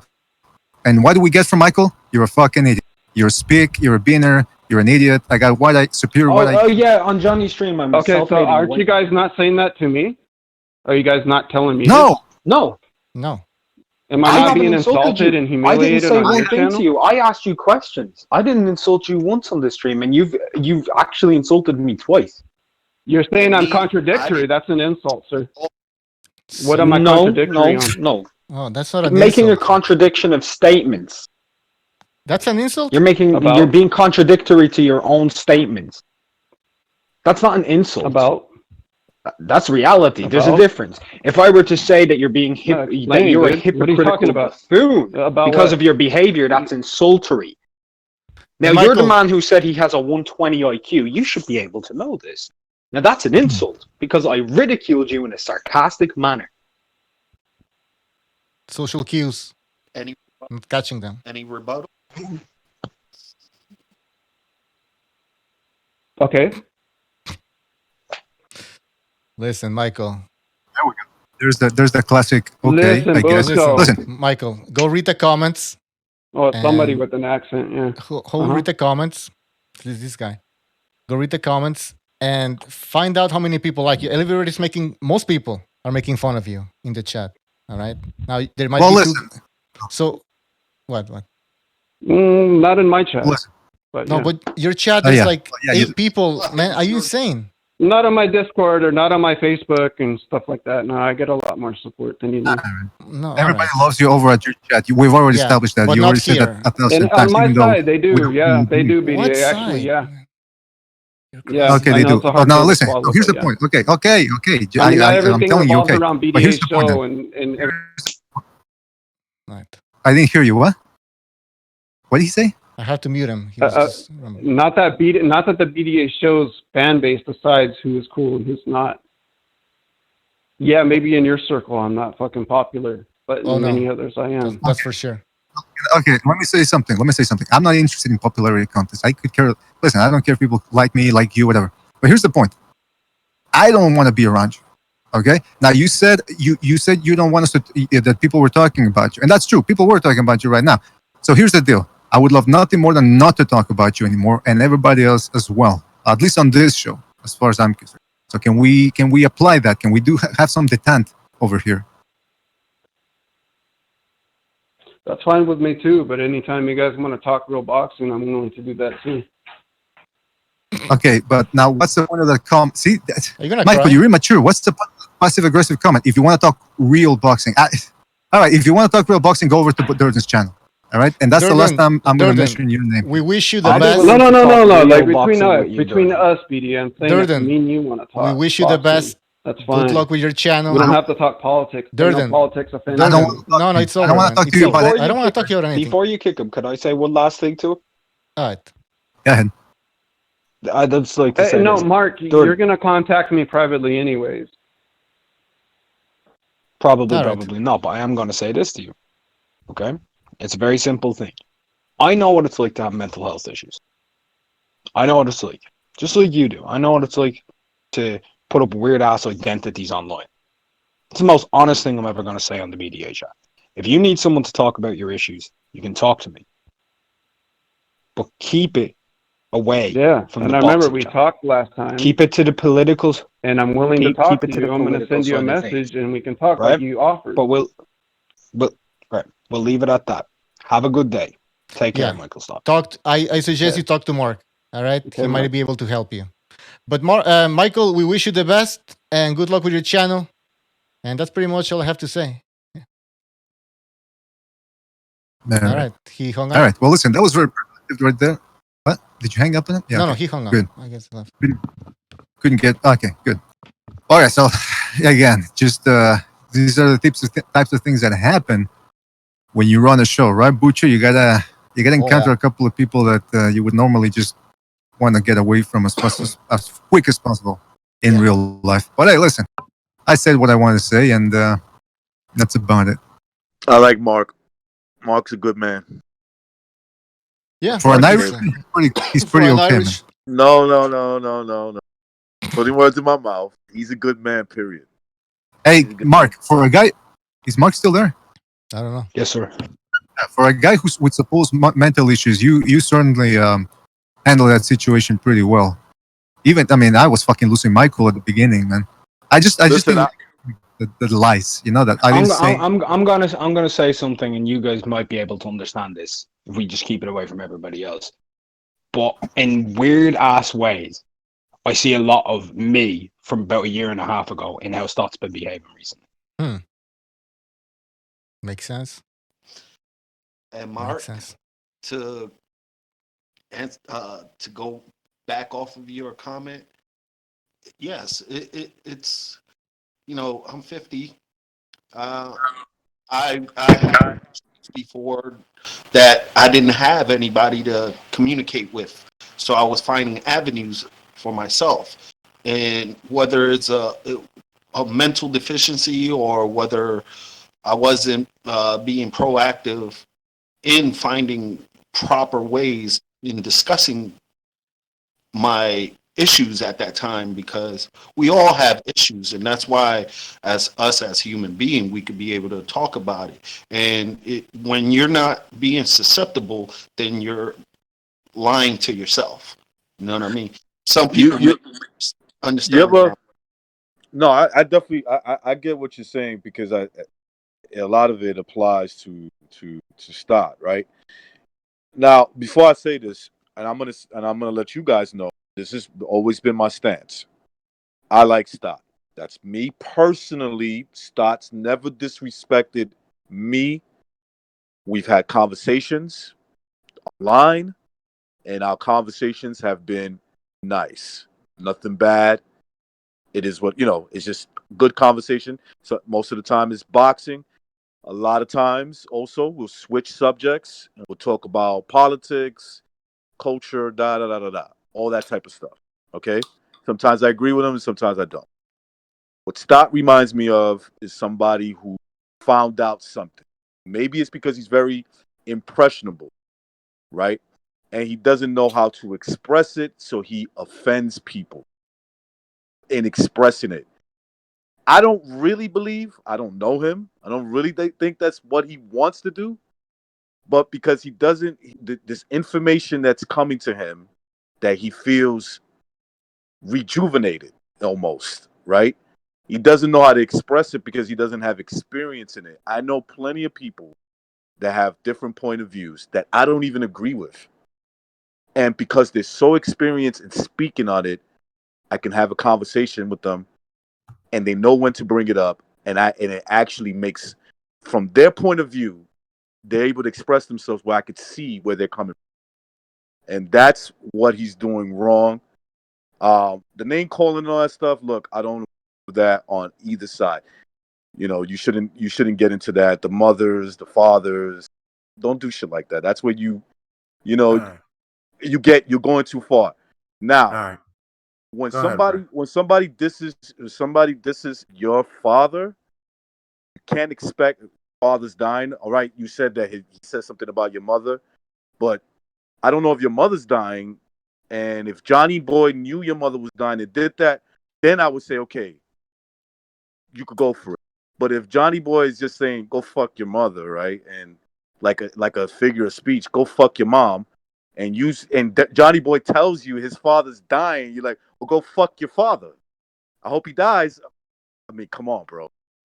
You're going way over the line, and it comes from you not able to express this newfound movement that you feel a part of, and you're bringing it on the wrong platforms, and you're taking it out. People that maybe you normally would have never done that before, too. Because when somebody say "fuck your mother," they figure recognize real quick. BDA, no, that's me. That's these kids with these fake fucking accounts that are the same fucking three dudes. BDA that I'm hiding. Michael Stott's friends. Yes, I'm not just doing it for no reason. BDA. But bro, you should have kept me on here when dude's talking about my father, bro. I understand you don't want a bunch of shouting and screaming. Yeah, but nah. I know. All right, nah. Bro, I'm gonna tell you this right now, dog. Just you know what? I'm gonna say a prayer for you too, bro. I'm just gonna say a prayer for you like BDA did, because dog, I swear to you, I pray I never run into you. I'm not scared of I'm scared of what I'm going to do to you, bro. Okay. Hi, Johnny. Do that on your channel, man. We don't want any threats or anything. And then I'm just saying, bro. yeah, I pray that I don't. Okay, run Johnny, into you're you, just doing the same thing. Okay, that's it. That's it. We get it. It's interesting though because everything you guys are saying is completely on the money. Look, sometimes when people are looking for themselves, their own identity, they tend to go to extremes, right? And I think that's what's happening with him. That's why in the beginning I was being very soft with the guy, but there comes a point where you can't be everybody's babysitter, you know? So that's why I think the best thing for now is just leave him alone. Don't, if you guys want to talk about him in other platforms, whatever, or you want, I don't care if you guys want to hang out with the guy, whatever. That's okay. But what I'm saying is, on this channel, we got other things to talk about, and other things. It's supposed to be an entertainment channel, for Pete's sake. I hope this was entertaining for people. I'm sure it was. I think it was. BDA, I just let you know, BDA. I will always, when I come onto your channel, I will always respect the rules of engagement, whatever it is. And when I was threatening that dude that called in from the South, I was playing around. You get what I'm saying? Ramon. And BDA, just so you know, I didn't mention him once or bring him up, and I told other people to stop talking about it too. So it's not like I brought it in here today either. Just so you're aware of that. Wait, hold on. We still have Brian Hart here. Did you hear me, BDA? I said, yeah. Can you hear me? Yeah, did you hear me? Wait a minute. Let BDA speak. Go ahead, BDA. I was just gonna say real quick.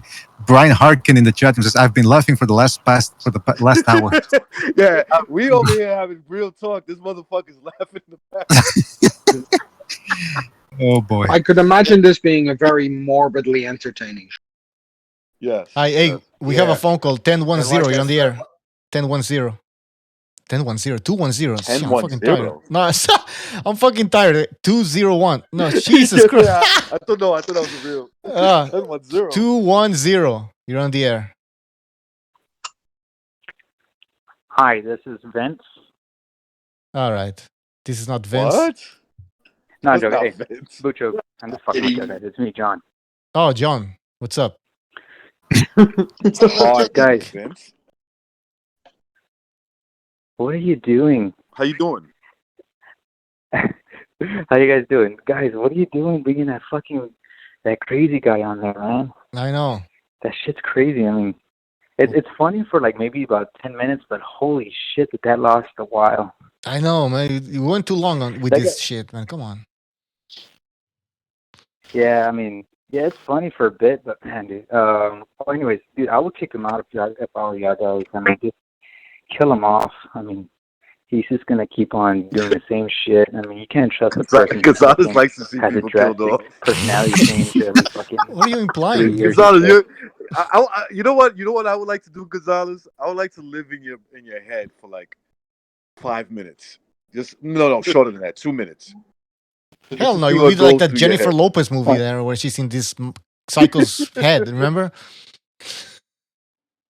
You're gonna be I'm seeing. gonna see a lot of gory shit if I'm being Gonzalez. That's actually John brings up a good point about whether maybe we should ban him, because I asked him at the end. I got no ill will towards you. I just don't want to have anything to do with you. Can we agree on that? And I don't remember if he answered yes or no. So I mean, if he's the type of guy that's always going to hold resentment like he did for 2 years with Stu, maybe he'll come back and just try to do something. I don't know. I mean, first of all, he can't do anything. What the fuck is he gonna do? Post gay porn on the Discord? I do that all the time already, so I got that covered. So, but I don't know. I'd like to thank you for that, but BDA, BDA, yeah. I just to make sure you heard everything. I was just gonna say, those fucking kids I hid, they're just little trolls with 15 accounts, bro. Well, they're just kids, man. I expect that from them, but from a 35-year-old guy, man. I mean, eesh. No. I'm talking about the ones I hid in the chat, BDA. Oh, okay, yeah. Don't worry about it. Don't worry. Do what you gotta do. Okay. I don't want to get my the fucking burner taken away from me. Nah. Bucho, you're the other half of this organization in terms of the creation of it. What do you think? What do we do here? What do we do? With that guy? With Michael? Well, he should. Durden. I mean, Durden, I hope I'm sorry. That guy is like Mark said. I mean, listen. I hope he speaks with Mark, get some help. He obviously I hope, needs it. You know what, Bucho? I'm sorry. You know what I hope happens? He's I hope your mother 34. gets cancer in the center of her asshole and it rots out and falls in the fucking toilet. Whoa, Bucho's mother. No. Wait a minute, Bucho's mother. All right, hold on. John, Like I go said, ahead. No, John, go ahead. Yes. Yeah, Gonzalez. Yeah, dude, he's 34. I know. I mean, if you He haven't gotten your 35. shit straight by fucking, I don't know, by 29 or 28 or some shit, I mean, he's never gonna change, man. It's like this guy's off his meds or some shit. And Yeah. the way he disrespected Bucho or BDA, calling them beaners, I mean, okay, true, but come on, I mean, what the fuck, man? I mean, Exactly. Like, that's why that was I was like, you're right. No, seriously. Like, like listen. they call it Radical yeah, views. Raza. Wait, I heard BDA laughing. To be honest with you, Yeah, because it's not supposed to be an insult to calling me a beaner. I eat beans every day. I'm a wetback. I'm a greaseball. I'm everything. I don't care, man. It's like, but see, that's the thing. It's because he got, and let's face the facts too. I mean, there was some hostility going towards him as well. So I can 100% blame him for throwing those insults back. What bothered me most of all was that he just refused to take responsibility for his actions. So that's what bothers me more than anything, more than the insults, more than everything else he does. So I mean, like I said, I don't want to talk about the guy anymore, but I just wanted to put that out there about it's just an advice to people, man. Just an advice to everybody listening. This is the internet. Don't take it so serious, man. Exactly. Come on, man. This is, dude. Everything that I said. But I think he believe is, it or not, that he was is just playing taking it around. serious, so that's what's crazy. Exactly. He's taking it seriously. Like, listen, and radical views like that, I got them when I was like 18. You know, I mean 19, and then like I'm his age. I'm not fucking talking about that, like fighting the government in Just a know when war. I mean, when to talk about that. Wait a minute. Bucho's gonna lie to us. Bucho's gonna lie to us. I'm his age. You're 47, man. Come on. Yeah, it's true. You're my age. Imagine now, You're my age, bro. Yeah, yeah, exactly. I'm 47. No, but what was I You're as gonna old say? as me, Fuck, bro. I forgot now. But anyways, You telling the folks, yeah, I'm 32. yeah. And can I just Hey, say Bucho, something? I didn't know you spoke. I speak French. I speak Italian. You speak. Yeah, it's like a Chinese. Man, like I'm completely bullshitting and everything. I speak English, I speak French, I speak Spanish, motherfucker. I got a I barely speak either three. I got a PhD from MIT. It's like, all right, we should take it easy, man. It's like Caltech, you know. I went. But you know what? It's interesting though, because I want to clear something up in regards, and it's an ancillary point to this whole mess that we got ourselves into. Because some people were saying, "Oh, come on, they thought I had something against the guy because of his views on the ethno state." In regards to an ethno state, I got no problems with whatever if somebody really believes that that's a solution. Look, I'm no war leader. Yeah. I'm not a social leader. I'm not maybe in my neighborhood, I'm somewhat of an authority figure, but on the big scale, I'm nothing. So somewhat of an authority figure. Somewhat, a little bit. But if somebody, he's a preacher. Yeah, that's right. An ethno state, hey, you never know. It could work. Listen, I love Farrakhan, but I'm not going to tell you guys you have to too. I like Farrakhan. I could listen to him for 2 hours. Oh, but I would tell you right now, I wouldn't expect people to find that to be a popular choice of person to like. You know what I'm saying? And look, everybody said like Farrakhan. Yeah, he's a bit of an idiot. He says some things that are completely stupid, but he does all the time. But there's certain things I agree with. He also drops a lot of truths, and let's face it, there is some. Everybody's attacked nowadays. Like for example, if there is something of a war in the mainstream media, at least against white people, that's true. So maybe some form of ethno state or something could suit them. I don't know, but what I'm trying to say is the reason why we got into it with Stott, at least from my end, had nothing to do with his views on the ethno state. I could care less about that. So yeah, that's your business. Mr. BDA. Know when to talk about certain things. Mr. BDA, I think what took offense from him is just he's not taking accountability of his actions, and that's basically what I got from what you was when you was having a conversation with him. Mm-hmm. Oh, it's somebody else's fault, right? Like that's white nationalism in a way, also, right? Like your government is white. Like what's are they like the bad white people that are incompetent running your country? How come they're running your country? This is the thing. We never take responsibility for anything. Like, oh, the government's evil and the elite. Yeah, it's true, but we let them fucking take control. Like, we gotta take responsibility as well.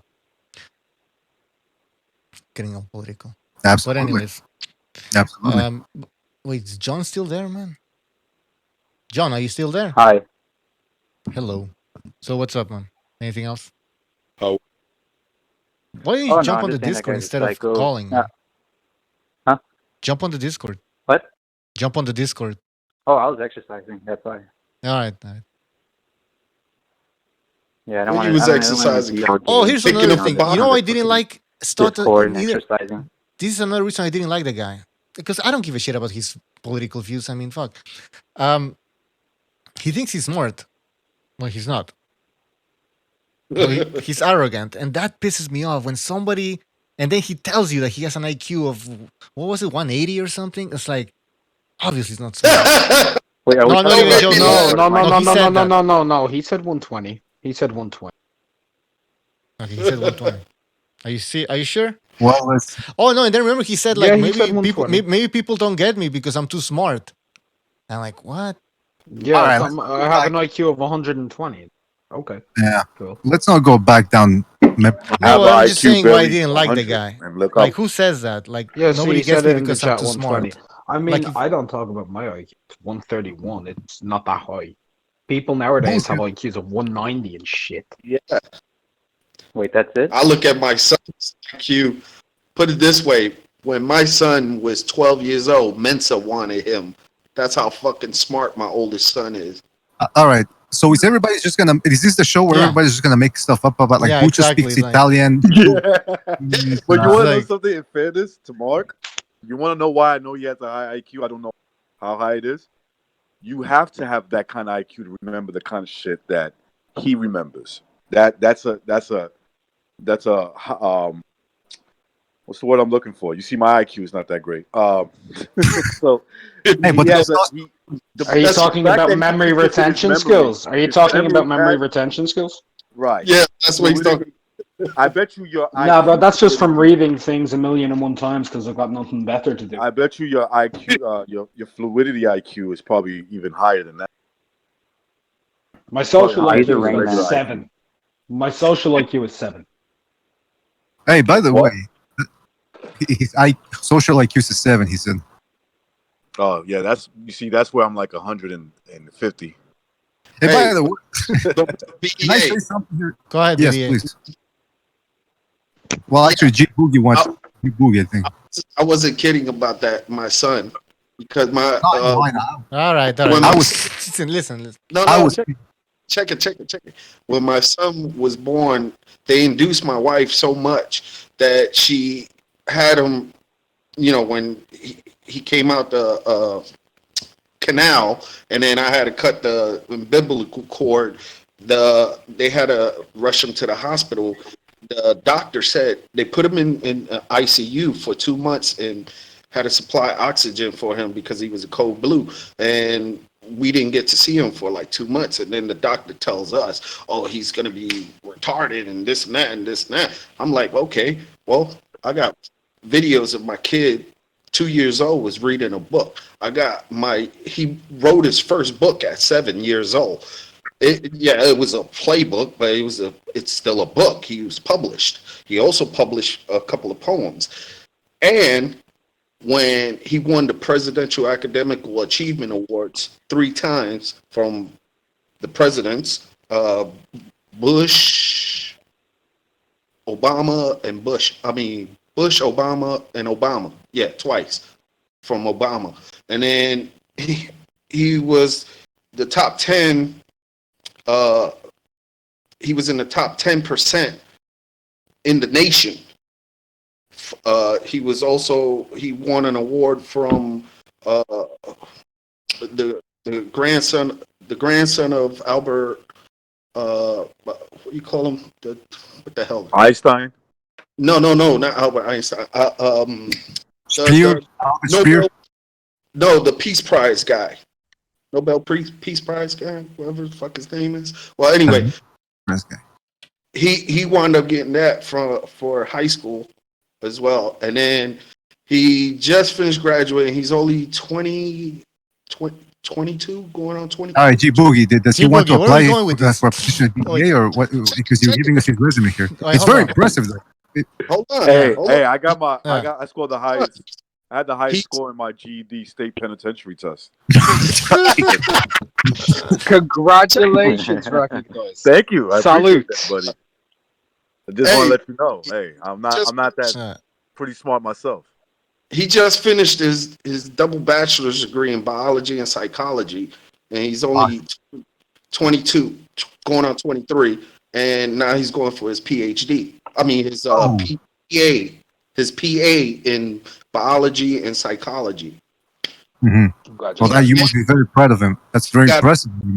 Got a 4.0 GPA. It's fantastic, man. That you should be very proud of him. I mean, that's really quite a list of accomplishments right there, man. And this is from what I mean by it is not because people say they look at me and they give the personification when they look at me. They think, oh, he's from New York and this and that, in the way I talk. But then again, they don't know what I've been through in life. That's why I never disrespect or look at anybody indifferent, because I don't know what's in that book until that book opens up and I read it. That's true. That's actually, you know what? You just reminded me of that. It's true because, we meet people on the internet and we see their good side and their bad side. And if they have more than bad, that's all we see. But, we don't know what people go through, what they went through in life. We don't Let me tell know. you something. When they told me, let me just finish. Hold on. Let me just finish this real quick, please. Sorry, I apologize.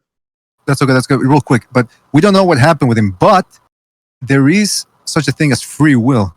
Some people go through hard shit and they turn out to be good people. Why? Because they're making a conscious decision to better themselves.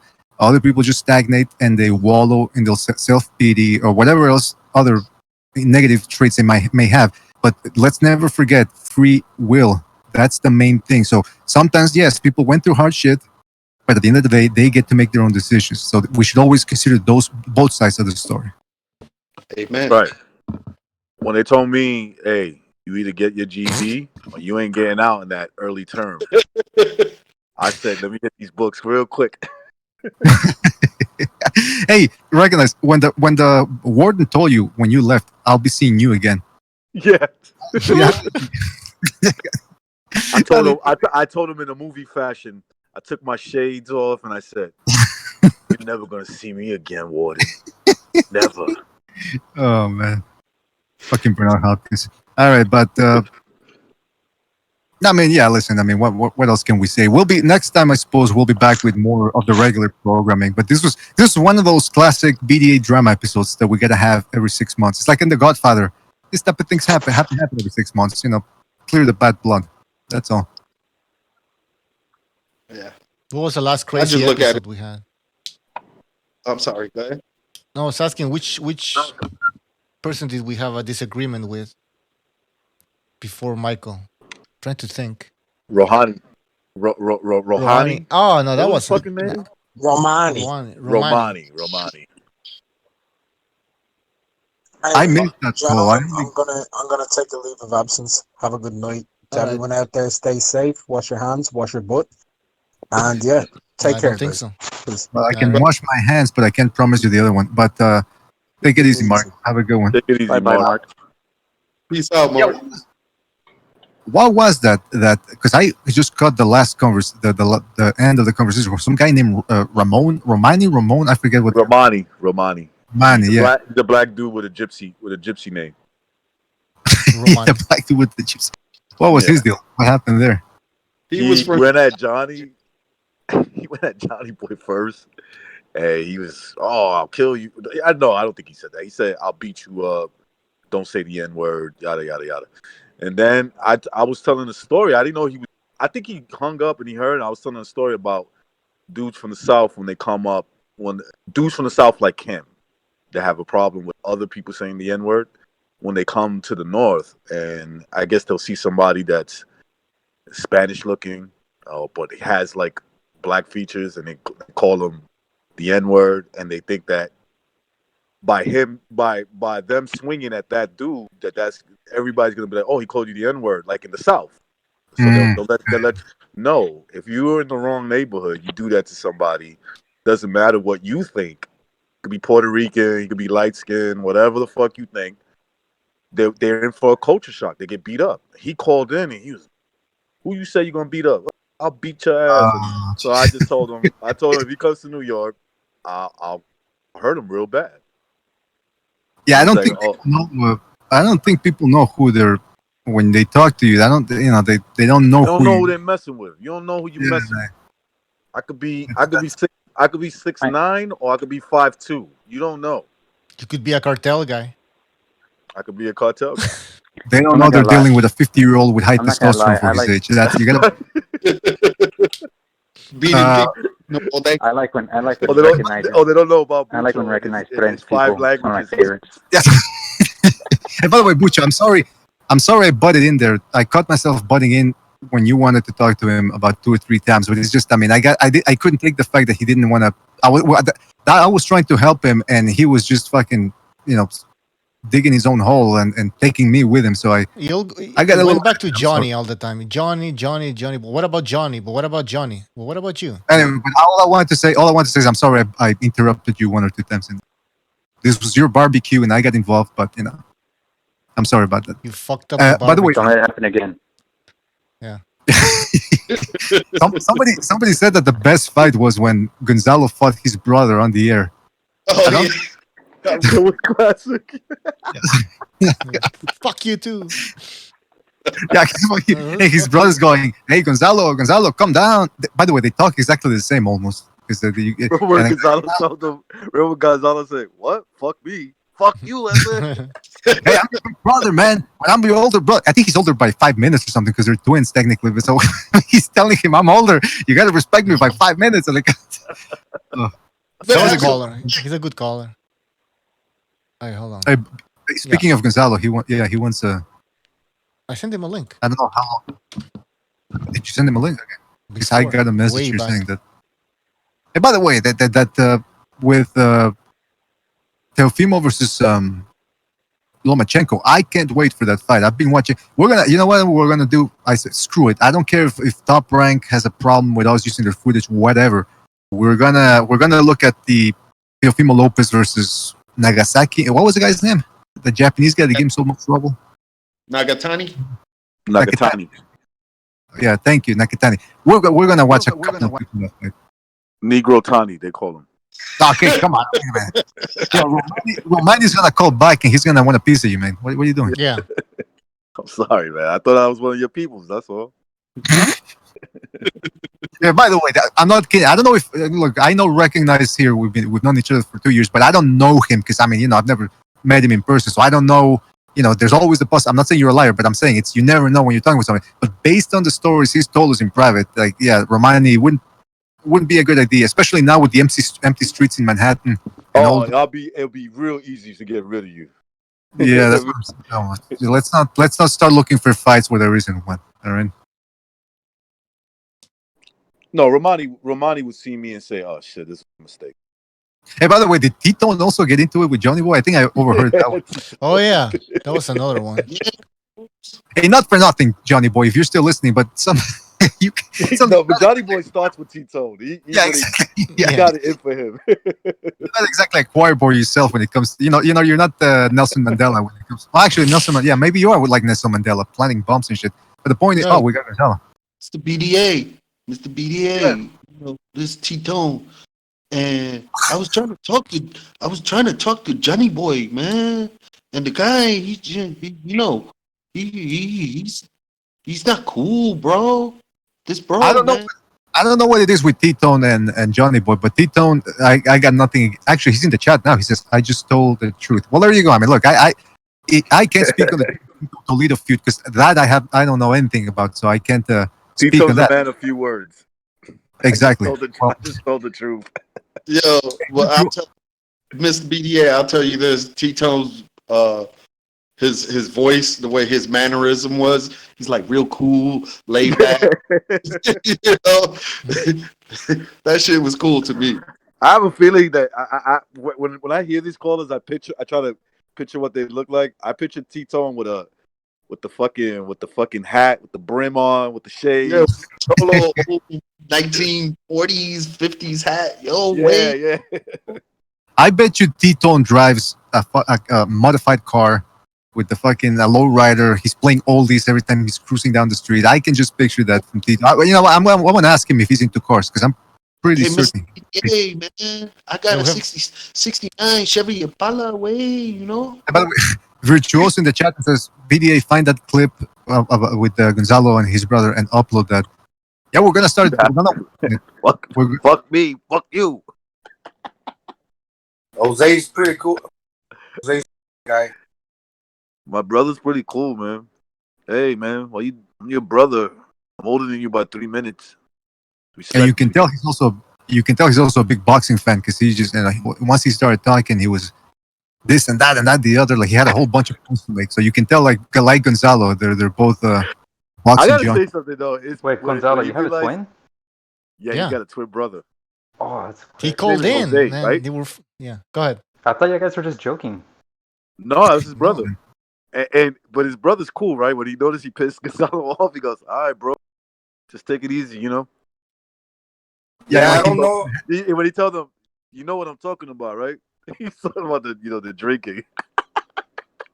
We've always fought a lot, brother. Hey, same here, Gonzalo. I think Bro, every that's brother. Gonzalo. Yeah. Yeah. What's up, Gonzalo? What's up, dog? What's up, up a little bit.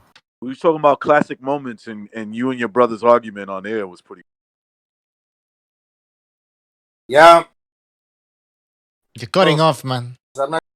Cutting off. That's why. My favorite part. My favorite Well, part was when you thought he said "fuck you" when he didn't, and you said "fuck me," "fuck you." Yeah, I'm somewhat frustrated. I need to get some new headphones. Everything closed. Buy them on Amazon, man. Or they got Amazon over there in Philippines, right? So, I ordered. Gonzalo. Yo, Gonzalo, we can't hear you, man. We really Gonzalo, can't. Is it Wi-Fi connected? If it is Wi-Fi connected, you need to put the headsets next to the receiver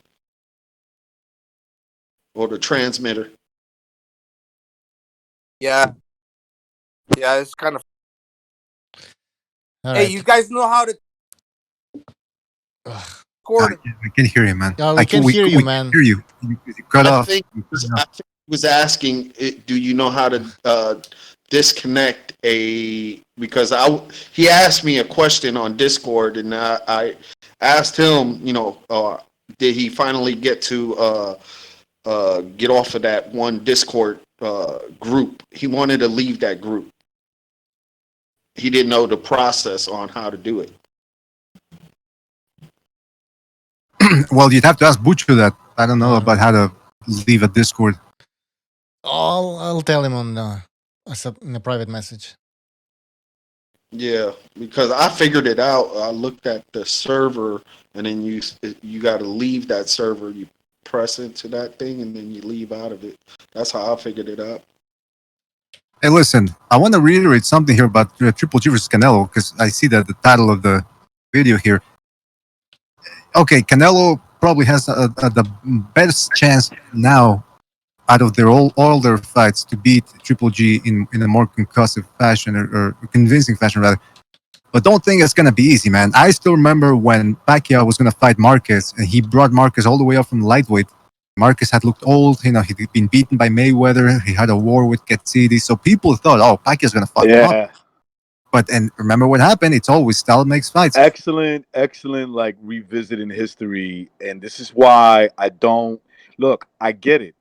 If I'm gonna put my money down, and if you're asking me if they were to fight right now, I'm going with Canelo. But this could be the fight. This could be right here where he's like, okay, I'm gonna everything I got, put it all together, and I'm gonna make hell for this kid. And remember one thing. Remember this. Canelo has very deep anger issues for this dude. I'm telling you, he does. The reason why he does is because he's been a thorn in his side. Nobody thought he won the first fight. Thank you for using Blog Talk Radio. Very few people. Goodbye. It was pretty like 50-50. People thought that Golovkin won, and other people thought Canelo won. So in his mind, he hasn't gotten the best of him. And maybe he puts it together and convincingly beats him because he's getting older, or that could backfire on him too. He could get too aggressive and get caught with some shit. That could always happen. So that's why I'm not against the third fight. I actually like it. Yeah, man. I mean, is this going to be on? What'd you say, John? 160? Oh, I think one of the Reynoso said 160. I think he said we're willing to make it 160, but they said it would be the only fight that they would have at 160. If I was Canelo, I'm making him come up to me 168. At 168. Yeah, I'm not playing that 160 game. I'm saying you come up to me 168. Yeah, that's what I thought. They were discussing on putting the fight at 168. I thought I heard one of the Reynosos said that. Really? Canelo, Golovkin could come in whatever way he wants. It's just, that's his issue. I'm just saying, if I'm Canelo, I'm not dropping down to 160. I would make him come up and say, look, it's going to be at 168. You come in whatever way you want. That's it. Well, hold on. Maybe they know that. Maybe, I don't know if it's happening, but maybe Golovkin's having trouble making 160 now. I mean, he's getting older. He's 38 today, right? So he should be cool with that then. The 168. But the thing is, I read today that Eddie Reynoso said we want the fight at 160. So they're just doing it on purpose. So Golovkin struggles. If that's the case, then. But wait, can Canelo make 160 himself? Yeah, is he going to? They will take that chance. They'd rather take that chance. This is what makes Canelo very questionable. Like, okay, can you make 160? And if you could easily, then how the fuck did you look comfortable at 175? Right? Like it makes you get. Yeah, that's what I'm saying. You're starting to give yourself up a little bit. I mean, you already did. Because even at 175, he was full of muscle and cut. So if he goes to 160, what the fuck's he losing? That's all water, 25 pounds. Like, I mean, it's like Roy Jones going back down. Remember, he looked like shit after. That's exactly what I was gonna say. Yeah. When if you remember the Roy Jones situation, that it's a little different, but you're right. Because in the second fight, he had more time, right, to make 175. If you remember, Antonio Tarver was a last-minute fight. And the reason why it was a last-minute fight, because a couple of fights fell through. The Vander Holyfield fight fell through because I think he got beat up by, what's his name? James Toney. And then he was going to fight Corey Sanders, which I can't believe he was going to actually fight him, but he was going to fight Corey Sanders, and Don King exercised the rematch clause with him and John Ruiz, and he gave up the belt. And then he went back down and said, "Fuck it, I'll fight Antonio Tarver." But he was big. If you look at him a couple of months before the fight with Tarver, he looked like he was still the John Ruiz weight. He was like that big. So that means he had to lose weight pretty fast to 175. The second time around, he had enough time. He was, he was shot. That's the thing, though. That's what always interests me about the second fight, which is because people always say, Roy Jones was shot. They try to take credit away from Tarver. Hey, he was weight drained, and he still beat Tarver the first time. The second fight, it was all Tarver. He just landed that big left hand. That third fight, then I agree, Roy Jones was mentally shot. He wasn't physically shot. He was mentally shot because Glenn Johnson fucking dropped him too and iced him in that fight. That was the decline of Roy Jones. But let's not get it twisted. Yes, he was weight drained in the first Tarver fight, but he was still Roy Jones. Yeah, that's why he pulled off that win against Tarver, because in the first one, because even though he was extremely tired, he dug down. He had the experience. He had the confidence, and he let his hands go, especially in that 11th and 12th round. He just finished beating John Ruiz, right? So he thinks he's like, He thinks he's Well, like, yo, I'm the man. yeah, and recognize you got to remember also that Roy Jones, after he fought Ruiz, he wanted to fight Mike Tyson and then call it quits. Yeah. Yeah, but did You you know, hear what Ward said? The, Andre the, Ward said Roy Jones turned down $40 million to fight Mike Tyson. I don't know how true that is, but Yeah, I don't know. Yeah, he said that on the Joe Rogan podcast, right? Yep. Yeah, I don't know if that's true or not, but it wouldn't surprise me because you got to remember, Roy Jones, after he beat Lewis, he wasn't going to fight Lewis. He was never going to fight Lennox Lewis. So he wanted either Holyfield or Tyson. Yeah. And that was about it, really. And Two then guys that were like pretty much over the hill, right? Exactly. Yeah. But the one he most was leaning to, he wanted Mike Tyson because he was the bigger name. You know, the iconic knockout machine, and I then remember that. I can remember that, man. I remember that there was talks about him fighting Tyson, and I think him and Tyson showed up at some type of like rap award show together on the stage, and they were playing it off like they had animosity towards each other. You know, like in like friendly. But you know, with Tyson, you gotta be careful with that shit because you never know when that motherfucker just loses his mind. But when they stood next to each other, it looked at that moment that Roy could hold his own. You know, because that steroids was kicking in, boy. That's those roids that he rejected $90 million to take the fight. Roy Jones. But see, it wouldn't surprise me though if Roy Jones really did that, because that was the Roy Jones that top of the world. He was going to do whatever he wanted to. You know, it's like nobody was going to dictate anything to him. And remember, he didn't have a Bob Arum, Don King in his corner. It was all him and a couple of advisors, I believe. But other than that, he was one of those few guys that could be independent of the system to a certain degree. Mm-hmm. And it's interesting. He could have fought Vasily Girov. He could have fought fat James Stoney, because he was fat at 190. But that was the James Stoney that, if he would have beaten the James Stoney who had just beaten Girov and then Holyfield, he would have gotten more credit. But instead, he had to fight Tarver, and he had to go after him a second time, and that's where things just went wrong for him. And you kind of respect him for that, but I think at the same time, it's like one of those cherry picks that go wrong. He's like, look, I don't want to fight James Toney again because I beat him already, and he is kind of dangerous fighting in a rematch, right? Like I don't want to risk that shit. So I'll fight Tarver, who I think is the weaker of the two. He goes in there. Tarver gives him a hard fight in the first fight. I think he actually won that fight. They gave it to Roy, which is cool with me at that time. That's why Tarver at the second one, he was tailor made for Roy running into that left hand. Especially sometimes he used to keep his hands down, but I guess when he hit him with that left, it went around his punch or straight through his gloves or something like that. Because I saw Roy pick up his hands and then boom. And yeah. Night. He leaned straight back because he threw a right hand. Tarver, who's a southpaw, ducked towards his left. And as Roy Jones was leaning back, trying to counter him with one of those check left hooks of his chin was right up in the air, and Tarver just came from the low angle and just boom, left cross, like a semi hook, and it was all she wrote. But it's interesting because, like you guys were saying, Roy Jones, he's the one that he wanted to make a message, make a statement. He said, "Oh, I'm gonna stop Tarver. I'm gonna show him this time that the first time was just a fluke." And he started fighting very uncharacteristically. He started to go after Tarver, who's a counterpuncher. And he was trying to walk him down. And the first round, it seemed like, holy shit, Roy Jones is gonna have an easy time with him.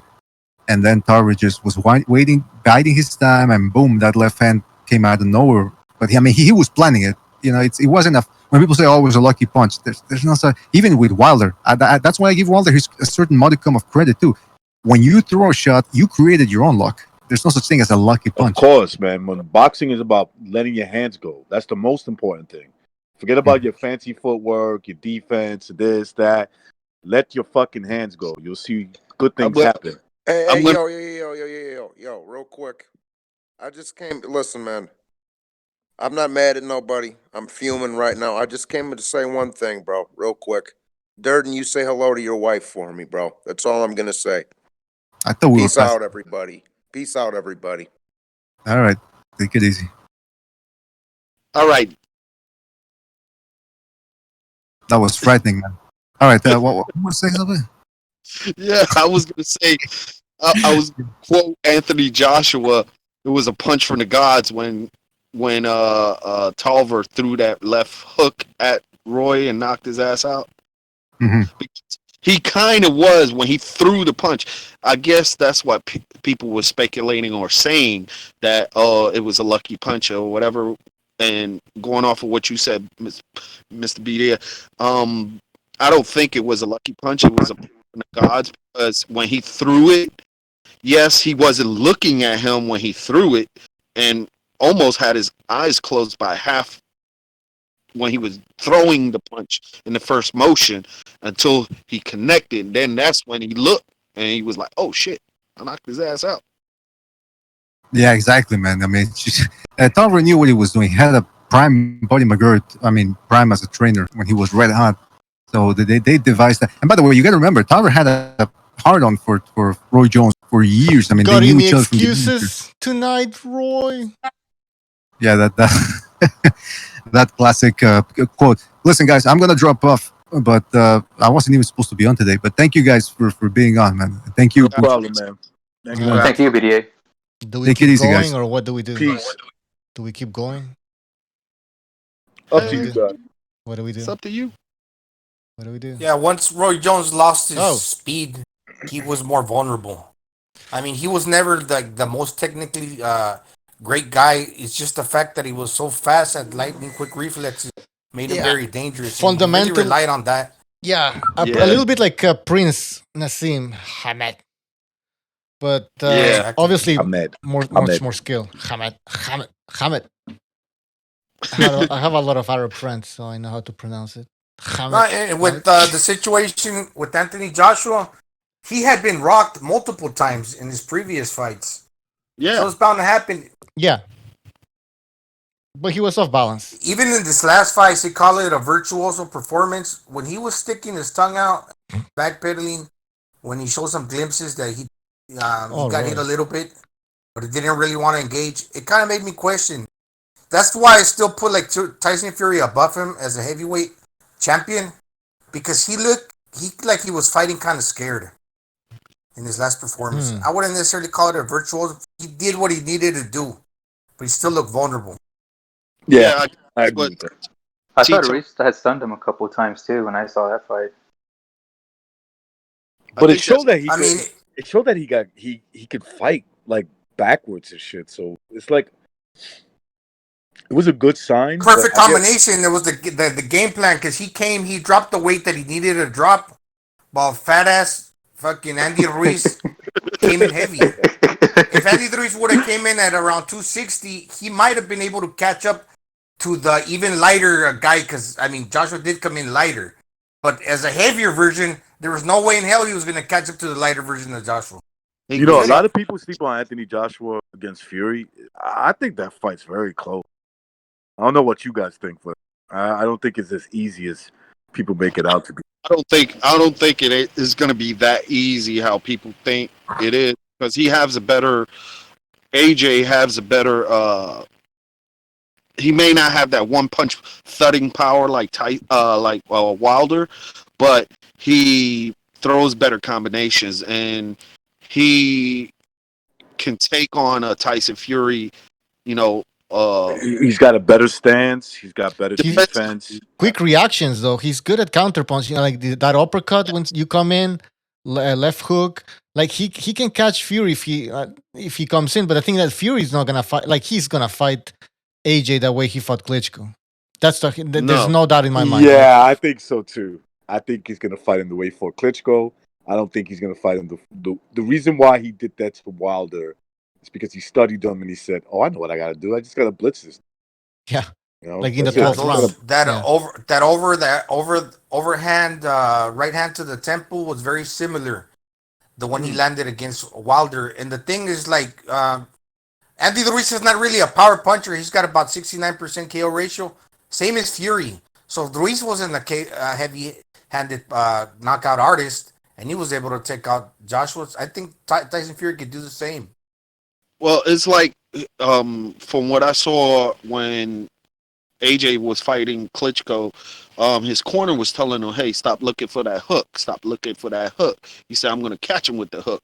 I'm gonna catch him." That's why when he fought Vladimir, he got caught, and then that's when he had to react back to it. Same way like Ruiz fell in love with it in that round that he knocked him down. He he threw that combo, that jab, cross, and then he missed him with the cross, and boom, threw that hook at him and caught him. That's what Ruiz landed on his ass. But then Ruiz is like, "Yo, I got faster hands than this motherfucker. I'm gonna make a fight my fight."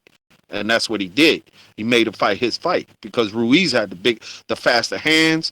Yeah, he may not have hit with full conviction, but he knew he had the faster hands. And then when AJ adjusted, is because he knew Ruiz don't have no lateral footwork as he's throwing.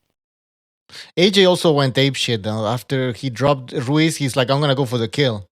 Yeah, and that's he when did. the fast hands of Ruiz, made Yeah, a difference. and he was ready. Even though he got dropped, he was ready.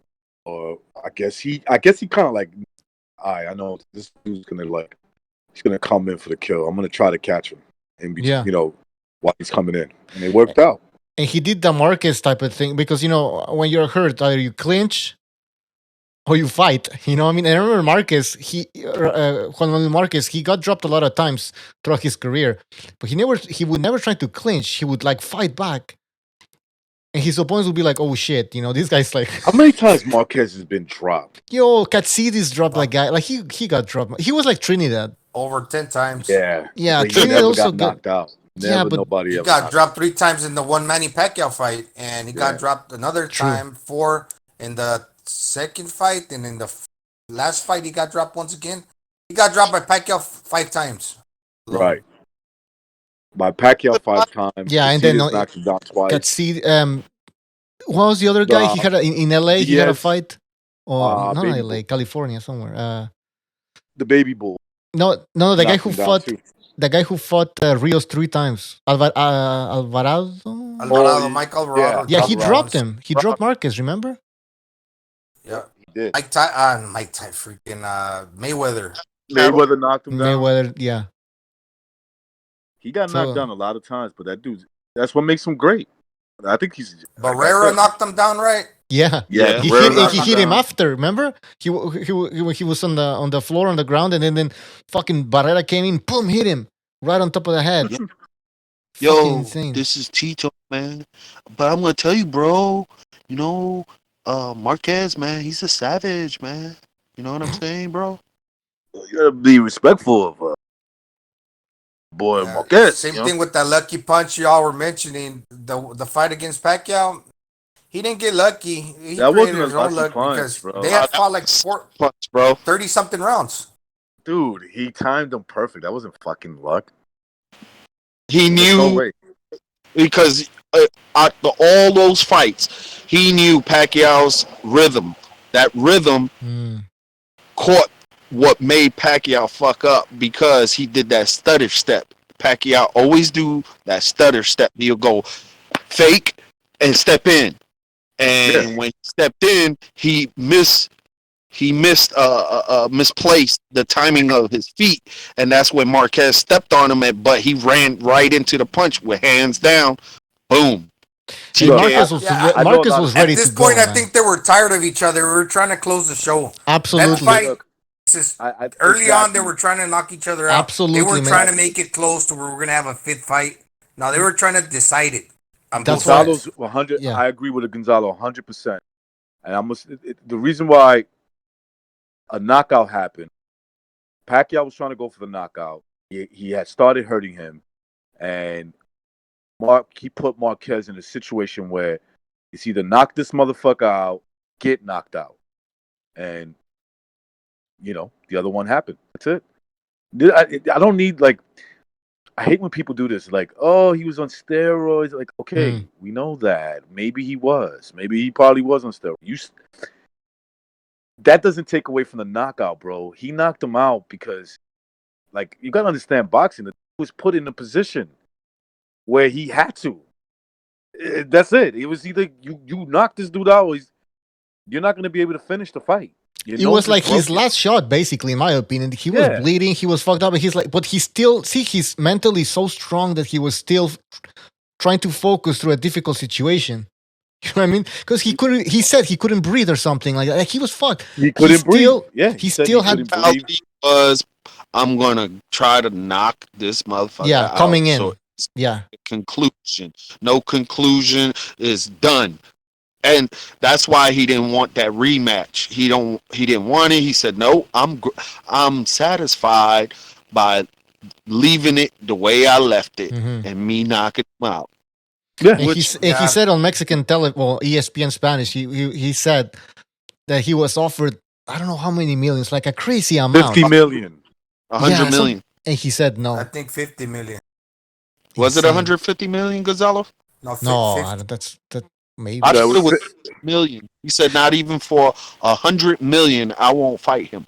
Oh yeah, that's what he said. Like Not that's even why for, I respect that. Look, I don't know about like Pacquiao fans are pretty good. I mean, Pacquiao fans get a bad rap. There are some bad ones, but for the most part, they're good people.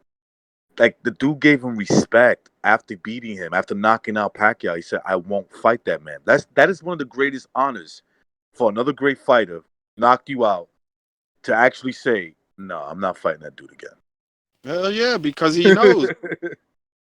They're like, wait a second, you knocked him out. Yeah, I know I knocked him out, but he almost yeah, killed but me too. yeah. You got to give. It's not so much. It's not so much that Pacquiao, I believe, like he's careless. He just decided to rush in because he said, "Oh, I'm gonna get aggressive with this guy. I could take his punch, but I'm gonna risk getting knocked out." It's not that he was so careless. He made a conscious decision to rush in. Because I'm gonna risk getting knocked out. Maybe I could take the punch. Maybe I can't. But I'm gonna go in there to light this motherfucker up because he had him hurt. He had him. But He had Gonzalo, his nose broken. Yeah. And One of Gonzalo, those things. Gonzalo, you know why I agree with you? Because it's like, yo, dude, you don't think he knows, like, you don't think Pacquiao knows that Marquez is capable of counterpunching him and hurting him? Like, he knew that. He knows that he fought the guy. Like, Yes, of course. And But so I agree with Gonzalo. Marquez Like, was. he did make. Go ahead. No, just but Marquez was in such a bad shape that Pacquiao said, "You know what? If I don't get him out of here now, maybe this is the opportunity. You know, we had 4 fights. This is it. He's down. He went down. He's bleeding. He's on the back foot. Like they said, I'm gonna get him this time." And then that's when he gambled, man. Basically, it was a gamble. And He gambled against a fighter that what you said, Bucho, is spot on because he's the guy that wouldn't clinch, that would fight back. So he gambled against a guy that was very dangerous in that situation. And see, Marquez was preparing for that overhand right all through that whole fight. Remember when he was they were showing his workout? Yes. And he hit that speed bag and broke that motherfucker, knocked it off the hinges, and he threw that overhand right. That was the same punch that he caught Pacquiao with. And Pacquiao, his problem was that he did that stutter step. He'll feint for the jab and then come in. Step in. Yeah. And he was in the wrong angle. That's why when Marquez threw the punch, and he closed his eyes on that, but he knew if he's in that path, he's going to knock him the fuck out. And he stepped on his foot because, he was in the motion of throwing it while Pacquiao was coming in. I'm not saying he did it deliberately. And he was in the path, in the right path, right angle at that time, and boom. Yeah. It was all she wrote. Yeah, I mean, these guys fought each other 4 times, man. You got to understand that these guys know each other by when they have success against each other, it's by inches. This one just was the big inch. You know what I'm saying? It was just the one that really counted the most. It knocked him out. And you saw Pacquiao's reaction when he got up. He was smiling. Yeah, knocked me out, man. He knocked me out. I'm willing to do it again. Hey, do you guys? Yeah. Yeah, he never made an excuse for that. No. He took the loss to the chin, like he took that fucking punch, man. He never made excuses, And that's why I guess got lucky. Pacquiao never lost respect from the combat sport. He never did, because they were like, "Yo, look how he took it." Look, not like Deontay Wilder, who made a little excuses and then he's silent for like the next month, right? Or it's going. Actually, it's more than a month already. All right.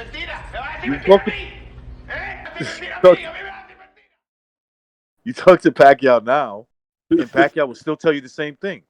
It's a great fight, man. He caught me, knocked me out. That was it. That's all he's gonna say. He caught me, knocked me out. Yeah, there's nothing else to say. I mean, if you say something, you're gonna look like an idiot, man. So, I mean, he that's a smart move by Pacquiao. Medrado Garcia says, "Do you think genetic enhancements will be the new steroids in boxing one day?" Well, I mean, fuck. I guess. How do you detect some genetic manipulation? I mean, that's going to be. I don't know if they're doing it. They probably are. I mean, with their babies. The Chinese will start doing it with the babies there. Thank you for your contribution, Medrado Garcia. I was about to say, did Pacquiao really make any changes? I know from the first fight to the second fight there were some changes by Pacquiao, but from the second, third, and fourth fight, it seems like Pacquiao never really changed anything, and he's always caused trouble. Like it was Marquez who had to adapt and change in every single fight. If you remember that the last fight, right? Yeah. If you look at the last fight, Pacquiao didn't go into beast mode until the fourth and the fifth round, right? Yeah. That was after he got dropped by Marquez. So you're right. Like if you look at the first 2 rounds or even 2.5 rounds till he got dropped by Marquez in the third, he was fighting the same way, but just trying to win exchanges. Boom, boom, boom, let's see who wins these. And you could see maybe Pacquiao was slightly getting winning most of those exchanges, right? And then that third round came, he gets dropped, and Pacquiao says, "Yo, I gotta get even. I gotta get my get back on him." And you saw in that fourth and the fifth round and some of the sixth round, he started breaking like fucking Marquez's face up. Like literally broke his nose. I definitely saw in the fifth where he started coming in like a fucking bull. Yeah, you saw that, right? Like you could see those punches. In the fifth, definitely. Punches had some snap on it. It had some like real hard, mean intentions. But when you do that and you're going against a guy who's fought you 3.5 times, right? 3 times going into a fight number 4, he's gonna be ready for that. Mm-hmm. So he's gonna be ready for it, and especially when you push him to the brink of, the only way I'm getting out of this fight is if I knock him out. Hey. Yeah. So that's what happened. That's what I feel happened. Brian, are you there? Dude, what was the... Wait, hold on. I got a question. Brian, are you there? I'm sorry. Hey. Hi, guys. What's up? Yes. Welcome to the show. Hello. Yeah, he's on Discord. Something nobody talked about with the Pacquiao, the fourth fight. And that in the final round, I forget what round was it, the 5th or 6th round? The final round of the fourth fight. I think it was 7th round. 6th? Yeah, whatever. Yeah. Well, Marquez threw several right hand body punches to the and Pacquiao thought he was going to throw that punch again. He did not see it coming. That was the only time in the round he threw that right hand to the chin. That's a good fucking point. He did catch him with somebody. I remember that fight pretty good. Yeah, he did. But you got to understand when at that time, see, like I said, and I said it earlier, that Pacquiao had that same pattern. He feints the jab, and then he took that extra step. And then at that time, his hands wasn't even up. That's how he got caught with the first knockdown when he came in and he backed up and he threw up his hands, but Marquez looped it around his left hand, his dominant hand, and caught him in the chin, and he got knocked down. Well, the first knockdown. Yeah, absolutely. But my point is, he was throwing that whole round, he was throwing right hand body shots. Yes. So he was. Everything he threw was basically to the body. Yes. The one time he came in, he was caught square, from right on the chin. That was the only time in that round he threw a headshot, straight right hand. But Pacquiao against Marquez has a pattern where he throws a double right jab and left hand, straight left hand. Yeah, And that's then what every other Boogie fighter, said. he threw a left hand lead. It was the only fighter. He was the only fighter he had a centered pattern with, and he just threw the double right hand left. Because he's double a counter jab left. puncher. Yeah, because he's a counter puncher, so you throw the double right. Double, because he's in the That was the only he against everybody else, against everyone he was destroying. He was throwing the left hand lead. That's a good point, man. This was why I was going to make a point. When you came on, that after that fight, whoever he fought next, I think it was Alvarado. Yeah. You mean not Alvarado? You mean Rios? Rios, yeah. Brandon. Oh, Rios. I thought you meant Marquez. Yeah. No. Pacquiao. I'm sorry. Rios. Brandon Rios. After that fight, you saw on the Brandon Rios, he never used that faint right hand and stutter step and then throw the left. He didn't do that in the Rios fight. Yeah, but the last two fights, and the third fight and the fourth fight, he did the stutter step against Marquez. And the two fights against Marquez, he did a lot of the stutter step. I thought Marquez won. You see, I watched the fight. I watched the fight recently. I watched it in two separate channels. One was BT Sports, and the other was the HBO. From two different angles, you could see Marquez landing shots from the BT Sports channel. From the HBO, it looks like he missed a lot. From that different angles of cameras. These cameras have. I think I told you guys. I went to the fight. I went to one of the. What fight was it? Shit. Oh, Triple G Derevianchenko. Yeah. And I went with my brother and his son, my nephew, watching the fight. They both thought Triple G won, and I thought it looked like Derevianchenko edged it out. When I saw it on TV, it was a total different ballgame for me. Now, I didn't think Triple G won by a blowout, but I thought he clearly, in a close fight, I thought he clearly won because you could see. I could see what my brother and his son were seeing.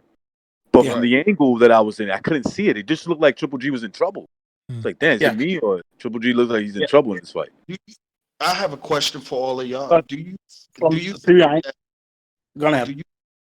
I'm sorry. Go ahead. Yeah, do you guys think that they should implement the high speed cameras that goes around that it's like I think G Boogie, I think they should have something that New York don't have is the fucking instant replay shit. They should all do instant replay on whether it was a butt or a cut or fucking whether it was a legit knockdown or not, because you can review that shit in between rounds, man. Like what's stopping? That's it's like FIFA. Should they implement a full 360-degree view camera system, because we're in the times that we could do that and have why not do it then, right? Have the camera when, like you said, Johnny, that they in the rest period, the 1 minute rest, the referees the judges can review it. Yes, and review it and be like, oh, okay, to give her accurate account of the fight and an accurate score. Hey, boxing could very easily be fixed. Get these all that stuff you mentioned, all that stuff you just mentioned is spot on. You could just have competent judges score the fight the way they're supposed to score the fight. The reason that won't happen is because promoters let that happen. Promoters won't let it. Promoters won't let it. Networks won't let it. they got so much money stuck in some of these fighters. That's right. How you doing, Brian? Think it should be. I'm good, Johnny. Yeah, I'm Brian's supposed to come good. down a few times on Discord. Yeah, Brian's a good dude. I vouch Brian, for what's him. up, Brian? I know who he is. Talked to him like Yeah. Yeah, I a saw couple times. he's in the. Hi, Brian. How you doing, lads? Doing good. Good, man. How's You know, I it thought it over there was. where you guys at? What? You know, I thought it was How's the scenery where you guys are at? Quiet. Yeah. I haven't. I lost my job last Thursday. Sorry to hear that, Sorry man. to hear that, bro. Due to the coronavirus. That's what it is. You get on with. No point Yeah, complaining. sorry to hear that, Brian. That's grand. You get on with. I'm not Yeah. one to go. Fucking give me a bad hand, whatever. I just get on with things. Oh yeah. Good Of course. Way to be. Yeah. Slanted. No boxing, man. No boxing is killing me, man. I'm telling you right now. Well, you want to know something? I've probably watched more boxing fights over the last. Because I've been in quarantine now for 4 weeks, and I tell you why I was in quarantine. We heard about this about 5 weeks ago, and my dad got out of hospital, and I'm staying here with my parents at the moment because my dad had a heart operation. So he lack of mobility and all. So I've been here for the last 4 or 5 weeks helping him, and I've been in quarantine for 5 weeks, so it's driving me crazy. I hear you, man. And then because of it, I lost my job. So I can't even go out. Yeah. Sorry for all your situational events that's happening, but at least you there with your parents and stuff like that. Man, you have the internet. Well, I got internet. I've probably watched more boxing over the last 4 or 5 weeks than you could freaking imagine. Old fights. I've been watching a lot of fights from the 50s and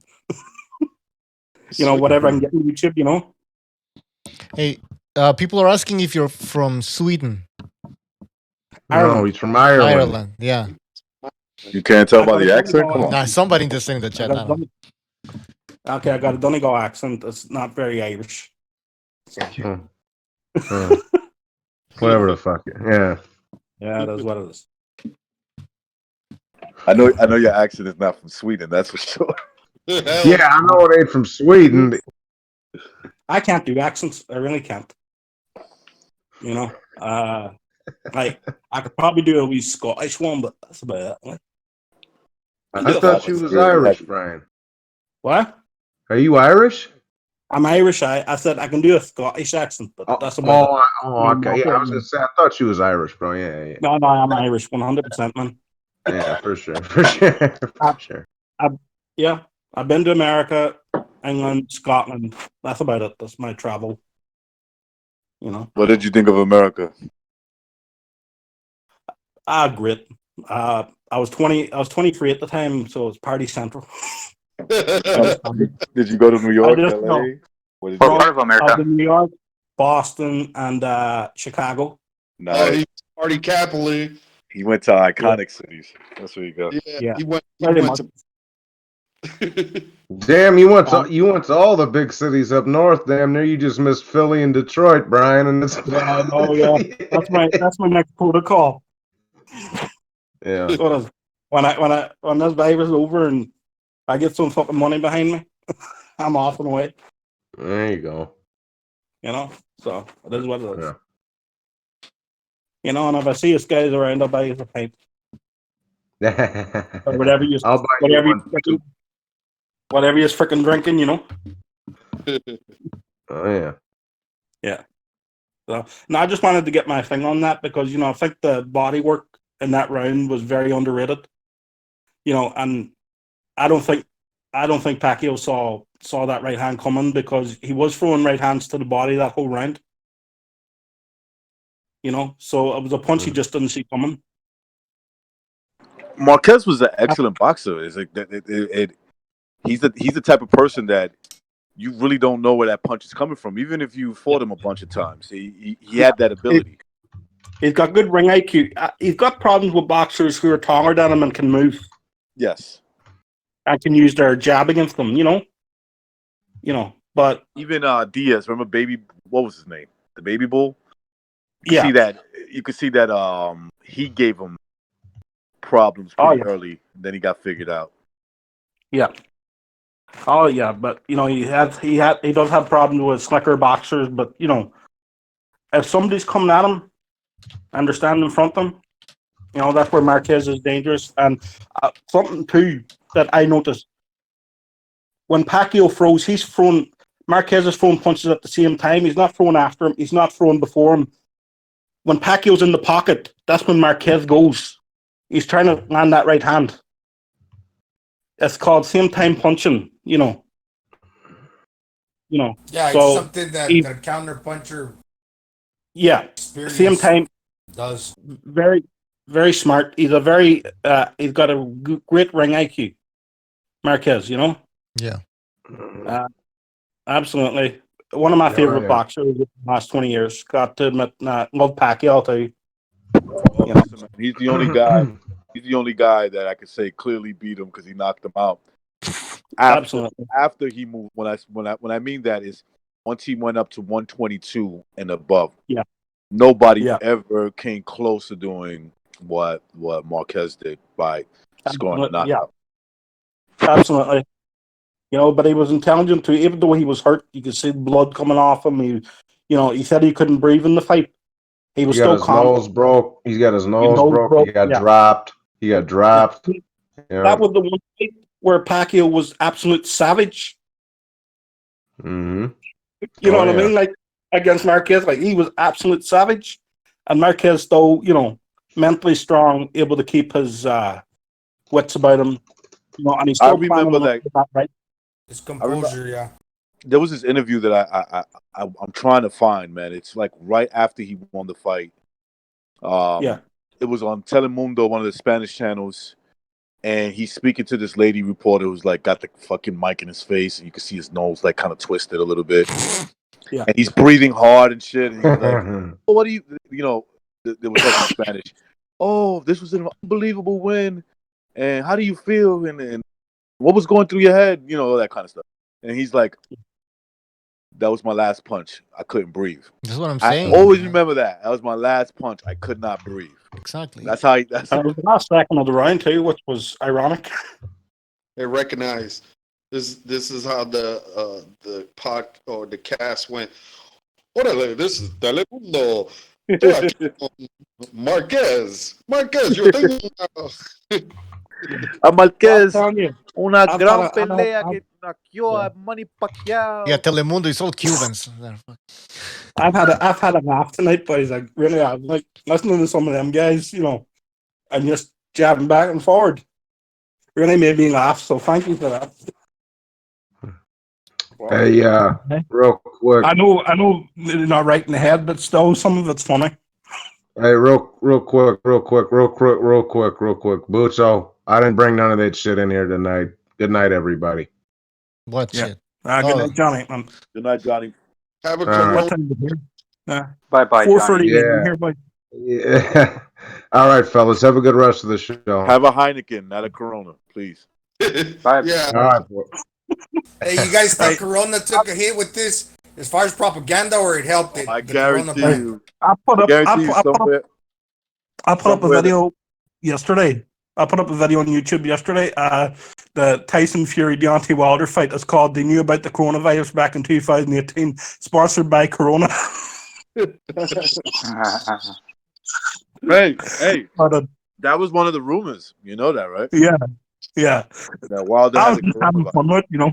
I was just having fun with it, you know. I was looking back old footage, seeing what I could get, and you know, I just saw that sponsored by Corona. I said, I'm putting that fucking in.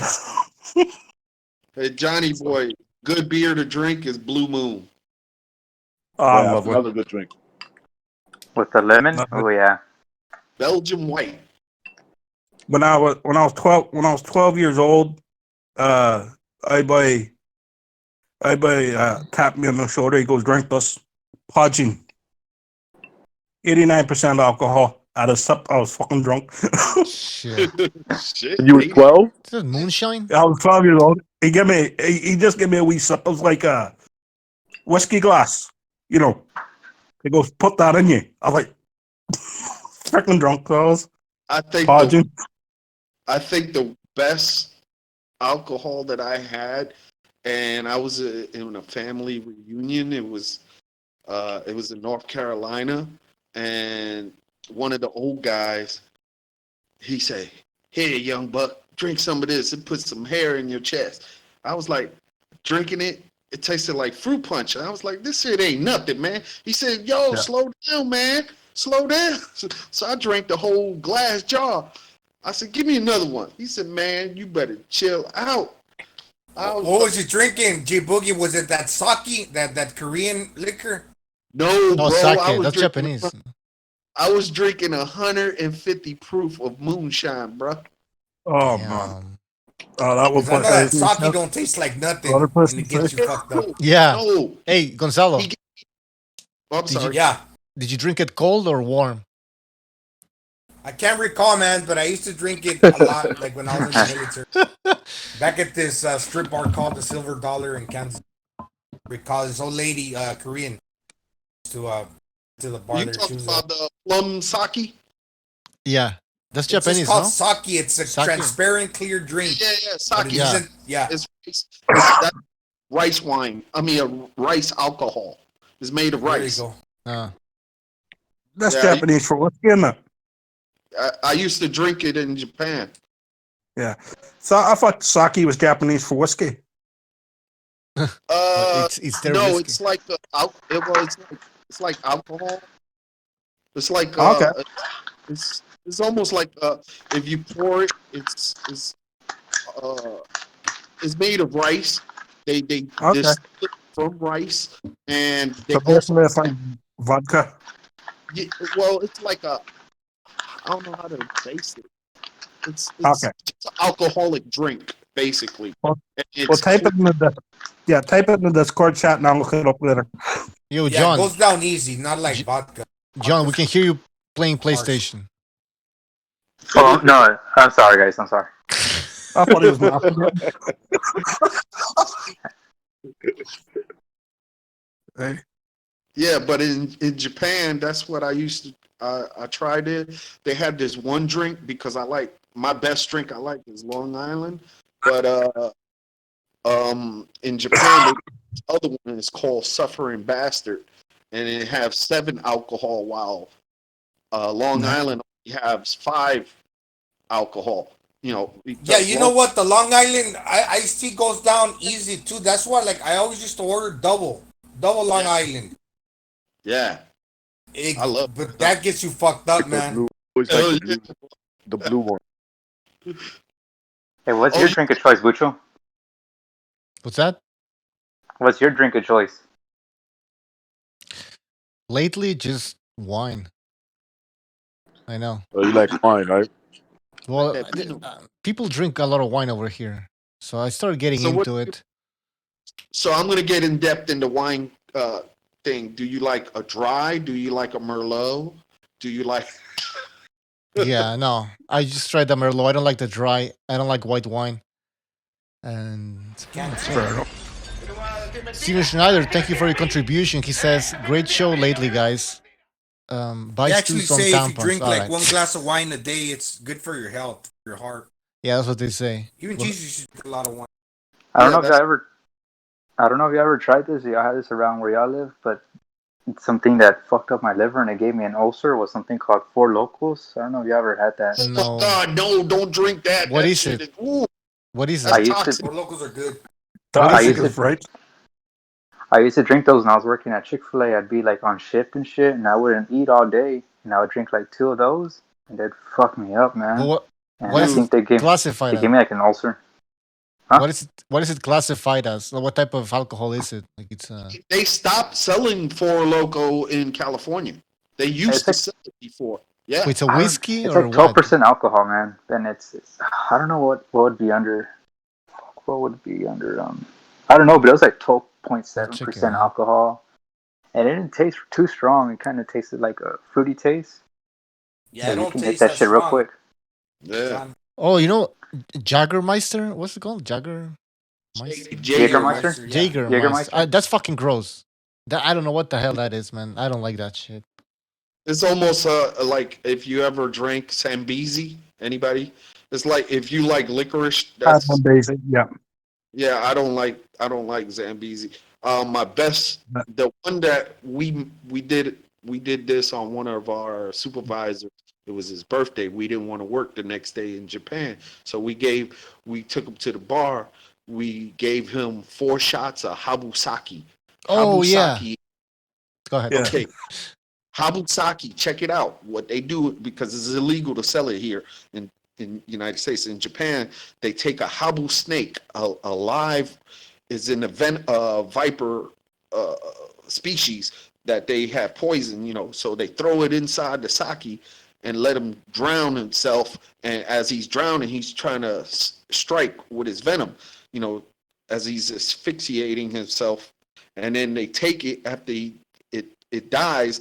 They let it sit, and then they keep it in the shelf for like a couple of years and shit.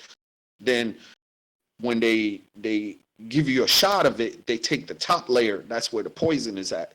Man, this dude, look, our supervisor, he drank 4 of them, and then we gave him 4 suffering bastards. That dude, next thing you know, he was like looking at everybody all disgruntled. He's like 6'6".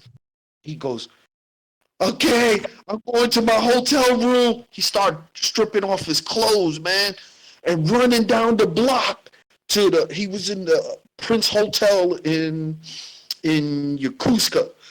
And next thing you know, he passed out in the lobby. So we were following him, picking up his clothes and shit. This dude butt naked in the floor, in the lobby. We throw him on top of the cart, the luggage cart, and roll his ass to his room.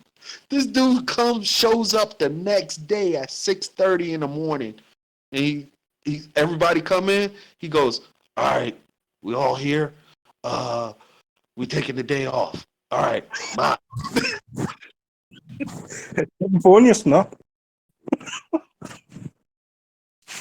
Hey, don't ever drink Habusaki. Okay. Well, might stay away from that shit. I'll drink anything if. Well, I would have drank anything when I was young. You put it in front of me. Yeah, that it had the guy, my supervisor was telling me. He said, "Yeah, man, it was like I was hallucinating. I didn't know what I was doing. I was feeling hot, and I was taking off, and I didn't remember nothing after that." I said, "Dude, we found you. We picked you up and threw you in the damn cart. You were butt ass naked. We pushed you upstairs and threw you in your." Sounds like a good time. G Boogie, over here in the Philippines, that Tanduay is pretty strong. I bought a bottle for 50 pesos, which is like the equivalent $1. Yeah. And with that was like enough to get me drunk to where I went outside, I left the door open. Lobito went out to run out to chase some chickens. I tried to get him out of that person's yard, but I tried to force myself into the house. This old lady went under the bed. It got crazy and it put me in jail, man, over like $1 worth of alcohol made out of coconut. It's called Tanduay. It was fucking crazy. Crazy. That's easy. It's easy to get drunk and embarrass yourself. I'm not as bad now. I'm 37 years old, so I've calmed down a lot. Yeah. But Jesus Christ, when I was in my 20s, my teens, you put something in front of me that was down. I probably drink a pint probably quicker than anybody else in the world. Jesus. Not about, I could drink a pint in around 2 seconds flat. The fight's still on the drop. Yeah. And I remember one time I was doing a computer course, and believe it or not, the computer course was in a hotel, and it was just a freaking room, they rented out, Yeah. And all computers. So we always went down for lunch. And what computer course was it? Okay, it's called ECDL, European Computer Driving License. Yeah. Anyway, so I was doing it's just a basic computer course, just I was 18 at the time, Yeah. Just in case I ever got a job and whatever. So I was doing nothing at the time, so I just said, so I just decided to do it. But anyway, I And there was a guy there, he was in the 70s, and he wanted to learn computers, and his name was Mankey Price. He was also a boxing coach too. He was a boxing coach from a rival gym, and I've known him for years, for it. But anyway, we were doing this course, and he'd turn around, and he'd buy me a pint down the thing. He'd buy me a pint down in the bar down there during our lunch break. And he'd turn around to pay, and by the time he turned around and paid, the pint was gone. Jesus. So where'd the pint go? This was harp, and that stuff's not very good for settling in your stomach. Like, it just lays in you, I think this is where most African wit comes from. Just laid there. But he turned around to pay, and literally he turned around for like 3 seconds. The pint was gone. It was completely empty. He goes, "Where the fuck did that go?" There was no drop, no. Hell, that shit is gone. Yeah. I was like, "Where did that go?" I was like, they used to put enter me in drinking competitions, and we used to put money down. I never lost. Yeah, I'm like, when I used to drink, I never drank alcohol. I was more like a beer person, and then as I got older, now I can't even drink beer because like one can I'm a drunk already. Yeah. But I'm a that type of person that I'm happy. I don't get violent unless you get violent with me, and then I'll go over violent. But over violent. I'm the same. To the next level. I'm the same. So, I can take care of myself in EB, but yeah, I'm a happy go lucky person most of the time. Yeah, so I now, since I'm older, I can drink more alcohol and not get drunk than drinking one beer can. Yeah. It's weird. Yeah. That's funny. It's funny how you mentally and physically change, isn't it, over the years? Like, in my 20s, I'd have been dropped down for, somebody go, "You want to fight?" Yeah. That's the high testosterone. You know what I mean? Like, I used to do bare knuckle fighting in my 20s. Right. I used to go around and, used to go around the competitions all around Ireland, and, I would fight a few, and, after that, if you win, you're hyped up, and somebody says something to you, you go to a nightclub afterwards or whatever. Somebody says something and you just want to fight because, you're all pumped up from that previous fight. Right. I'm not like that now. No, you're totally opposite. You like. I'm totally opposite now, but it's funny how you mentally and physically change over the years, and I understand that because I also have dealt with depression, so I understand how your boy freaking feels. Yeah, I think we all in that aspect. I think we all in life we all have a case of depression, and just low points. Yeah. You have to learn how. I think BDA mentioned it. You have to learn how to continue on and challenge it, and don't let it suppress you. And mental wise, that makes you stronger. Yeah, but at times, like when I feel depressed, I feel lazy. I don't want to do anything. I go to the gym now. Well, before the coronavirus, 3 days a week, and trying to lose weight. But and I feel like that there always went before work. Mm-hmm. So I start work at 9 a.m. So I'd leave the house around 6:30 a.m. You basically had a pattern that you liked, and you kept it up. Yeah. Now that I'm not freaking working, now it's. Yeah, you got all the time now, and you're like, "Oh shit, what the hell?" Yeah, I don't even want to look for a job for the coronavirus. I'm just going to wait the whole thing's over, and I'm going to start looking. Yeah. Well, I hope the best for you, brother. That's what it is. Yeah. No point complaining. This is what I hate: people fucking complaining for no reason. Yeah. Oh, my fighter lost that fight, or my fighter won that fight. I've been fighting with Wilder fans for the last 4 weeks. I'm like, fucking get over it. That's Yeah, my I mean, mentality. like, Get over it. You know, like it's you're a a grown fucking ass man. fight. Why are you making excuses for another fucking grown ass man? Like, you know. Hey, you guys got the coronavirus in your towns, like Yeah, in of your course. specific towns. Well, yeah. Yeah. There's been a few cases here. Shit, I think What I about have you, it. G Boogie? Around local towns, and yeah, there's been a few cases here. Yeah. In my area, there's only I think there was only 14 cases. But you got to understand, the Florida area, it's where I'm at. It goes from Pensacola all the way to Tampa. So I'm in Panhandles. Yeah, but it's widely spread out. Florida, no. It's like Yeah, space. why Yeah. it's more predominant in the inner cities. You know what I Yeah. mean? Because everybody's so close to each other. But when Yeah. it's in the countryside, nah. Like Yeah, I'm from a small community. I just live outside a very small town, so not yeah, too bad here. But you have heard of a few people. he got it. And that's you just know, that's it's like not nice. Yeah. in Pennsylvania, like where because I got a house over there, and that's where my wife is and kids are at. But um, yeah, over there where she's at in that area is a small community. It's only like 6,500 people there, and if you go drive up north to Lancaster, Lancaster got like 420 something cases. My wife told me today, Yeah. and where she's at is only like 20. Yeah.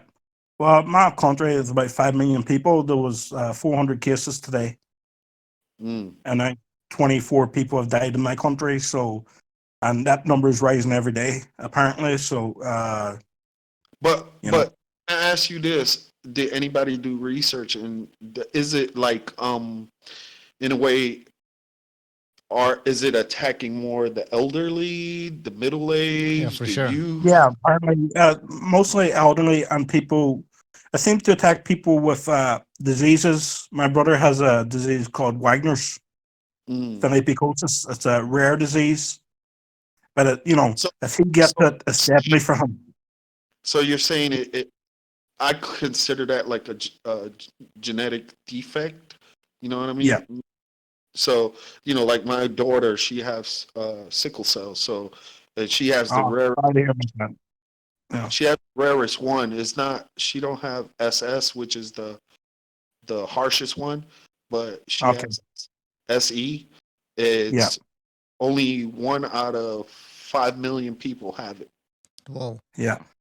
Yeah. Only 40 people. Yeah, only 40 people in Ireland have that disease. My brother has so, and he's the youngest person in Ireland to have it. He found out when he was 18. He's a year younger than me, so yeah. Do you don't But mind if I ask what is that disease, because I'm not too familiar Oh. with it? okay, it's very rare. It attacks the organs in the body. Basically, he's on steroids, constantly. He has to get therapy. Like he goes therapy like once a month, and it just attacks the organs in the body. Something like he may go blind later on, or it may attack some other organ. Maybe his hearing, or Uh-huh. So yeah, but So it don't it how can I put it? So you're saying it attacks the organs in what type of way? I'm not understanding. okay. Well, I don't really know because I really haven't looked into it, but I don't really know. I didn't look into that. He just says, you ask him about it, he goes, he's fine. So Right. Okay. So he what I functions mean, like like a person. what? He functions like a normal person. He just Oh takes. yeah. He's got a job as long as he as long as he takes his medication, and will attack him more in later on in life Yeah, okay.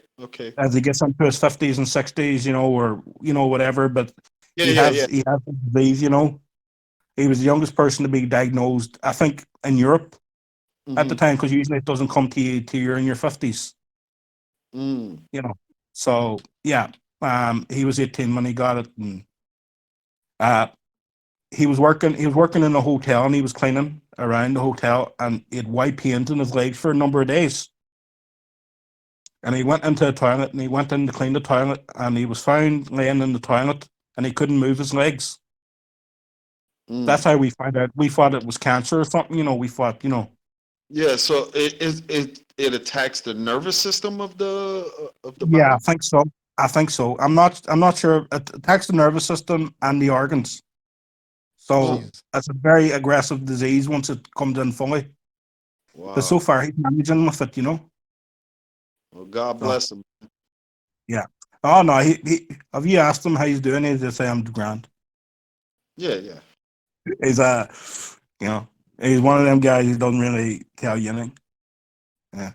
How you Well, doing? Grand. from you, when I hear when you're, oh, I lost my job, so what? I don't care. I'm still living. You know what I mean? So Yeah. if I can hear that from you, then I know your brother, he's not going to allow anything affect him. He's still going to Well, live. yeah. I had a pact here when we were younger. Whatever happens, just get on with it. Yeah, yeah. He always said to us, whatever happens, get on with it. He goes, shit happens. He goes, just get on with it. Yeah. So that was the outlook. He always said, just get on with it. He goes, shit happens. He Yeah, goes, we can't control it. I had a pact with my aunt. She passed away. She was like my mother, but she was my aunt, my blood aunt, my mother's sister, but she was like a mother to me. And before she passed away at age 40. She had a brain aneurysm, and she told me, and what was funny, the day that she told me that afternoon she passed away, and she said, Sorry to hear that, man. Sorry to hear that. Yeah, it's all good, brother. But it was like, I always reflected on her. When you feel that the times are short for you, you feel, you keep going. You don't know. Yeah. And then I experienced that at a late age when I was in the military too, so your mind, your body and your physical and your mental may try to tell you, oh, give up. No, but in your personality, and you got people depending on you and different situations and stuff, and you want to also pursue in life something after, because you can't let it get you down. So I just respect people like that. Yeah, Sam. This is why I don't get people crying about a boxing match. Yeah, exactly. I'm like, just get over. I'm just like, get over it. Like you try to argue boxing points, what, and it comes back to cheating. He cheated with the gloves. Who cares if he fucking cheated with the gloves? It's a fucking fight. I've been in boxing fights where, I've thrown a punch and I hit somebody in the top of the head. And I didn't mean to. I just freaking missed the target. I've been hit in the back of the head. I've been hit low. I've hit people low. Sometimes in a fight, things just, sparring too. It's not always, it's not going to be roses and sunshines.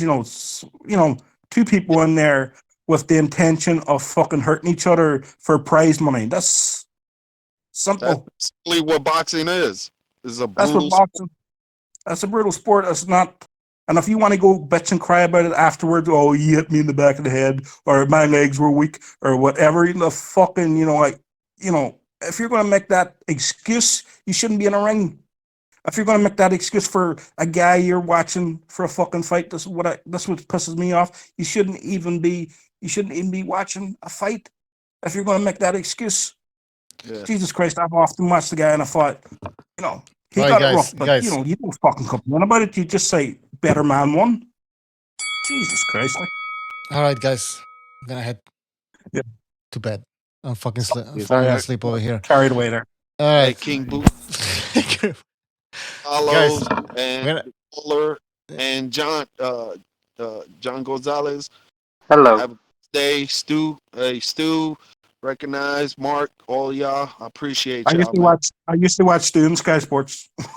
I say something real fast. I saw a comment about how the media can hear about a car crash and call it coronavirus. I wonder how many lives coronavirus has saved. Because there's like no traffic. All the people that would have died in the world in Yo, a car that's accident. crazy, man. That's a great point. That's a great point. All the pollution is taping. I heard domestic violence has gone up like crazy. Yeah, domestic The sequel violence. to Southside. Was that? Well, domestic violence, yeah, probably go up. Just don't listen to Nigel Saunders. Hey, no, yeah, it's true. Fucking Billy Joe. That was fucking stupid. Yeah, A he's fucking crazy. joke. Got suspended for a fucking joke. Jesus Christ! Yeah, like, I know. The world has become pussies today. That's right. Anyways, What guys, a bunch of pussies. Jesus Christ! thank you for I'm joining not us. trying to. Canelo's gonna be the white and shining armor for the women because you know how he's got a daughter and he opens up the doors for the girls. Yeah. He's gonna be the I don't know. vindicator. I don't know. He fucks his horses, so I don't know about that. Yeah. See ya.